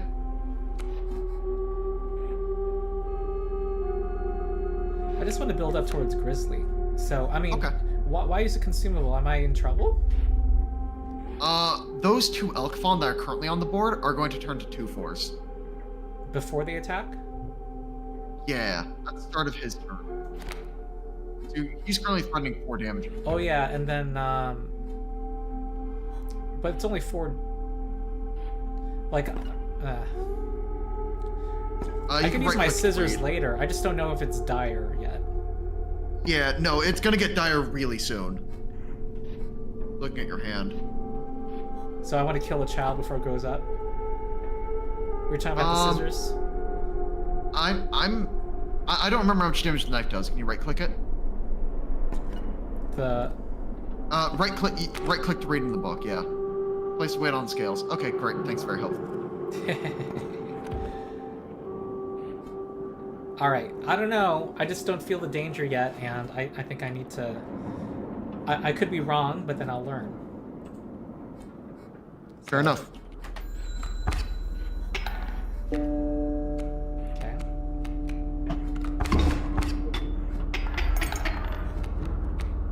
Okay. Damn, these things are hard to track. All right. Okay. So this You're just gonna have a board full of 4 elk coming at you. My God. And now you're at a point where you can't recover. Oh, I didn't know my thing would die. So yeah, my guy dies. That gives me less. It gives me bones. Oh, interesting. So you need to keep things on the board in order to build up your sacrifice. Yep, and you could have in theory sacrificed skink to replace with beehive to then get a bee to then be able to. Whoa, you talk too fast. What? You could have in theory killed the skink that was going to die anyway, replaced it with beehive. Beehive would then take 1 point of damage. I was thinking of doing that. I was like, why can't I just place my beehive right now? Yeah, no, I just wasn't gonna. Oh, but then what I was thinking to myself was it was just gonna create another bee, and that was gonna cost something, and I really wanted to get my grizzly on the board, but then. Bees cost 0. Oh. Okay. And they can Beehive is actually a pretty too. decent card. Yeah. And then the hive itself has blood somehow. Don't think about it. Okay. Well, I guess I kill an elk now with the scissors. Maybe. Or maybe you sacrifice a candle instead of a scissors, because I'm not convinced scissors is enough here. How many candles That bad. do I have? 2. You still have both candles. They refill after every boss fight. I'm trying to see how I look at them for the future. When you're not in draw card mode, you can then look at it when you look at your items. Oh. You have 2 candles though. Like, you have not died. Okay, so I'm probably gonna lose this fight, and then Maybe I want to place my beehive now. You need to draw a card first, I'm pretty sure. Yeah.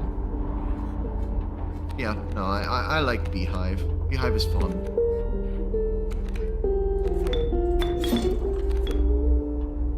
Okay. Oh. Elk, and then you die. Oh, well, you're not technically... Oh, no, you are. Yeah. Okay. How disappointing. Oh. I don't have to do that fight? No, you just lose the candle and move on. Oh. Was there any awards I missed out on? Oh, No, teeth. fights don't give rewards. They just are things you need to deal with. Okay. The rewards are the other 2 spots on the map behind the fight. Because there's always a thing that adds cards to your deck, which this is. Mm-hmm. This is an add cards to your deck thing. Wait. And then there's a special event. It's not telling me how First one's many free. teeth I have. Click on the dialogue. Click on the dialogue, Ron. And then you can click on the teeth on the far left. And then it arranges them so you can count easier. Oh my god. I got a lot And of you teeth. You can hover over a pelt and it'll show you what teeth you'd use to buy it. So like that's about half your teeth. Cool. I say go ahead and buy a golden pelt. Like, you have a lot of teeth. You can buy a second golden pelt even. Yeah. And these are free. I just put them down, right? Yeah. And they do they can't be turn sacrificed. into, can they be sacrificed? No, they can't. But do they turn into bones? You see the now? border. You do. Oh, cool.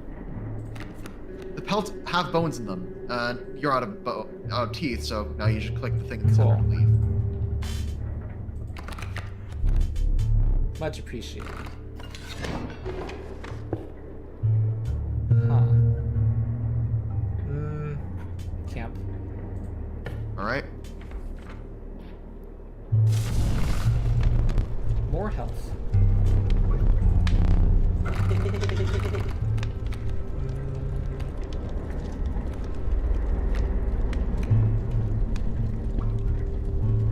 Huh. Child 13, maybe? Beehive? I feel like I haven't drawn my... Oh, I have drawn my deck a few times.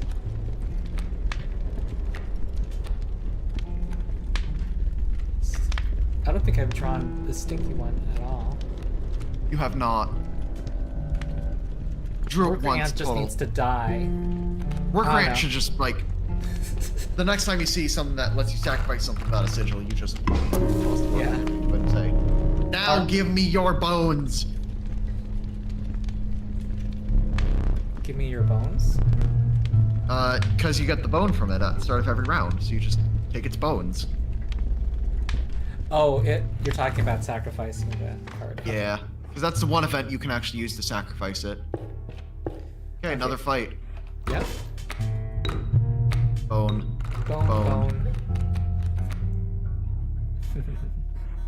Hey, you have 2 bones. Ooh, moose buck and mole man. Gross. Okay, this... Okay, it moves to the right, but it doesn't move that way because that's the edge, right? It will turn around then push. Oh, it immediately turns around. Okay, and it moves what's next to it. Okay. Mole Man has high health but no attack, just Guardian. Moose Buck sucks, someone needs to die. Okay, Beehive. I guess I put the golden pelt in front of it. Golden pelt does save you 3 health. Like that's a card in your deck for now. And okay, the mole man will not provoke the beehive. All right, I'll put in a possum here. I just don't think I'll have anything that uses bones. Yeah. That vulture uses a lot of bones, so it's not gonna come into play. That's gonna be a thing you think about way, way later. And also, if you consider, a possum is going to give you a bone back when it dies. So it really only costs 1 bone in the grand scheme of things. Yeah. Okay. Mole. Alright. These things are just gonna dodge around a lot. And then the elk are going to keep on spawning on top of you and doing their weird elk things. I don't like elk. Yeah. Everybody playing Magic circa Modern Horizons 1 Throne of Eldraine. There was a planeswalker at the time that just turned everything into elks, and it was awful. Ruined the entire game, basically. It just generated food and elks, and that was all it ever did. Chat can give me some +1s if they know what I'm talking about. My brain's hurting, Sean. Alright. So... I don't know. I'm afraid. I don't like this moose bug. It has too much health. And does too much damage. You do have consumables. I do. I have the scissors. I want it to die. I want to kill it. You have scissors and you have knife. Special ceremonial knife. Worker ant. Grr.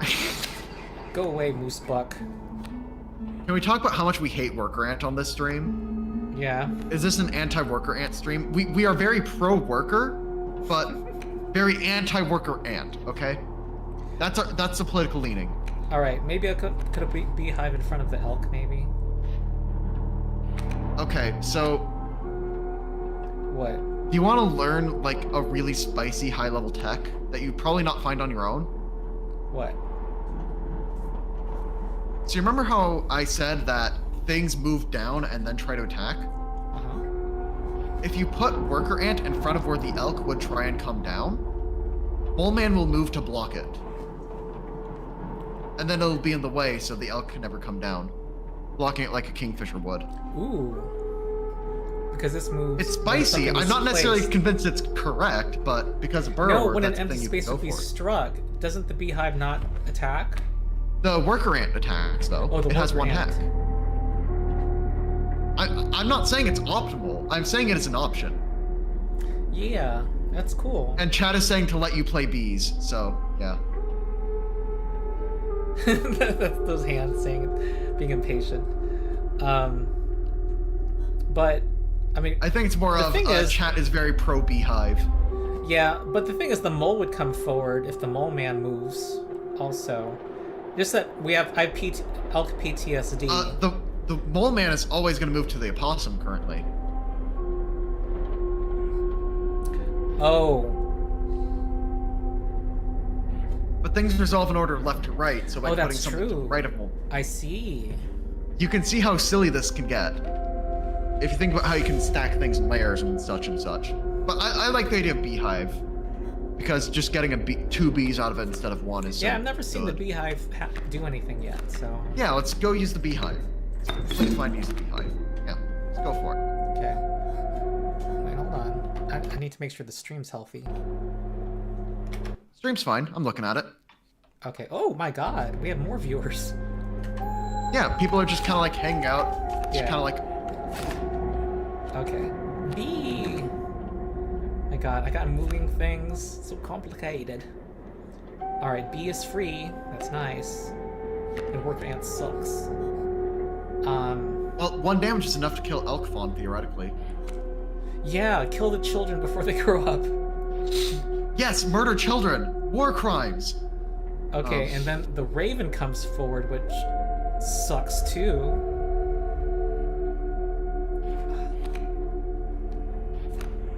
But then these things aren't doing any damage, so... Yeah, so then you're just... It's very hard to race when the opponent has 9 block health left. Okay, stop, draw a card. I want something nice to come up. Okay, wolf. Yo! It's the Mantis Wolf! Mantis Wolf, save us!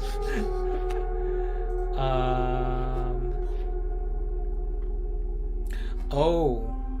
So if I place the Mantis Wolf right here, it's going to do 8 damage? It's only going to do... No, it's only going to do 3, because it only has 1 lane to attack down then. Oh, the other one's wasted. Yeah. And wouldn't the mole man go in front right away? Mole man would go in front there. So I want to kill the child, though. you can kill the child with the wolf by placing it where the beehive currently is. Yeah, that's true. Then the wolf sends 1 to normal mole, 1 into elk claw. And I still have my bee. And so bee could be used as sacrifice fodder if you want to. That's true. Because, well... Because? I'll see myself out. Why kill the bee now? I mean, the opossum is just existing. Fair. Bee might have more value later. You have a good point. Oh, so I have to... Maybe the beehive... This thing is happening. I don't like that raven. Maybe I should pay more attention to that and put my wolf right here. Yeah. Okay, I think I want the wolf here, definitely. And, Okay. But what will I spend? I will spend... You'll spend either the bee beehive, or the possum.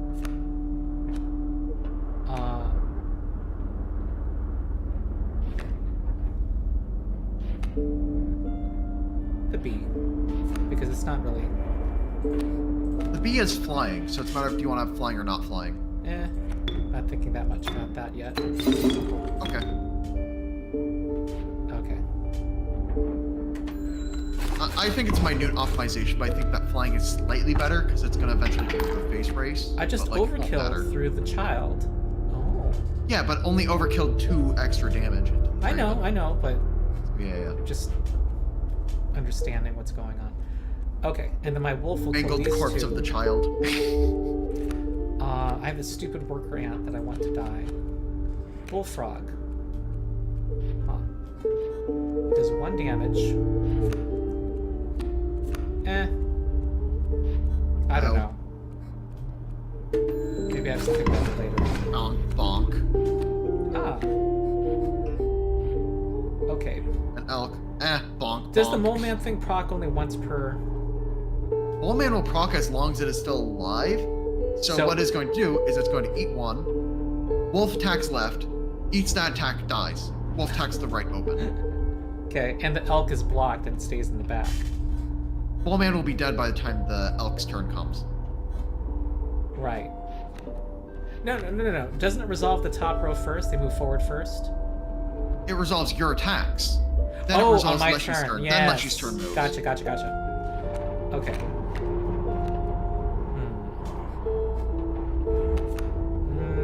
I guess I want the squirrel. Maybe? Okay. And Yep. her bullfrog? Just get some more damage going. It's whatever you want to do. I would say whatever you play, place it to the right, so that happens after Mole Man. Or it happens after Wolf.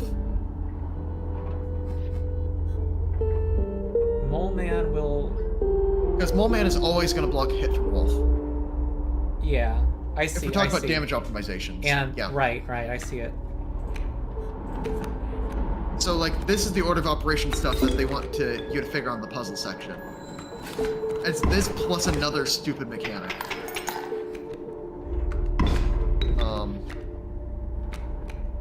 I think that the highest value... Oh, gross. Elk is blocking one of your wolf strikes. Ew. That's unfun. It's anti-fun, actually. I think it's bad GMing to have it block a wolf strike. So strange. Why can't I remember his name? I believe I lost some of my memory in the flash. Okay, this needs bones. That's good. So at least if I place it here, it's going to be killed by the wolf. Yeah.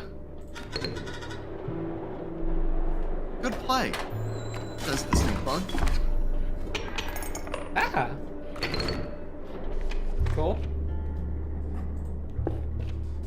New card. Warren. This creates rabbits. Rabbits are 0 cost. Good. Grizzly! Yeah. Ooh, I can have Kingfisher. my own Gross. kingfisher. Why would I want one? Exactly! It doesn't block. It does 1 damage guaranteed, but that Warren doesn't... is +1 mana. It's just +1.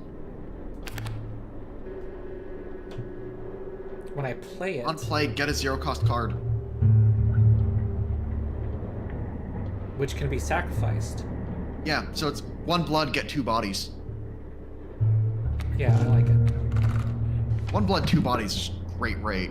Oh, and then there's the sacrifice thing, or you can refill consumables. You are missing 2 consumables. Well, any good sacrifices? Warren is a great sacrifice. Throwing Warren on, like, any of your low-costers. Like, throwing Warren on Possum, because Possum can always be played turn 1 for 0 mana. And you always are guaranteed a squirrel in your hand. That's enough to play a Grizzly. That generates an extra black goat. Does. Possum is just a vanilla creature that costs 2 bones. Oh, 2 bones. Yeah. Because you always start with 2 bones. Right. That would just make Possum generate 2 mana, which is enough to play it. Isn't this better, a Grizzly turn 1. It's a better card, which means you're less likely to want to sacrifice it for a Grizzly turn 1. I'm thinking about minimizing your low roll. Well, I see. Because consistency and all that. It's like in Belatra, how you can build for your 4 of a kind, or you can build for your 2 pair. To not die. Yeah. Did you see the maker now for a of fight the CEO of? Oh, wait, hold on. A man stood before you. A man you recognized immediately. It was the Trapper. You reached out to examine his wares, but he stopped you. Sorry, but today you will supply the pelts.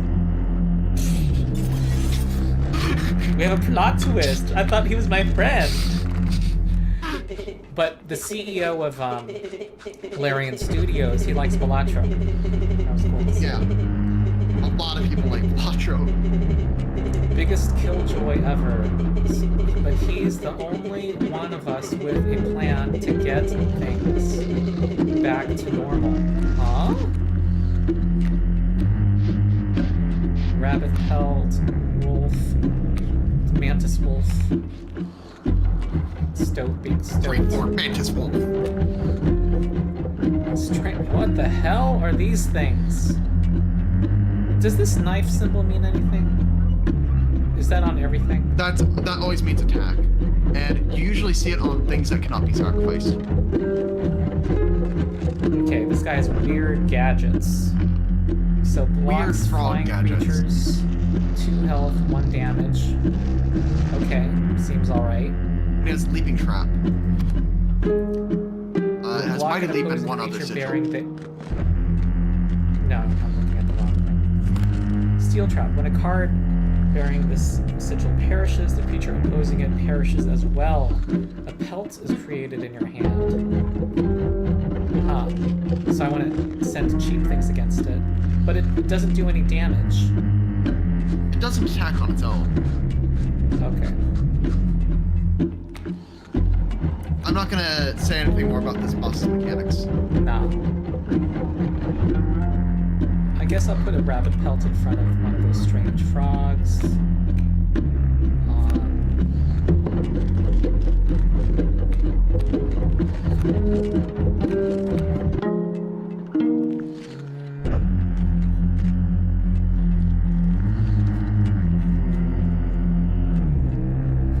I want to put my forking thing here.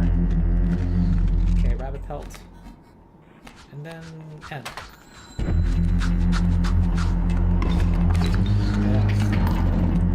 Eat me with damage.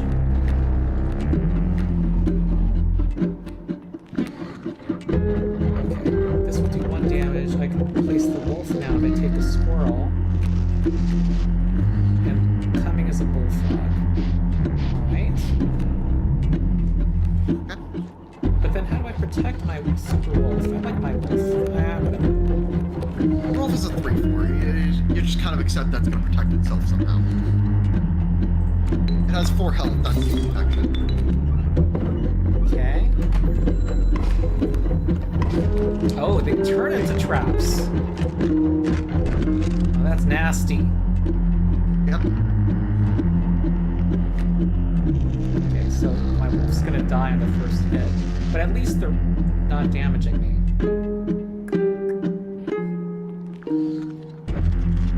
Huh, so I need to send shit to them. Like, I want to have lots of bees or something.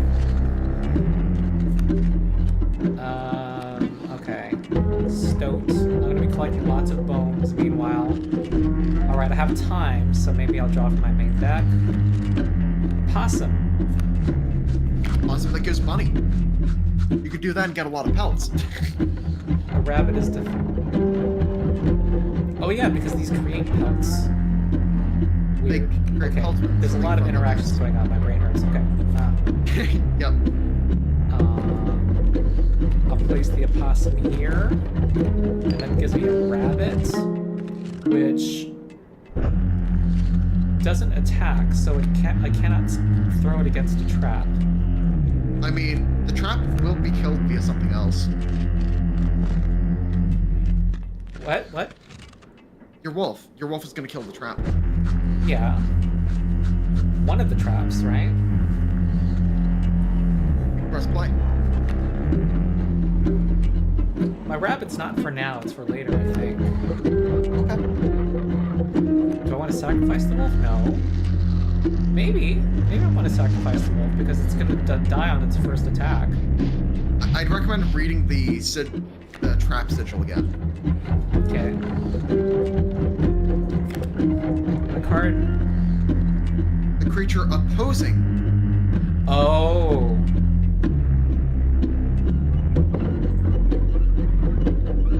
I think that's level of accuracy you're okay with.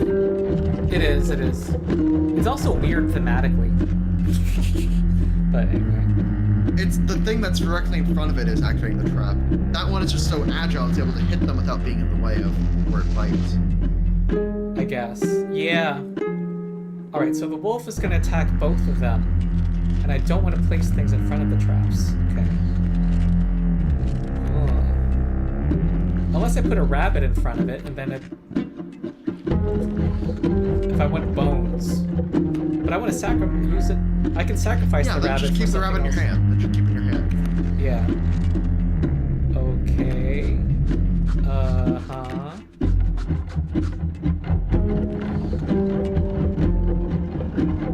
Okay. I'm done.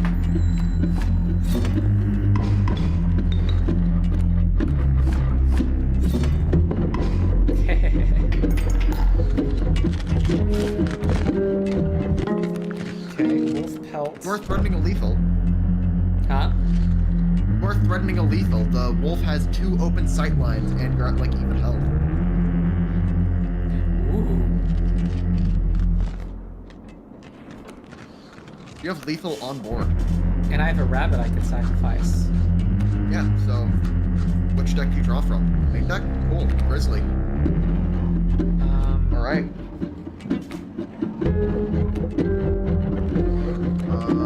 Yeah. I can't play the be. Grizzly yet. Yeah, but I mean, like, he's dead. Let's see what phase 2 is. Oh, yeah, yeah. I'm just talking about right now. Yeah. This guy will come forward. I guess I'll put a pelt in front of the wolf. I mean, bosses usually clear their back row when phase happens.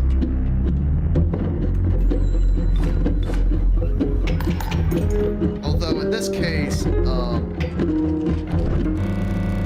yeah, you might have gone a little. Oh no! Is it doing the thing? What?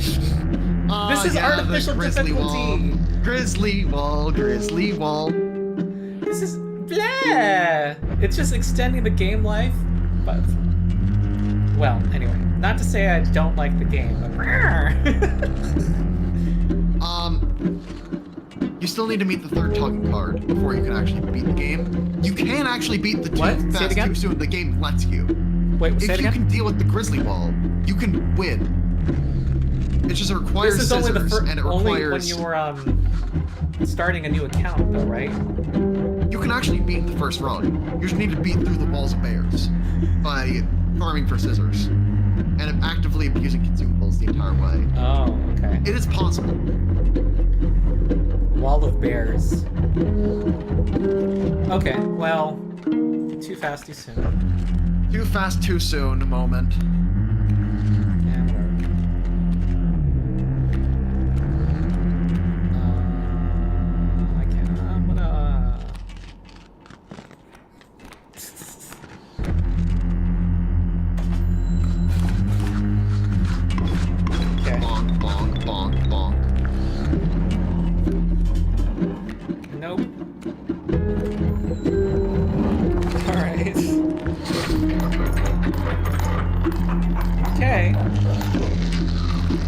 So, what do you call those? Am I on the third map? I went up to the third map. That was the third map. Okay. This is all still Act 1 of the game, though. Gotcha. Oh my god. This game has 3 major sections.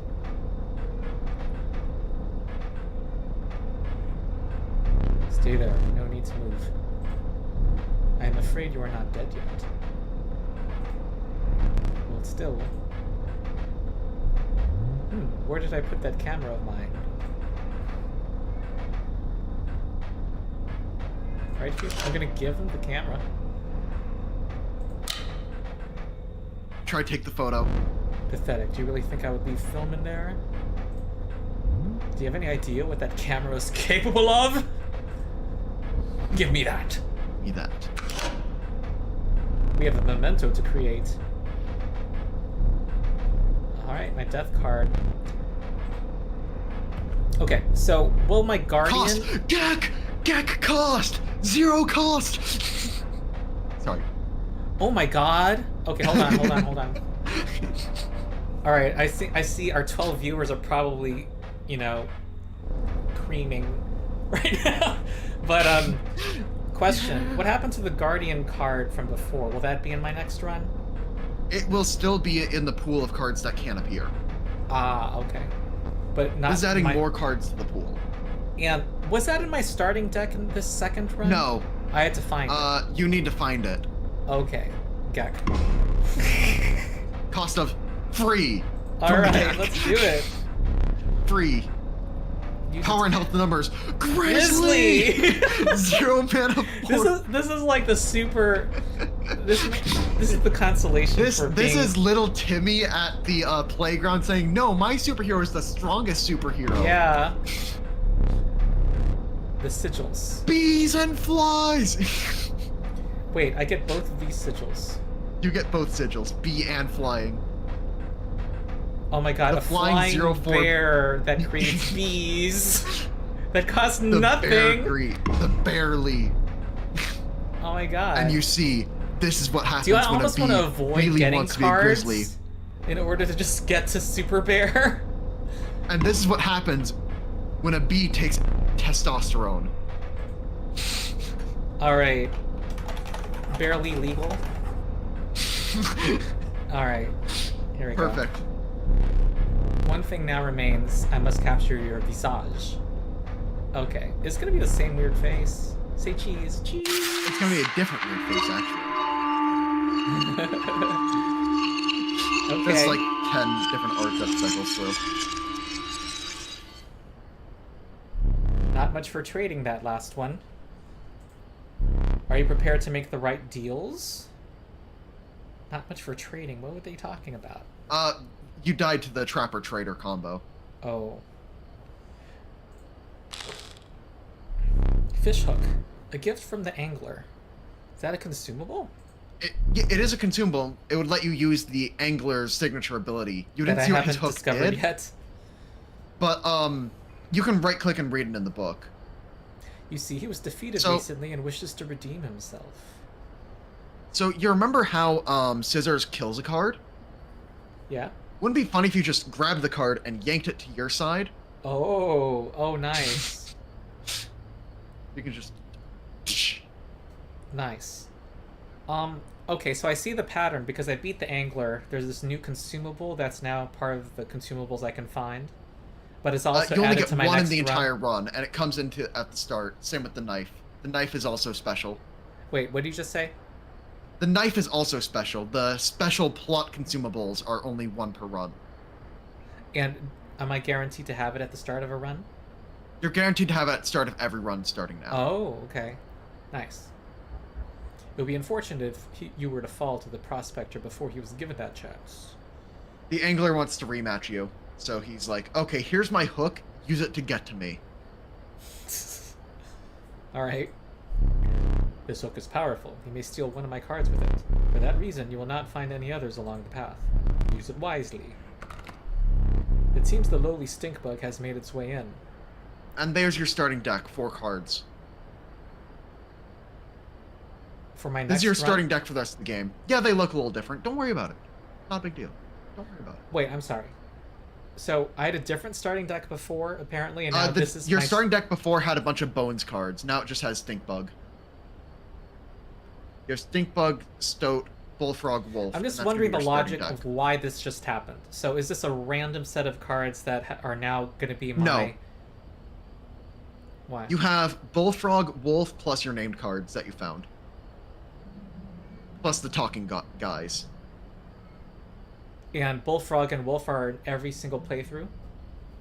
Yeah. Oh, okay. This is just your starting deck. Alright. Okay, so the people who've been talking now join my starting deck. Okay. But it is dealt, so it stands. And would it be this way every playthrough? It would be these specific cards? Yes. It'd be those 4. Yep. Cool. Yeah. Okay, so... And then press S and go back to the map. Alright, so this is the next run. Okay. And alright, this is now cool. you should be able to do the stuff with that puzzle. Like, now the game is fully opened up. You won't have any more, you got too far, we're angry at you. Oh, okay. Will there be more of that in Acts 2? No. Oh, okay. Act 2 and 3 don't have stuff like that going on. Wow, we got 14 viewers, you guys. All right, so folks, I will continue Inscription. And I just don't know when that will be. And so subscribe to this channel so you can get notified. Also on the Discord, join the... I don't know which role. No, just this, I'm not sure which role I'll use to announce this yet. We have to consolidate some roles still. We have to consolidate some of the ping roles. Like, I think that Ronald knows, and... Yeah, I don't know if, like, it looked like a good number of people chose that role, but I'm not sure a lot of them want to know about every time I play a video game. Yeah. Rules Lawyer News, I'm definitely going to put out announcements about new Rules Lawyer videos. Yeah. But and then I think I can just make a new message for get pinged for every minor event that Ron does. Yeah. I also think and that can be the yeah, maybe like we'll come up with something. But I think my next stream might be actually a combo where I don't think we need to play much of one of these other games, XCOM or FTL. But I'd like to do that, start with that, and then I can maybe finish Act 1. Maybe. As like, you're very close to beating Act 1. You're maybe like 1 or 2 good runs away from doing it. Okay. And all right. The runs keep on getting easier because you keep on getting more bullshit from the game. Ah, okay. He and I will figure out... Okay. To what degree we'll be reacting, to what degree we'll be debating. Yeah. The thing for me is I plan to do an edited video soon after that. It's more an evaluation. I think reactors kind of want to see us be like... I think that... They're not looking for me, the reacting responses. is... Wait, does this mechanic work like... And then I have to read the rule like 5 times as I'm referencing other things, and it's very messy. Okay, how about it's also stressful for me to do that. I've done it a few times now. I don't enjoy it. But then I go, it's going to be fresh to me. Okay, you can be the blind one. I'm fine with that. Yeah, let's do that. So that'll be Monday. And then I'll be pointing out the class charts and go, oh, look, legendary armor. There are only 2 other classes that get that. Okay, so on Monday on the main channel, Sean and I will do. Well, also, I'm not sure if the stream's on.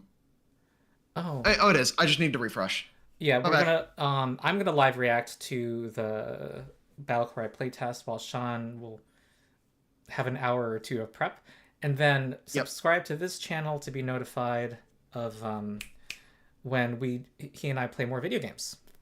Yep. So that's it. Okay, good. Thanks, Sean. All right.